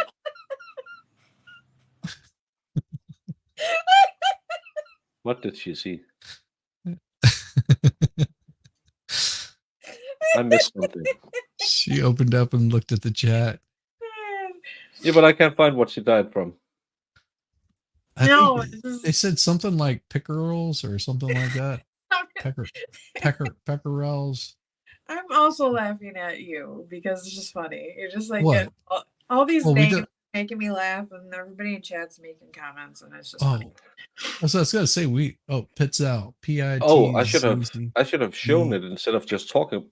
I was looking at a You full were. page. I don't know. Oh, I'm an idiot. He's just looking at cookies, getting all excited, and he's not showing us shit. Oh, okay. Okay. This is the one I was looking at. Those I've never seen before. Probably Copenhagen stuff. They're not good. Those look like cheese sticks that have been dipped in chocolate. Yeah, I have never seen them before. It's probably something from Copenhagen. They're weird. They're almost Swedish. Then you have the fat bread. They can be good, but they're kind of stale. And then we have the coconut rings. They're great. We don't make cookies. Håkonskær sound Norwegian. We don't make those. Ginger. I don't like ginger. Then we have the Finnish bread. Great. Vanilla specia. I don't make those because when you make them in the bakery, you make a long roll. I should probably not do this on screen. And then you have a machine. So you make it. It gets long, and Yeah, then it's cylindrical. No, it's just a long round thing that you roll out, put it in the freezer, and then you put it in a machine that chops it up. And if you don't put does it chop it up into little bits like crumbles? Yeah, you do like this. So it just chops it. It sort of feeds through and just chops pieces of it up. Yeah. Gotcha. And if you don't put the safety shield on, you can't see it on screen. That machine that can cut through a frozen dough, it stopped in my thumb bone. So that was good. That's 6 stitches. So that's good. And then there's honningsnitter and honey bumper, honey bombs. Yeah, we're weird people. Honey bumper. Those you have to make 60 days before you bake them because they have to suck moisture from the air. So they're bombs at sucking. And So then we have how much does it suck? They suck a lot of moisture. But great, you put a cream filling in it, not cream filling, butter filling, so they are nice and moist, and then you bite into it, and there's all this white just filling. Explodes in your mouth, I bet. It's an explosion of taste. And then we have our ginger. It's becoming more popular with the ginger houses. It wasn't when I was younger. We do these ones too. Well, the I spiral don't like smackers ginger. look good. Yeah, they're good. I don't. Cinnamon roll almost is sort of what it looks like. I don't know what it is, but this is the kleiner you boil. We don't do those. It's a Swedish name. Biscotti. I never heard of anyone making biscotti. That's the worst cake in the world. Even with 2 cups of coffee, you can't make them soft enough to eat. What the biscotti? Yeah. I don't like biscotti. My wife likes biscotti. I'm just like, oh no. It's just a tough one to bite into. Yeah. They stay hot all the time. Yes. I mean, you can dip those in coffee and they'll just they're so hard that they will just chip a tooth. Yeah. So you have to dunk them over and over again. Yeah, I mean, And if you don't, then it's like it'll ruin a filling in a heartbeat. This is the English translation of the name of these cakes.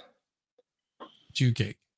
Yeah, and it's always a joke that you don't make them in a gas oven. We have poor taste. That's funny. No, I'm we just curious. So are those like some sort of kosher or something that? No, I don't know why it's No. called Jew cakes. It's just something we call them. Oh, weird. Most things doesn't make sense. Yeah, you can tell why these are called brown cakes because they Okay. have big nuts. And these are Why do the brown pepper cakes nuts. have bigger nuts? I don't understand. It's nature. Are those like macadamia or are those almonds? No, it's all and they have a little spice to them. Salty spice or like hot spice? No, it's what do we put in them? I can't even remember. We get it in a mix. A bit of ginger, a bit of I don't know what niliga is. I don't know you what never. element. Why would you put ginger in brown hard cakes or brown nutty things? Yeah, I don't know. Again, we're weird people. Ginger's a weird flavor.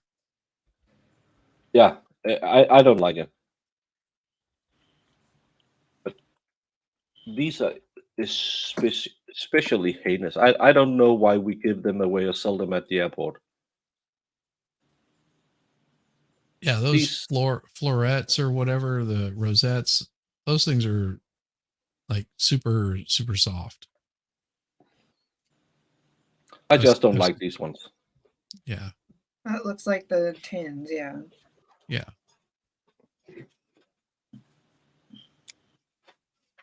Like they're almost like shortbread cookies. Yeah. Yeah. Okay, it's because of the Jewish bakers. Might be Okay. might be kosher. I don't know. I just make them. Very Still cool. looks gross. You should eat them. They're good. Well, Yeah. that's our reason for living is to make Jamie burst out laughing. They know what they're doing. Yeah. Both of them. Well, ginger spice. Yeah. Some like it. I don't like it. Well, and it's so it almost overpowers everything. Yeah. I mean, it's just a real domineering flavor that, just sort of, you have to have, that has to be something that you enjoy having. Like we'll do sushi, my wife and I, and she's like all about the ginger root. And I'm like, yeah, I don't really enjoy the ginger root. She goes, well, it cleanses your palate for the next, flavor or whatever. I'm like, yeah, it ruins my taste buds. Well, I don't eat raw fish. You can't trust it. But I don't like that, and I don't like the wasabi, which isn't wasabi. But I don't like that. We use that on roast beef. The horseradish. Yeah, horseradish on roast beef. Yeah, that's good. Horseradish will make your eyes water worse than onions will if you grate it up raw. Yeah, and if you see Danish, what you call sandwiches, what we call smørrebrød, with all the toppings on it, some of them are just filled with horseradish, and that becomes a bit too much. But with roast beef, it works really good. Yes, you have the strong flavor and the really salty meat. Mm-hmm. That's a good. You got the harshness of that spice with the the subtle flavors of the meat. Oh yeah. Oh, that sounds absolutely great. I had some Doritos hot and spicy. No, flaming hot. They're not good. Flaming They hot. just burn. Yeah. Oh. Yeah, I like the sweet chili is my favorite Dorito. Yeah, because I don't get, and I think we talked about this. I don't get the things where they just make them hot. Yeah, Make I them like flavorful. I like sweet and spicy. That's like my favorite. Because like my favorite kind of salsa is like the mango habanero salsa. I've got some bacon jam. I've wanted to try that. I've heard about it. So good. Bacon jam? Is it Yes. made with real or is it just Yeah. infused? Yeah, it's made with bacon. Because some of them who just make kind of like the barbecue where they put in the fake smoke. Yeah. No, I'll grab it. Hold on. I'll be right back. Yeah, I've heard of it before, and somebody had it, and it was like real bacon, and I don't know what the jam part is, but they're just talking about how amazing it was, and I was like, that sounds delicious. A roast beef smørrebrød. That's great. Oh, pepper jelly too. Yeah, like the pepper jelly. Really good. How did we get derailed from this idiot to my idiocy? Because they're talking about Danish cookies, and everybody likes them and hates them. My grandma always had the tin, but I swear to God, she never got them fresh. So anytime I've ever had them, it's just been stale and gross. So I'm probably biased on, I just don't care for them. But if you got some fresh ones, maybe I'll try them. But Farrell said something about grandmas needing those for their supplies. Oh my God, she had so many. And she put everything in them. So I relate. Really funny. Just a second. Talking about, I think I have them in. But my grandma was just like that with those tins. She had those tins for everything, and then whipped cream or Cool Whip bowls. She never ever had Tupperware. She put everything in those things.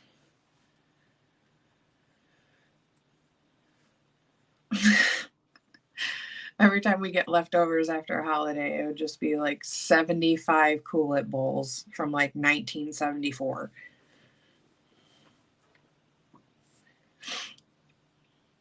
And then like meatballs too, yeah.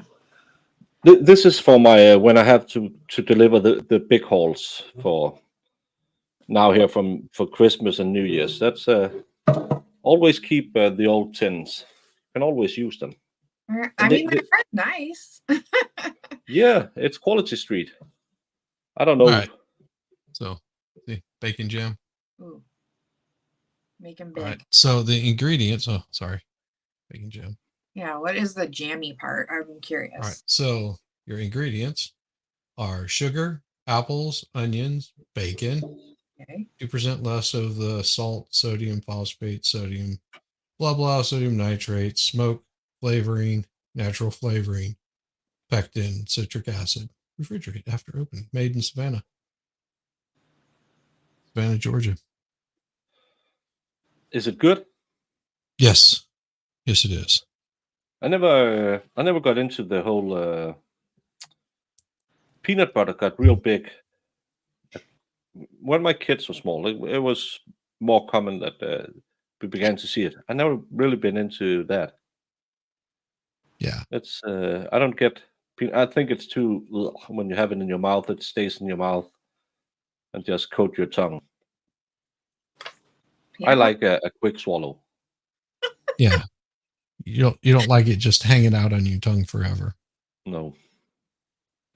That's. I hate you. Timmy, your mind is in the gutter. Well, my grandmother would make these fudge brownies, but they were basically just confectioners, like confectioners fudge. So she would cook it and heat it up really hot, where it would crystallize really fast, and it was almost like an icing, but much more chocolatey, much more sugary. It's just a weird texture. Yeah, it turns into a caramel. Well, and it was never soft. That's the thing. No, We caramel in Denmark is hard candy.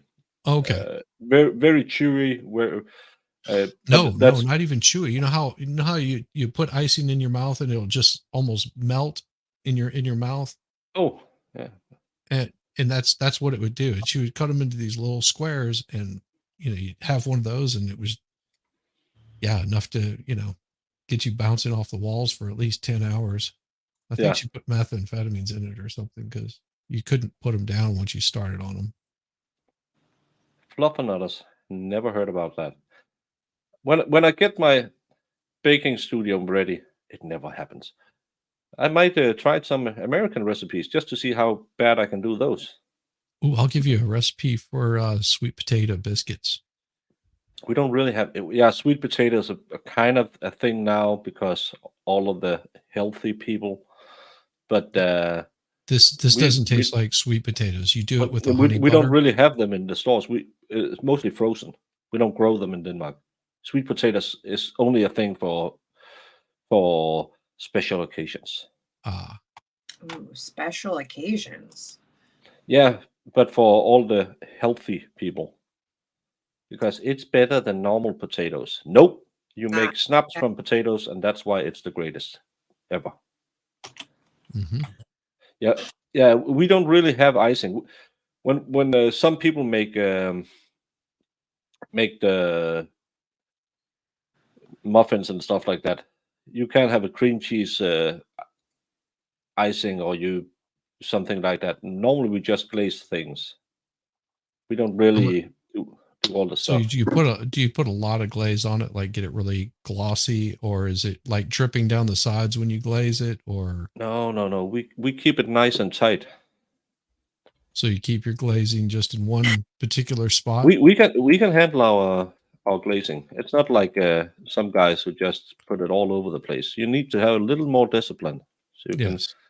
leave it like this one. Right. You want to put your glazing right where you put it, not like all over the place. Because it looks nice. Something like this. Okay, so you do it more in a little pattern. That's your glazing is the pattern. That's a typical cinnamon roll glazing. Okay. So, but Now it takes skills. There's a reason I went to was an apprentice for 4 years. You don't do it on the first day. Yeah, you don't get your glazing right the first time. Well, Nope. look at Cinnabon. Just pull up a picture of a Cinnabon, and They you'll just throw it all over the place. I know it's a big sloppy mess. Yeah, they should really look at this. That's a Danish. No. No. It's not cheese, friends. It's cream filled. A Yeah. nice glazing and a cream filled hole. That's how you do a good Danish. And Danny T says likes globs of glazings. Yeah. Yeah. It's great. It is a preference thing, I guess. But yeah, pull up like Cinnabon. Or you want me to send you a link to Cinnabon? No, I can let's wait to see. Cinnamon. No, I want Cinnabon. It's here. Baking company. That's Yeah. probably not a baking company. It's probably It is a baking company. It's like one of those chain kind of places. What the hell? Yeah, pull it up so these people can see.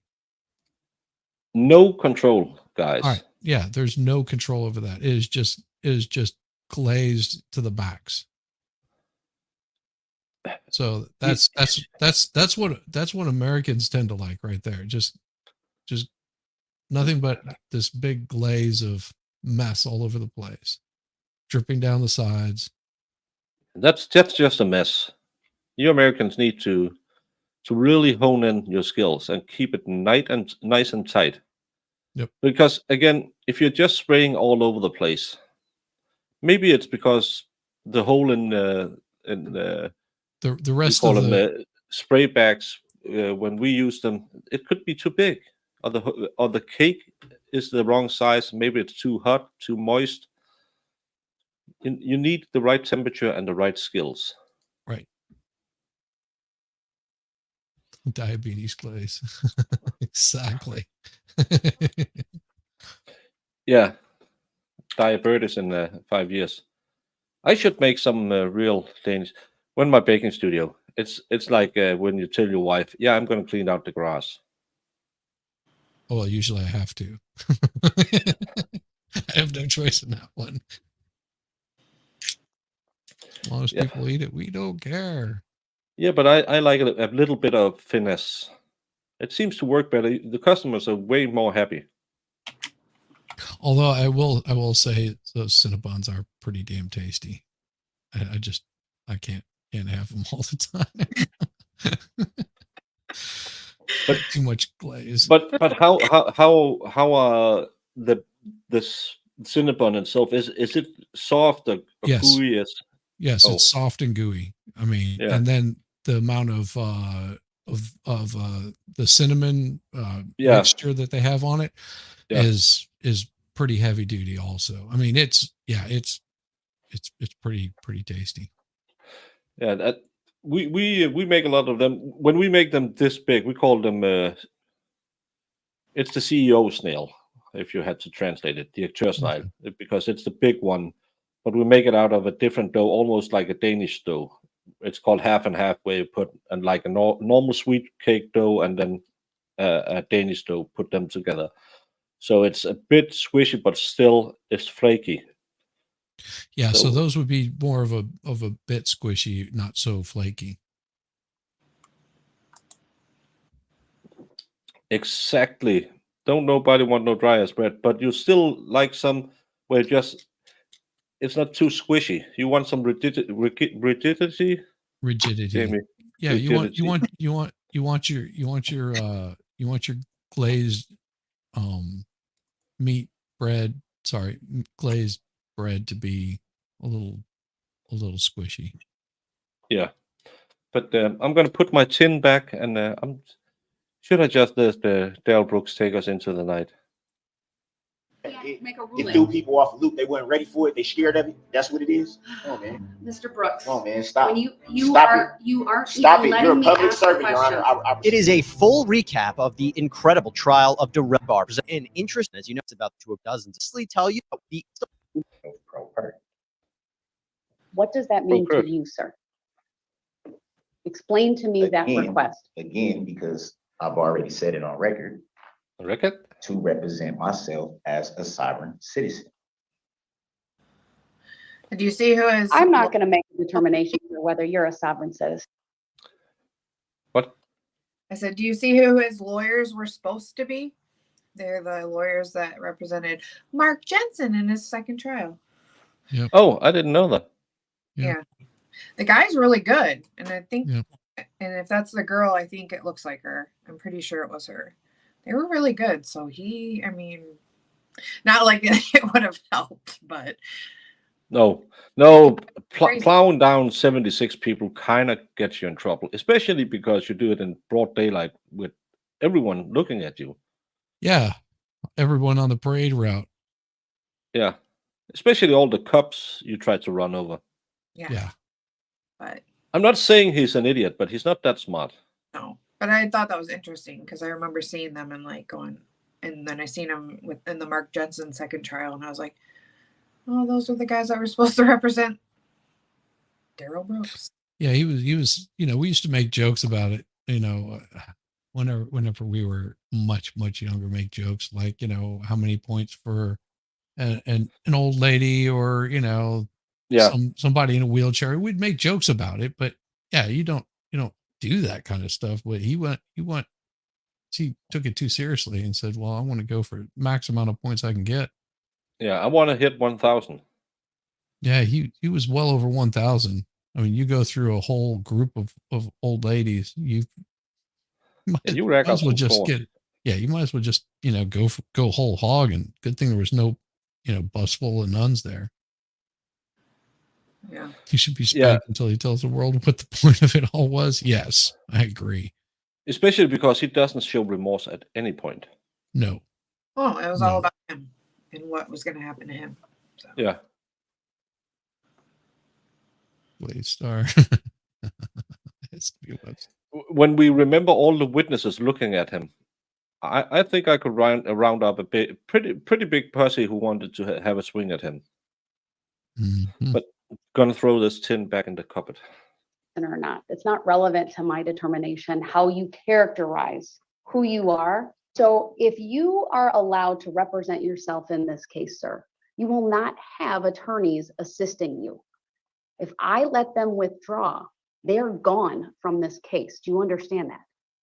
I think I will probably be better served representing myself. And Judge Darrow did allow Brooks to represent himself. Now, he may look back on that decision and say that probably wasn't the best choice. But what was fascinating is that Brooks identifies as a sovereign citizen. This is someone who doesn't really believe that they are under the jurisdiction of the government, that they're exempt from U.S. laws, which is Not true. seemingly why Not he would true. make repeated statements He's about his legal misinterpreting. name or statements that would undermine the authority of the court and the trial. Sir, did you hear me tell you about the penalties for these offenses just now? I don't understand the nature and cause of the charges. I'm not asking you that, sir. Did you hear me advise you of the penalties for hit and run resulting in death? I don't understand. Mr. Brooks, any questions for this witness? Yes, I do. For the record, I don't consent to that name. Are we going to address subject matter jurisdiction? The written decision that I previously entered is what I will stand on. I'm not going to address it any further. Is that verified proof? Can we address subject matter jurisdiction? It still has to be proven for the record? I decline to do so. Ah, yes, the infamous subject matter jurisdiction. Can you explain that?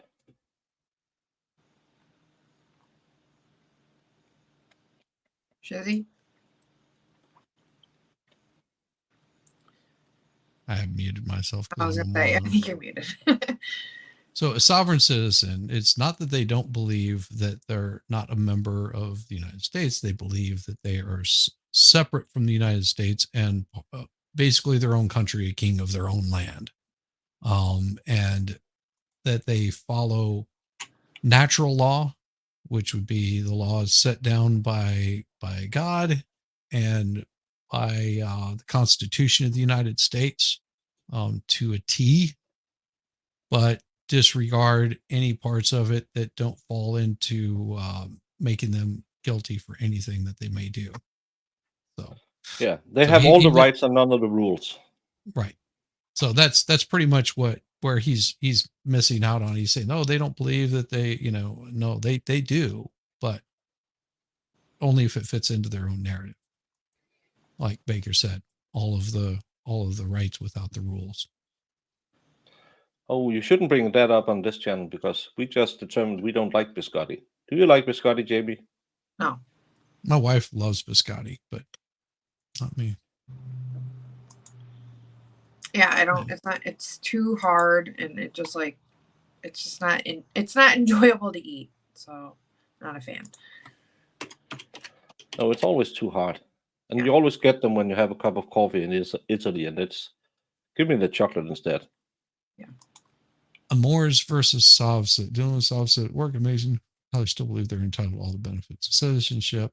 Amores versus Sovset. Well, it's so they can do a name change on it, so they'll adopt the what is it, the 13th tribe of Jerusalem, the black Yeah, it's the black or something like that. Israelites. Yeah, but it's just subset for colored people. Yeah, I mean they believe that they're descendant from the Moors, and it's just it's basically anything to trip you up in having a reasonable conversation. Let's see his next little antics. Before, I need to make a record that at 8:42 a.m., this court ordered Mr. Brooks be removed from the courtroom due to repeated interruptions and disruption with the court. You can see that he is seated with his back to the court or to the camera. He took his shirt off as well. I'm also told that he is threatening to throw and break items. Yeah. And that he seemed like a healthy individual. I don't get why he didn't go for insanity. I don't know either. It's only like 4'7" or something like that. Yeah, he's not a big guy. He's not very tall. It's a little guy. Yeah, but you can stack a lot of crazy in a small person. What Oh, they this is the saw guy- and about what they heard. So then you said you heard something? Oh yeah, you heard. I heard and saw the impact. That's Tell us bone about Yeah, that, please. heard a car hit another car or an abutment or a deer. If anybody's ever hit a deer with their car, you've heard it. I watched the body fly up onto the hood, and her head snapped back, and the body remained on the hood as it passed the side of my vehicle to where I thought I could have just reached out and grabbed her. So this happened that close to you? Yes. You saw all this with your own two eyes? Yes. Did the car continue past you? Yes. Where did it go? The car veered kind of in front of me. I saw brake lights and saw what was Jane fall off the hood. He proceeded to, and she was basically on the right side of his vehicle, and he proceeded to run her over with the right front tire, then the right rear tire. And at that point, I was just focused on the body on the ground, but I remember hearing the roar of the engine again. Did you see the red SUV strike any people in the Catholic community group? Several. Can you estimate how many? At least 15. Okay. And did, I'm sorry to ask it this way, but did you see anybody like actually fly or roll or tumble? Yeah, so originally it was, I heard sounds like thuds, and then it was in the air, like bowling pins. Okay. And not only is this kind of incredible, like bowling pins. Yeah, that's a way to describe it, I would say. Yeah, whenever I don't know about you, but if you've ever been in a car where someone's hit a deer, Oh yeah. it's not a pleasant sound. Just imagine that over and over and over and over and over again. And sitting there in your car knowing that you're doing this. I can't even describe the kind of person that could do something like that. No. And again, it was primarily elderly women and younger children he was hitting. And it wasn't like he was trying to avoid him either. No. He went straight for it. As the next witness, I believe she will tell us. of the car. I saw directly through the driver's window. What did you see? I saw a man focused on the group ahead of him. Is that Daryl Brooks that you saw? Yes. Do you see the driver of the red SUV in the courtroom here today, Officer Schneider? Objection, hearsay.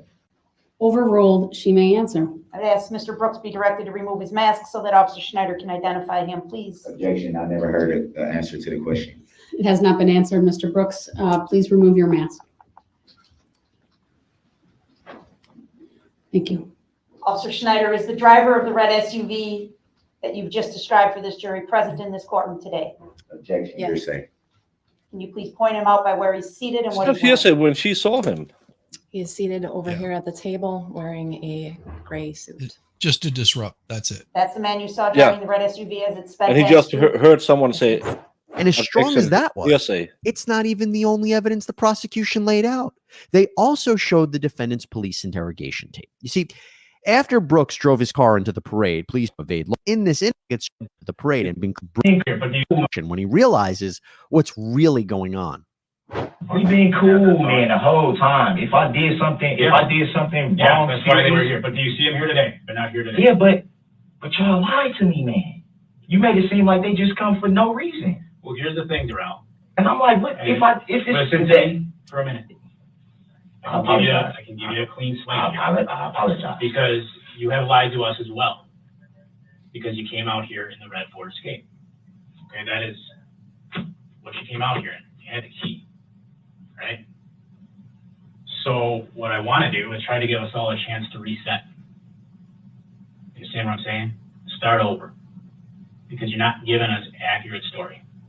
What if it wasn't me driving? What if it wasn't you? What if it was my mom's truck? Mm-hmm. But I wasn't driving. Mm-hmm. What if it was you? What if it wasn't me? Mm-hmm. Who I else would it like be? that he's asking the officer, can I use this as an excuse? Not you. That's not me. That's not you. No, I don't know. That's Darrell. That's you. That's you, Darrell. Why you say it like that, man? Oh, right. He wasn't driving, but what happens if he knows? Why did you say it like that? Probably because you just hit 76 or 77 people in a parade. That's maybe why they're asking a bit angrily. And always ask the police if you can use this excuse. Normally they'll say, yeah, it sounds like a good excuse, even though we have you on camera going through the parade. That's yeah. I gotta address Eris there. She said meat rubs. I understand she meant rubs. But you do your rub and then you smoke your meat.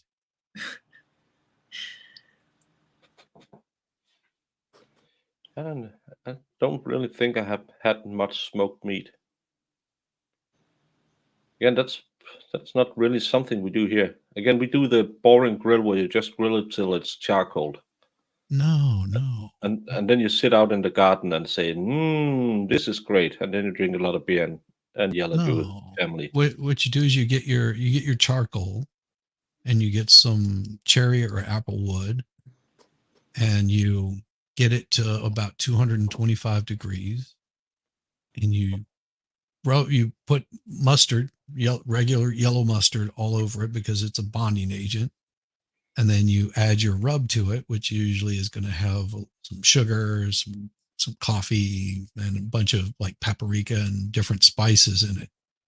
And you smoke that for just until you get it past its stall on brisket.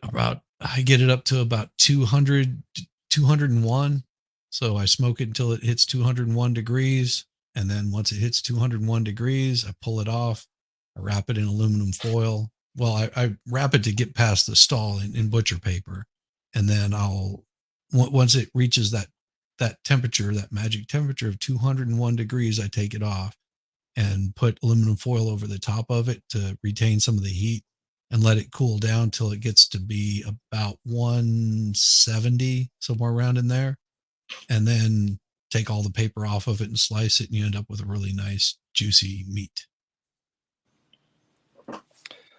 Yeah, but again, most grill parties here is you take some kind of either a big piece of meat, like 40 to 60 inches, or some steaks, and then some sausages for the kids, and you just throw them on the grill, and Daddy stands over there, flips it around, doesn't know what he's doing, and then you have a boring salad and some garlic bread with it, and then you have some beer, and then you start yelling. Squad Bob is right. Georgia is a great place for some fine meats. And we know how to treat our meat. Yeah, that's probably my problem. I'm not great at meat. Not great at meat, yeah. See your meat with pickle herring, then throw away the meat and eat the herring. I would maybe some. You could probably use the brine to soak the meat in before you grill it. Well, I'll be making some country ribs this weekend. So it's really strange. It's a slice of pork, and you marinate it for about 4 hours. I've got a special brew for that. I won't give that one away because it's a family recipe. Well, what part of Georgia am I in? I'm in Atlanta, and in Texas. Now, see, Texas barbecue is where you'll find more of your beef that gets smoked. In Georgia, they tend to do pork a lot more. It's more regional thing.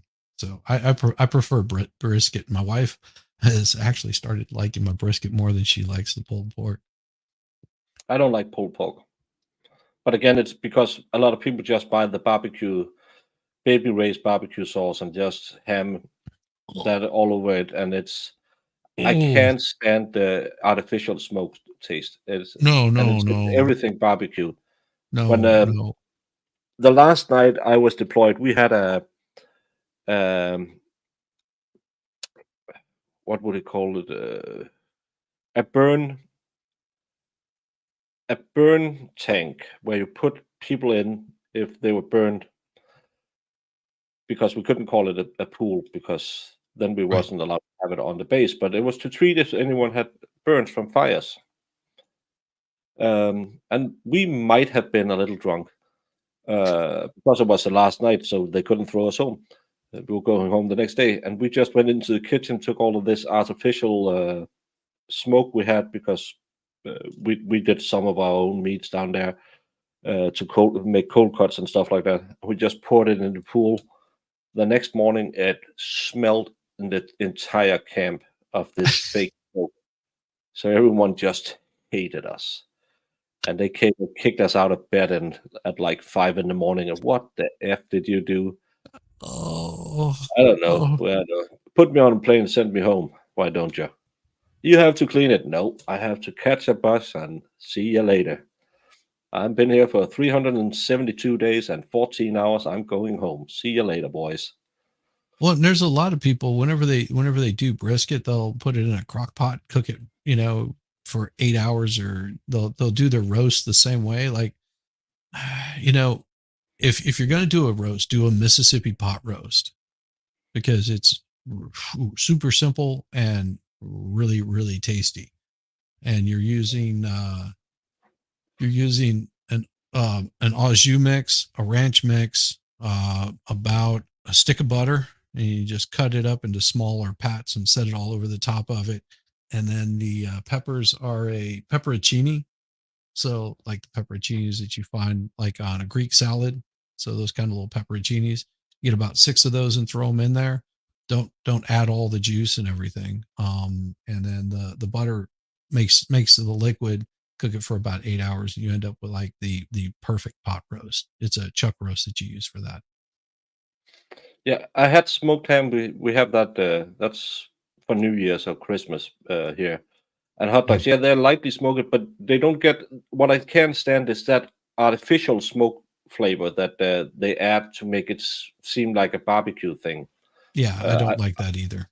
No, but smoked herring or smoked eel or smoked ham and stuff like that's really good. I showed on one of my channels, we do smoked cheese in my island. That's a thing. I hate it. You put wet straw in and smoke the cheese. It's so nasty. Yeah, it can be. Greedy Bloke was asking how do you cook? How long do I cook my pork? How do you cook your long pork? Oh, long pork. Gotcha. Yeah, long pork. I don't know what long pork is. Well, it's the other white meat. Yeah, I guess that's a tenderloin. No, it could be a loin. It could be a bit of the other white meat. Oh, the other white meat. Gotcha. Yeah.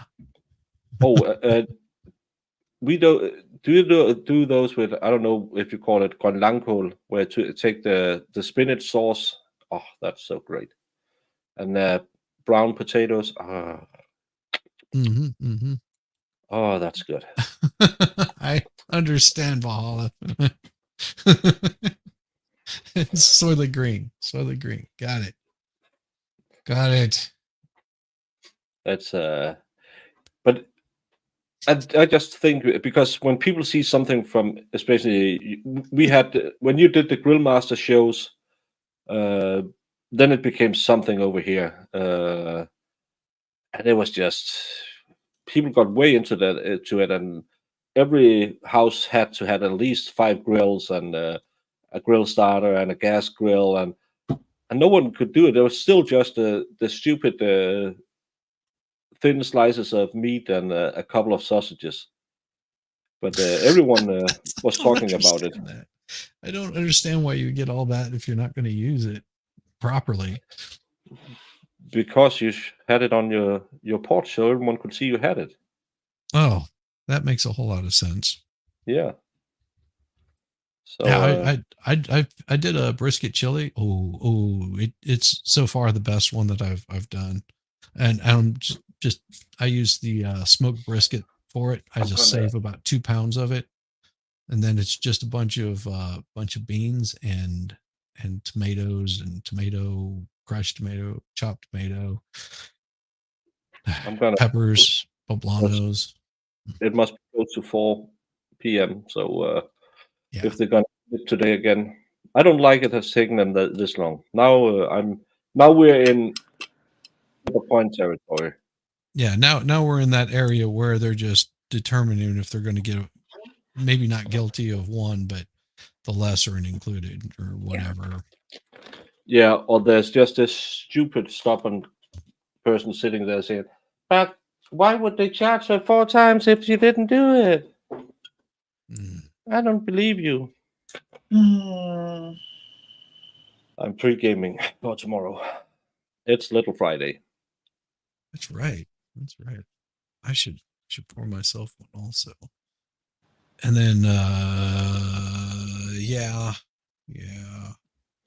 I understand why I don't trust juries and my concern on yesterday. Of course. That is always a concern. I'm still a little aggravated with the prosecution, and I think they were pulling shady stuff. And the judge, he didn't. Yeah, he was much better on this these last few days because I don't think he was convinced. No, and I think he jumped onto the prosecution wagon a few times where I didn't think he should have done it. At the very beginning, especially. Yeah, dark chocolate with chili is great. Dark chocolate goes well in a heavier dish. Yes, I use dark chocolate and cinnamon. Yeah, cinnamon. So cinnamon, dark chocolate. But the dark chocolate goes in at the very end. Yeah, if I'm going to do it, just to give it that little bit of sweetness, but not the overly sweet thing. Yeah, there is lesser included. There are lesser. I can't remember what the rules are for SNR, but there are lesser included, and that's a big problem. Voluntary, I believe, manslaughter. They don't know it's the 4th time. They probably do because it's been going on since 2012. But there has been multiple times they have brought in prior testaments, so they probably can figure it out. Yeah, and I would almost bet that there's someone on the jury that knows a lot more about this case than they let on, and were very biased coming in there. Like no matter what the defense said, they could have shown that another person on camera committing the crime, and that person was already biased to the point of they would have chosen. The state put them on trial. They wouldn't do it if they hadn't done it. Yeah, I'll be pulling a day duty on Monday. I'll be back doing the trial, the second part of the trial I did on Monday. So that'll be interesting too. So I hope this is over before, so I don't have to rush home again like I did the last time. Oh God, yeah, but that would suck. I hope so too. Yeah, because doing the if this goes into the weekend, I would sequester the jury at that point. Yeah, because now they have we're past 9 hours. Yeah, if I was the judge and they come in on Friday, it'd be like, okay, so Friday, what we're going to do is you're going to sit there. If you don't come back with a verdict on Friday, then we're going to sequester you for the whole weekend. Yeah. Not to pressure them into anything, but just to let them know so they have time to concentrate over the weekend. We want to make sure that you're completely concentrated on this for the whole weekend. Long if it goes into the weekend, I have no idea. Yeah, but again, they could be sitting in there and just be counting how much they're gonna convict her. Sorry, can't join this StreamYard. This is all one-sided. Well, we might be one-sided because we watched. That's what we got from the trail. But we're happy to hear what other people think. Yeah, I'd like to see somebody come up with the smoking gun. irrefutable proof. Yeah, the smoking gun. Anything. Yeah. I'll be happy to hear it. That came from the trial. Yeah. Point it out in the trial. What day? What time? Yep.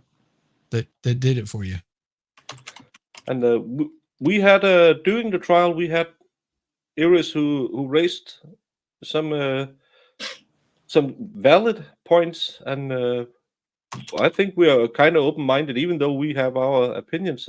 We welcome every opinion, and you might not feel we're right, and we might not feel you're wrong, but that doesn't make us. Everyone has to say so, and absolutely. And, you can we just had put it right. Yeah, you can just put it right there in the chat. Yeah, just put it right there in the chat. You'll be good to go to let us know what you think. Yeah, point it out. We're listening. We had Christine on yesterday who thought she was guilty. Yeah. So we don't say anything, but I won't put you on screen if I don't know who you are. YouTube is funny that way. I like to vet my guests before they go on. It's a precaution. I'm sure you are a nice person, but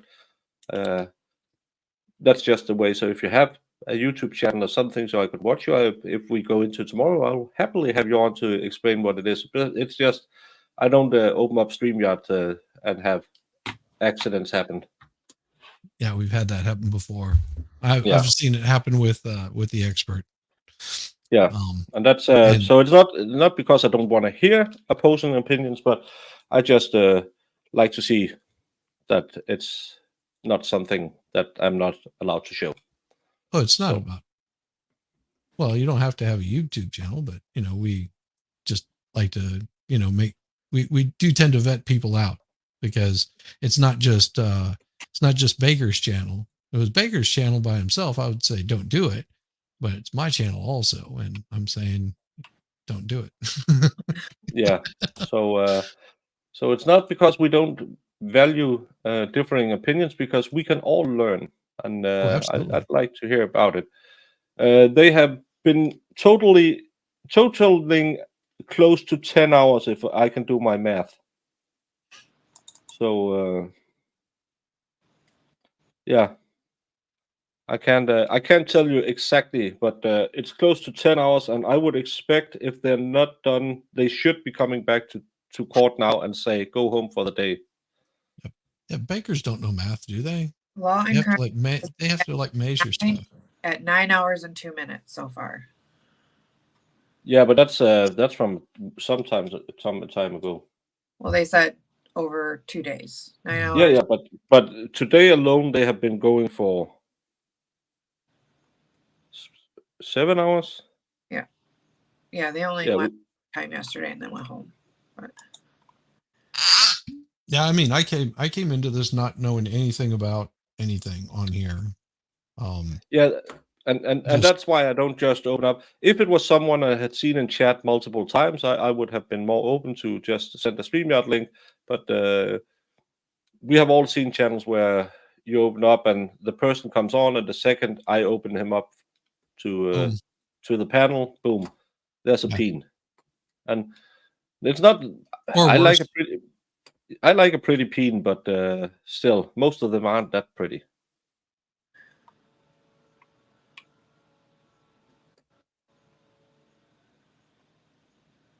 What are you drinking? Oh. Hey, Jackpot. Woodford. How are you? I haven't tried that one. Yep. Oh, that looks nice. Yeah, it's tasty. Tasty. Hey, Jackpot. Oh, so it's a bit of the strong side. Baker's drawings convince you, Bubble Grit? They are. No, I've edited Rabbit. I've edited Rabbit. Yeah, but Besides people you see around, and try to act.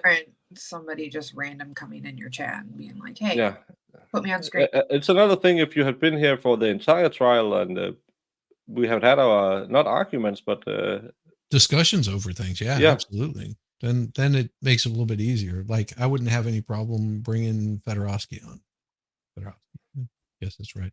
And I've been on with, and I've been on with Vielhammer before, so I can vouch for Vielhammer.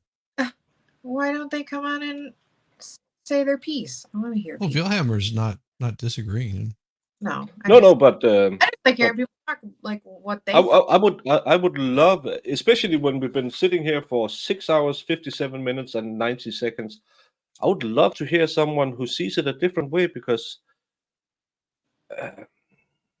I'm wondering why it takes so long, and I'm afraid it's because they're looking. They have one or two holdouts, and then they started to say, "But could we agree on a lesser included?" Instead of saying, "Get your act together. She's clearly not guilty." So, no, Chloe, it's fine. If you don't want to come on, but you can still write it in the chats. That and I think I don't know. It's kind of weird jumping on. Never written anything before. The first thing is give me a StreamYard link. To me, that's a bit of a red flag. Yeah, and it's not because I think he's a communist. No, not that guy. Vielhammer, what about you? We've been on streams before. I would trust you. Yeah. Of course, I don't know if I could trust you around the ladies, because I've heard your voice. Ladies would be like really moist there for you. You think Baker's cookies are moist? Oh, they would be mopping the floor. Oh boy. Oh, I'm telling you. Let's go. I'm telling you. Yeah. I don't know if I have his information. I might have him in Discord. I think we are friends on X or whatever it's called. I don't know if he's has his open. I hate to search his thingy. Gotta search for his thingy. No, but it's just annoying to on the PC when you're used to do it on the telephone. Yeah. Someone around here. Can you invite from your side? No, you can't do that. Can you?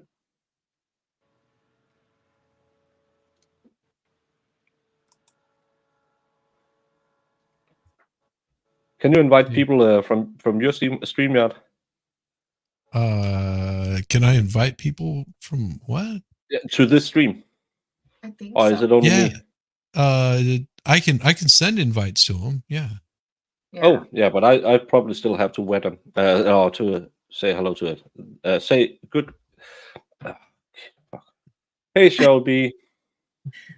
Because like when EU and Sal were doing their dual stream, like EU would send me things and I'd get on hers and she would have to like let me on or whatever.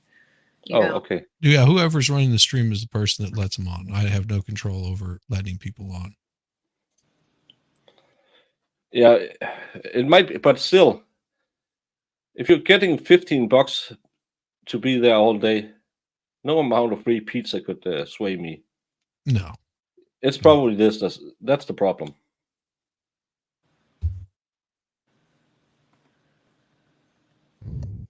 I got it. Baldur's Gate, the new one. I've heard different things about it. Not everyone loves it. I got Vielhammer. Let me see. Yeah, I have sent him an invite. Oh, okay. So yeah, he's the one that fixed up the sound of the video for MLS. Vielhammer is the one that straightened that up and also did the intro for Zachariah Anderson Zach Anderson. You need to connect either your mic or your cam before I can add you, or you cam and then just go on your avatar. Yeah, he doesn't do cam. I don't think. I think he's just. No, but he has to have his avatar set up for it to come on, because it says device not connected. So he just have to turn on his cam and stop He was the giving cam. video editing lessons. That's why.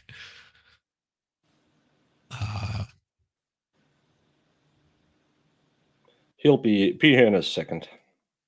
So I have some entertainment, because I could really. I'm not very take entertaining. Sorry, Am I we're not? entertaining. Yeah, Hey, we're not man. entertaining. Am I not following you on Twitter? I believe I'm following you on Twitter. I don't know. No, because we use Discord to connect to each other. Yeah, pretty much. So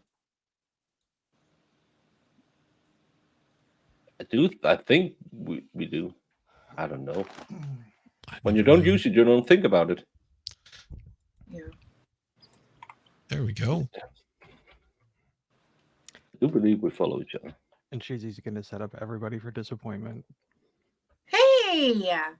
See, told you. Ladies should get all excited now. Oh, of course, now I can't hear anything. We can hear you. There we go.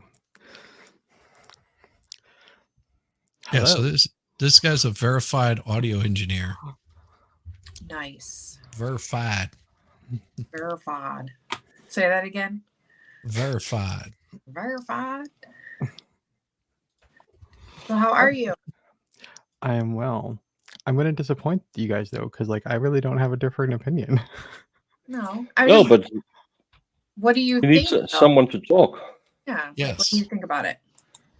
So I didn't get to catch every single day, but what I did catch, I don't think, regardless of whether or not she did it, I don't think they proved that she did anything.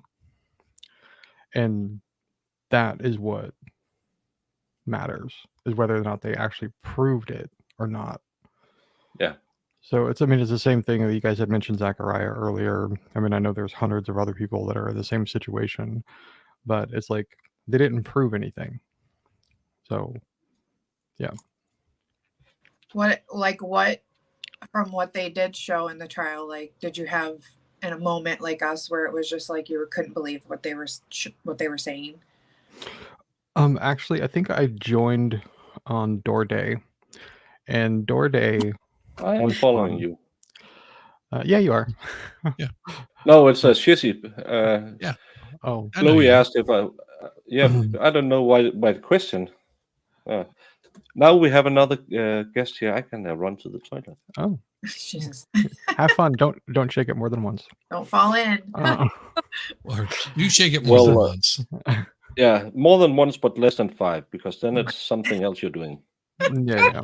What, checking for? That's like an exam, right? Yeah. But no, it's the door thing. That was just stupidity to me. If anybody's ever tried to get into a door before, even if it's your own, there's ways to do it that don't look super weird like that. And not to mention, that as Baker would say, 60 inches away was glass. Yeah. Yeah, that I had a hard time resolving that. Yeah. That's it seems like you get in some of these cases, and I'm not saying it happened in this case, but it just seems like in some of these instances you have people trying to put pieces together of a story that just don't make any sense, and it's would anybody genuinely believe that? Really?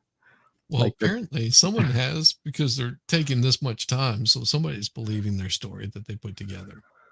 Yeah, it doesn't make any sense to me, but Did you find her route and her phone calls suspicious? I'm just curious. No, not that I recall. I think I was in and out on that day, but not that I remember anything that stood out to me. Because I don't know. Sometimes I take different routes to get to the same place, like because I want to avoid like construction or whatever. Like it's a normal behavior to me. Or Like if you take a that's different this route. point of this time of the day, this is not the route that you want to take. It might not be the most direct route, but you're like, yeah, this Exactly. this area gets, you've got 5 school zones to go through, for example, as compared to if I just go out of the way a little bit, I'm only going to have to deal with one. Exactly. Like, I mean, as an example, so where I used to live, it'd snow a lot in the wintertime.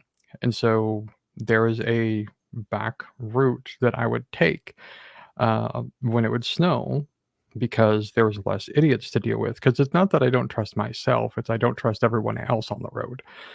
And so, but I would intentionally go out of the way to avoid all the people. And it's like, would that make me guilty of something? I mean, I guess under this logic. Yeah. I mean, stuff like that to me it's innocuous behavior. It it doesn't mean anything.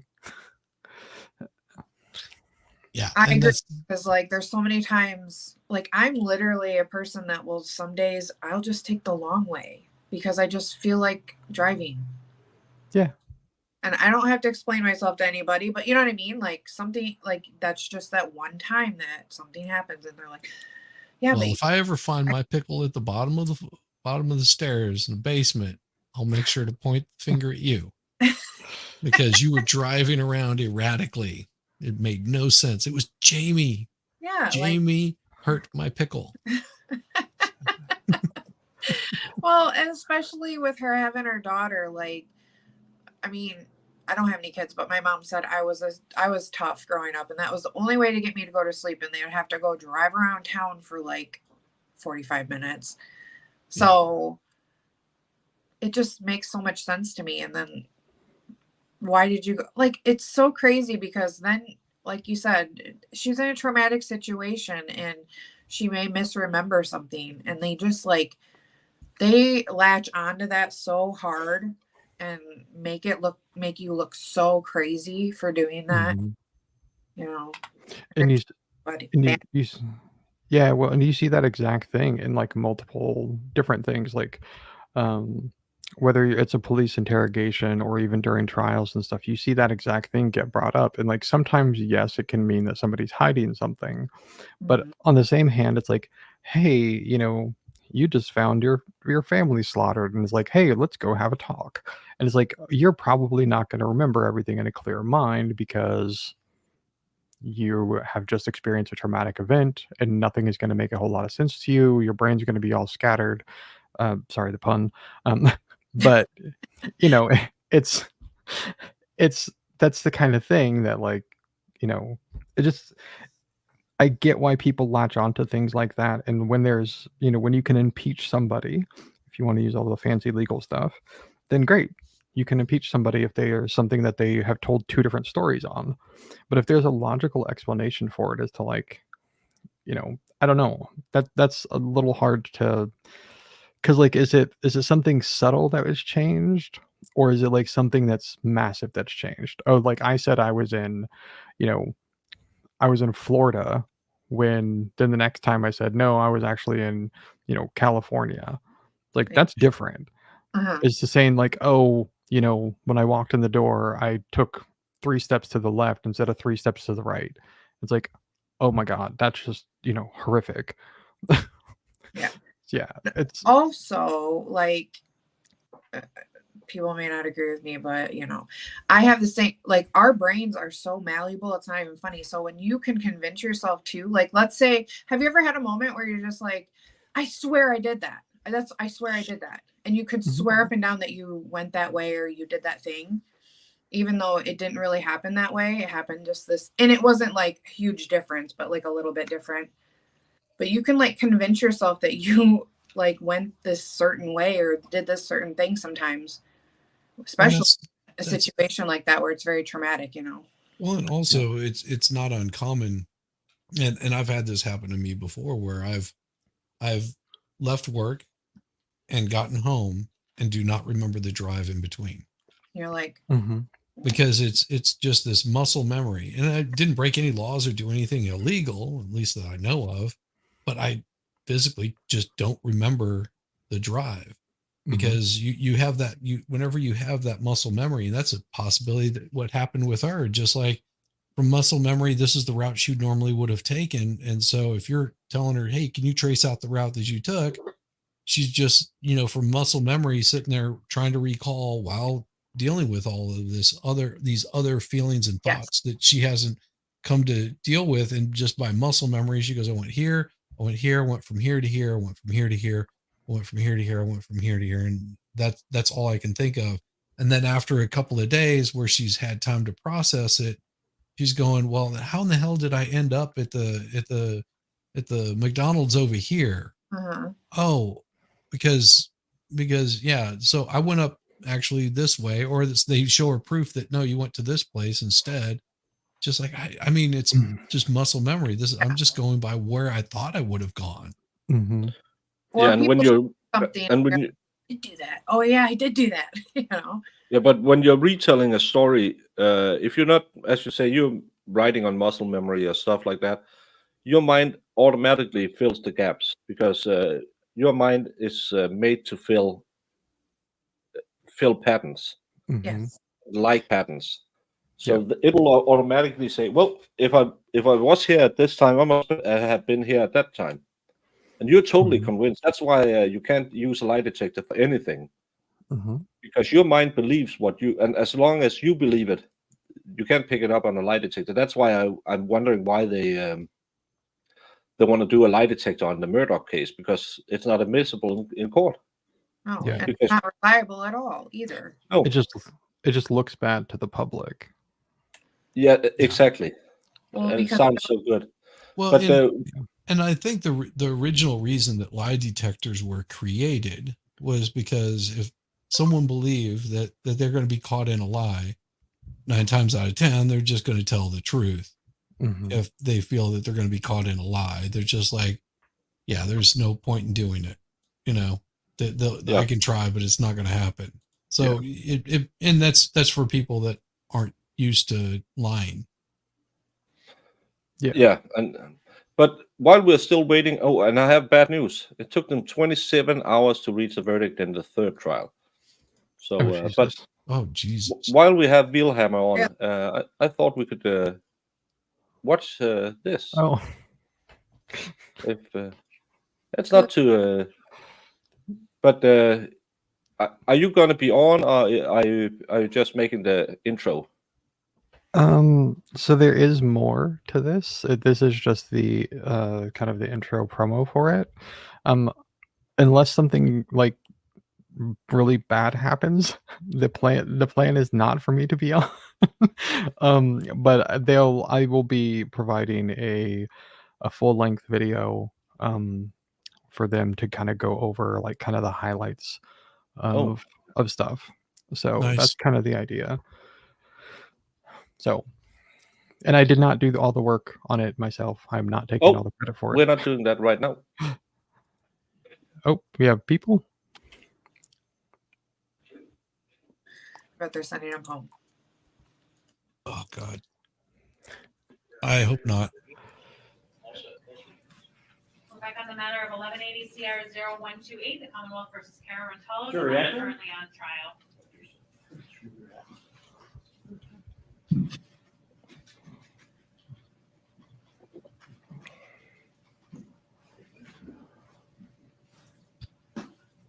Maybe they're saying, hey, we can't decide. Well, Great success. It's not that he put that. It does a scrolling of letters as it's going through. So it just where it was stopped at stopped on a B. So yeah, that's all it was. District Court is now back in session. Please be seated. Come on. I don't want to sit there again today. Right. Members of the jury, we're going to break for the day. Yep. Once again, I will instruct you not to discuss this case with anyone, including each other, now that we have stopped your deliberations for the day. I will also instruct you again not to conduct any form of outside research or investigation Please concerning do. this case or Please do. anything related to this case, to avoid contact with any of the participants in this case, as well as avoiding any and all media coverage of this case. Have a pleasant evening, and I'll ask that you be back here tomorrow at 9 o'clock. Ridiculous. It took 27 hours in the third trial where she was convicted. Oh, where she was convicted? Yeah. Yeah, I think they should keep them sequestered for the whole weekend. I really do. Because I mean, the community is so small too. Like, who knows what people are saying out there? Like, literally. Yeah. And some of them, the ones who didn't get the map, will be looking at the map this afternoon. Yeah. Of course, they would never do that because the judge told them not to do it, but they will. 9 o'clock? Thank you. Thank you. They say 10 o'clock? 10 o'clock, I 9, think is what they 9 said. o'clock. Oh. Go back. Sound like he said 10 o'clock. I was gonna say, I think he said 10. He's at 9 o'clock to the jury. Oh. So we can get this tab and set.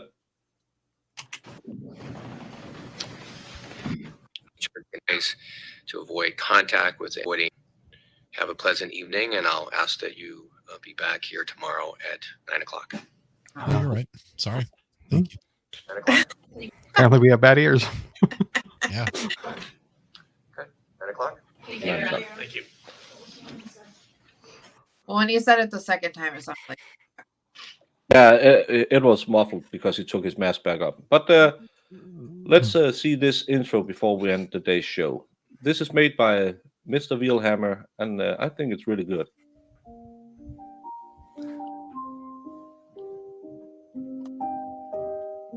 Those tiny little moments throughout somebody's life, nobody accounts for those. But what they do a really good job of is making up all of these things that they want you to believe when they can label you as a monster. I'm innocent, Judge. I'm not guilty. I'm innocent.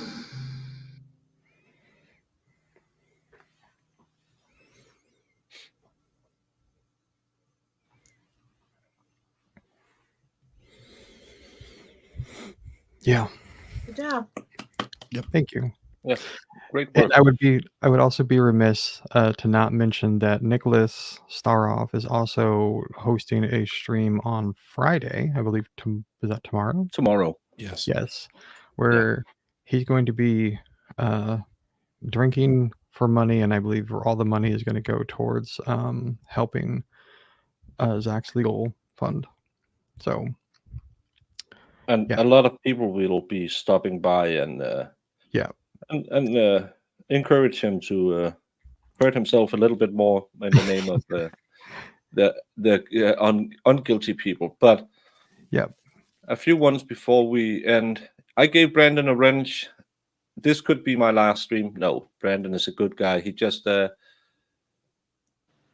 comes off a bit rough on the edges to you, Iris, because we know you have a little crush on him. Yeah, and this is why I think the guy who wasn't allowed to have the map of Western Massachusetts will totally, absolutely not be doing any research tonight. Not a bit. They would never do that. They know better. Yeah. Sure. Yeah.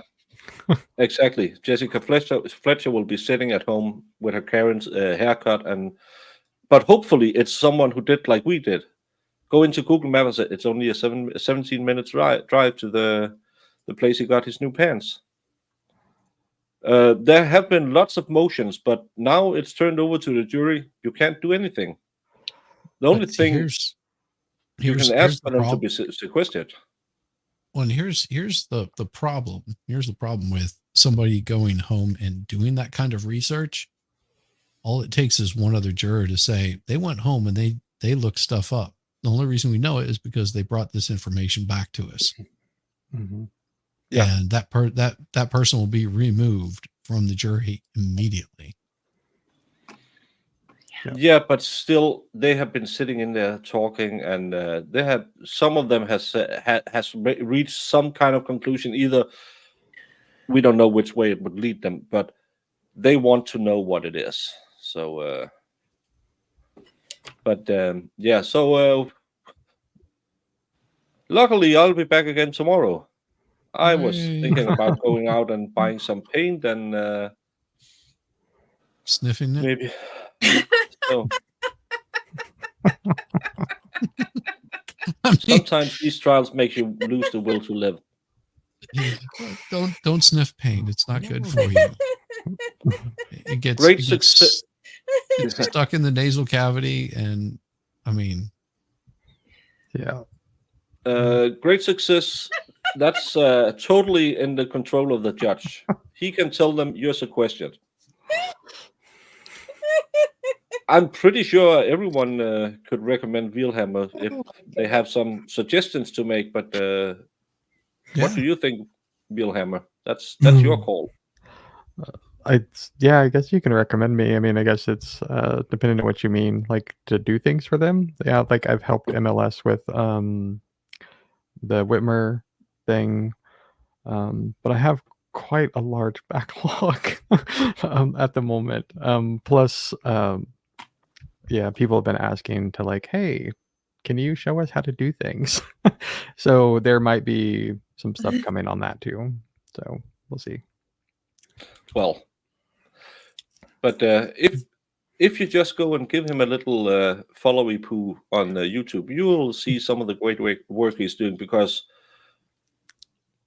God dang it, why can't they make court audio in 2023? I know. There's better court audio in the Jody case than there's in new cases. Mm-hmm. Well, and yeah, the Jody one was still pretty rough. Yeah, but the one we watched yesterday with Reginald O'Neill III. Reginald, it's. Oh yeah. You can't hear him yell. The spongehead guy. Yeah. Spongehead, square brain.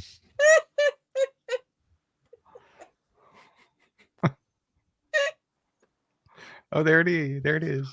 What do you mean? Go down.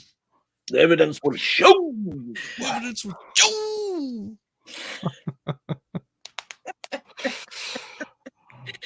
That guy's hilarious. Yes. Yeah, and that's the big problem, that we get kind of a dark humor when we're watching cases, because we've watched a lot of idiots, to be fair. Yeah. Oh, look, MG got a new wrench. And a few people that are guilty and not guilty of stuff, but usually we watch a bunch of idiots. Like for sure. But yeah, the audio thing, like it's not for a lack of being able to. It's for, I think in some cases it's just a lack of not wanting to. I think that's honestly the case, because there's obviously things, the barrier has been lowered so much to actually get good quality audio in courtrooms. There's no excuse not to. There's just no excuse. We had when I was in the city council, we had small mics, and then everyone had a speaker on the mic, so you got it back, and then they tried to put it up in the ceiling, so the whole room, and it didn't work.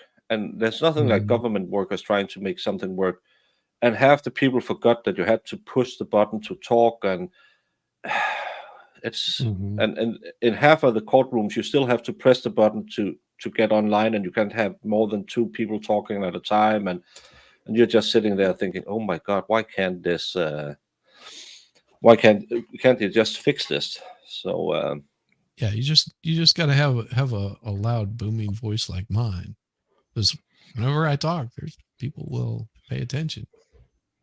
I have many a time I've said I'm pretty sure I can talk loud enough to to the people so people can hear me. But then you have these people who. Look at you, so proud of your kid. Yeah. Yeah. And that's but it's only 2023, so and everyone has been doing Zoom for the last 3 years. They should know. What's the first thing you learn when you go on YouTube? Get a good mic. Audio is king. You don't Audio have is to have a king. good mic. You can have a decent mic. You don't have to get like a No, but you have to have at least decent audio, because you can have a cam like this and people will still listen to it, especially if you have that good old voice. Yeah, I mean, you can have like my webcam has you know, a microphone on there, but that's you're going to have that webcam sound. It's going to sound like this. We can't hear anything. Yeah, exactly. Right. And you're going to hear the room and everything else. Yeah. Yeah, because it's multi-directional, so you get that stupid you get echo. It's reverb. Yeah, kind of. Yeah, and it's just and audio is just king, and you can tell it when you replay some of your videos and thinking, oh my god, I have to put something near where I'm speaking because it's just hitting off the walls and getting right back in it. So that's yeah. I want to say my first stream I had this microphone was on this stand, and all it took was me just touching my desk, and it was boom. It's great. And you don't notice it until you go back and listen. You're like, oh, I guess I should do that. It's crazy, like, because it all depends, and you can get super nerdy into this stuff as to, like, you know, I'm gonna guess that you guys are probably using USB mics, probably. Yeah. Oh yeah. When you start getting into the XLR world, until you start getting into all kinds of different other issues, like, and then you can also run into issues where, like, right now I'm sitting right in front of the microphone, but as I'm going to move my head to the side of it, and you'll start to hear what the actual problem is that you really can't start to hear me now because I'm not in front of the microphone like I was. Right. And so you start to run into all kinds of other issues, like this doesn't pick up all the extra sound, but you also have to keep this thing right in front of your face too. Right. So there's all kinds of problems. Yeah, and that's what I love. Everything every video on YouTube is all these how to get rich fast, how to grow a million is get the 1080p cam in 60 FPS. No, because YouTube can't run that. So that's not important. But everyone will notice if your mic sounds like this or if it sounds like this when you're talking. No one will stay if that's the sound on your channel. But they can live with a potato cam. Yeah. And the proof of this is, so, and not that any of us are affiliated with it, Joe Rogan's podcast. It's the largest podcast in the world. And 90% or whatever the number is, it's a really, really high percentage of it. It's audio only. There's only a very small portion of it that watches the video. And what does that say? There's a reason for it. Yeah, because a lot of people just, like Jamie got into this world just because she was working and sitting at home and listening. And I did the same. I was watching Rackets and Vices and all these people when they had cases, and I did stuff in my house, and I'm stupid enough to get in front of the camera, so now I do nothing.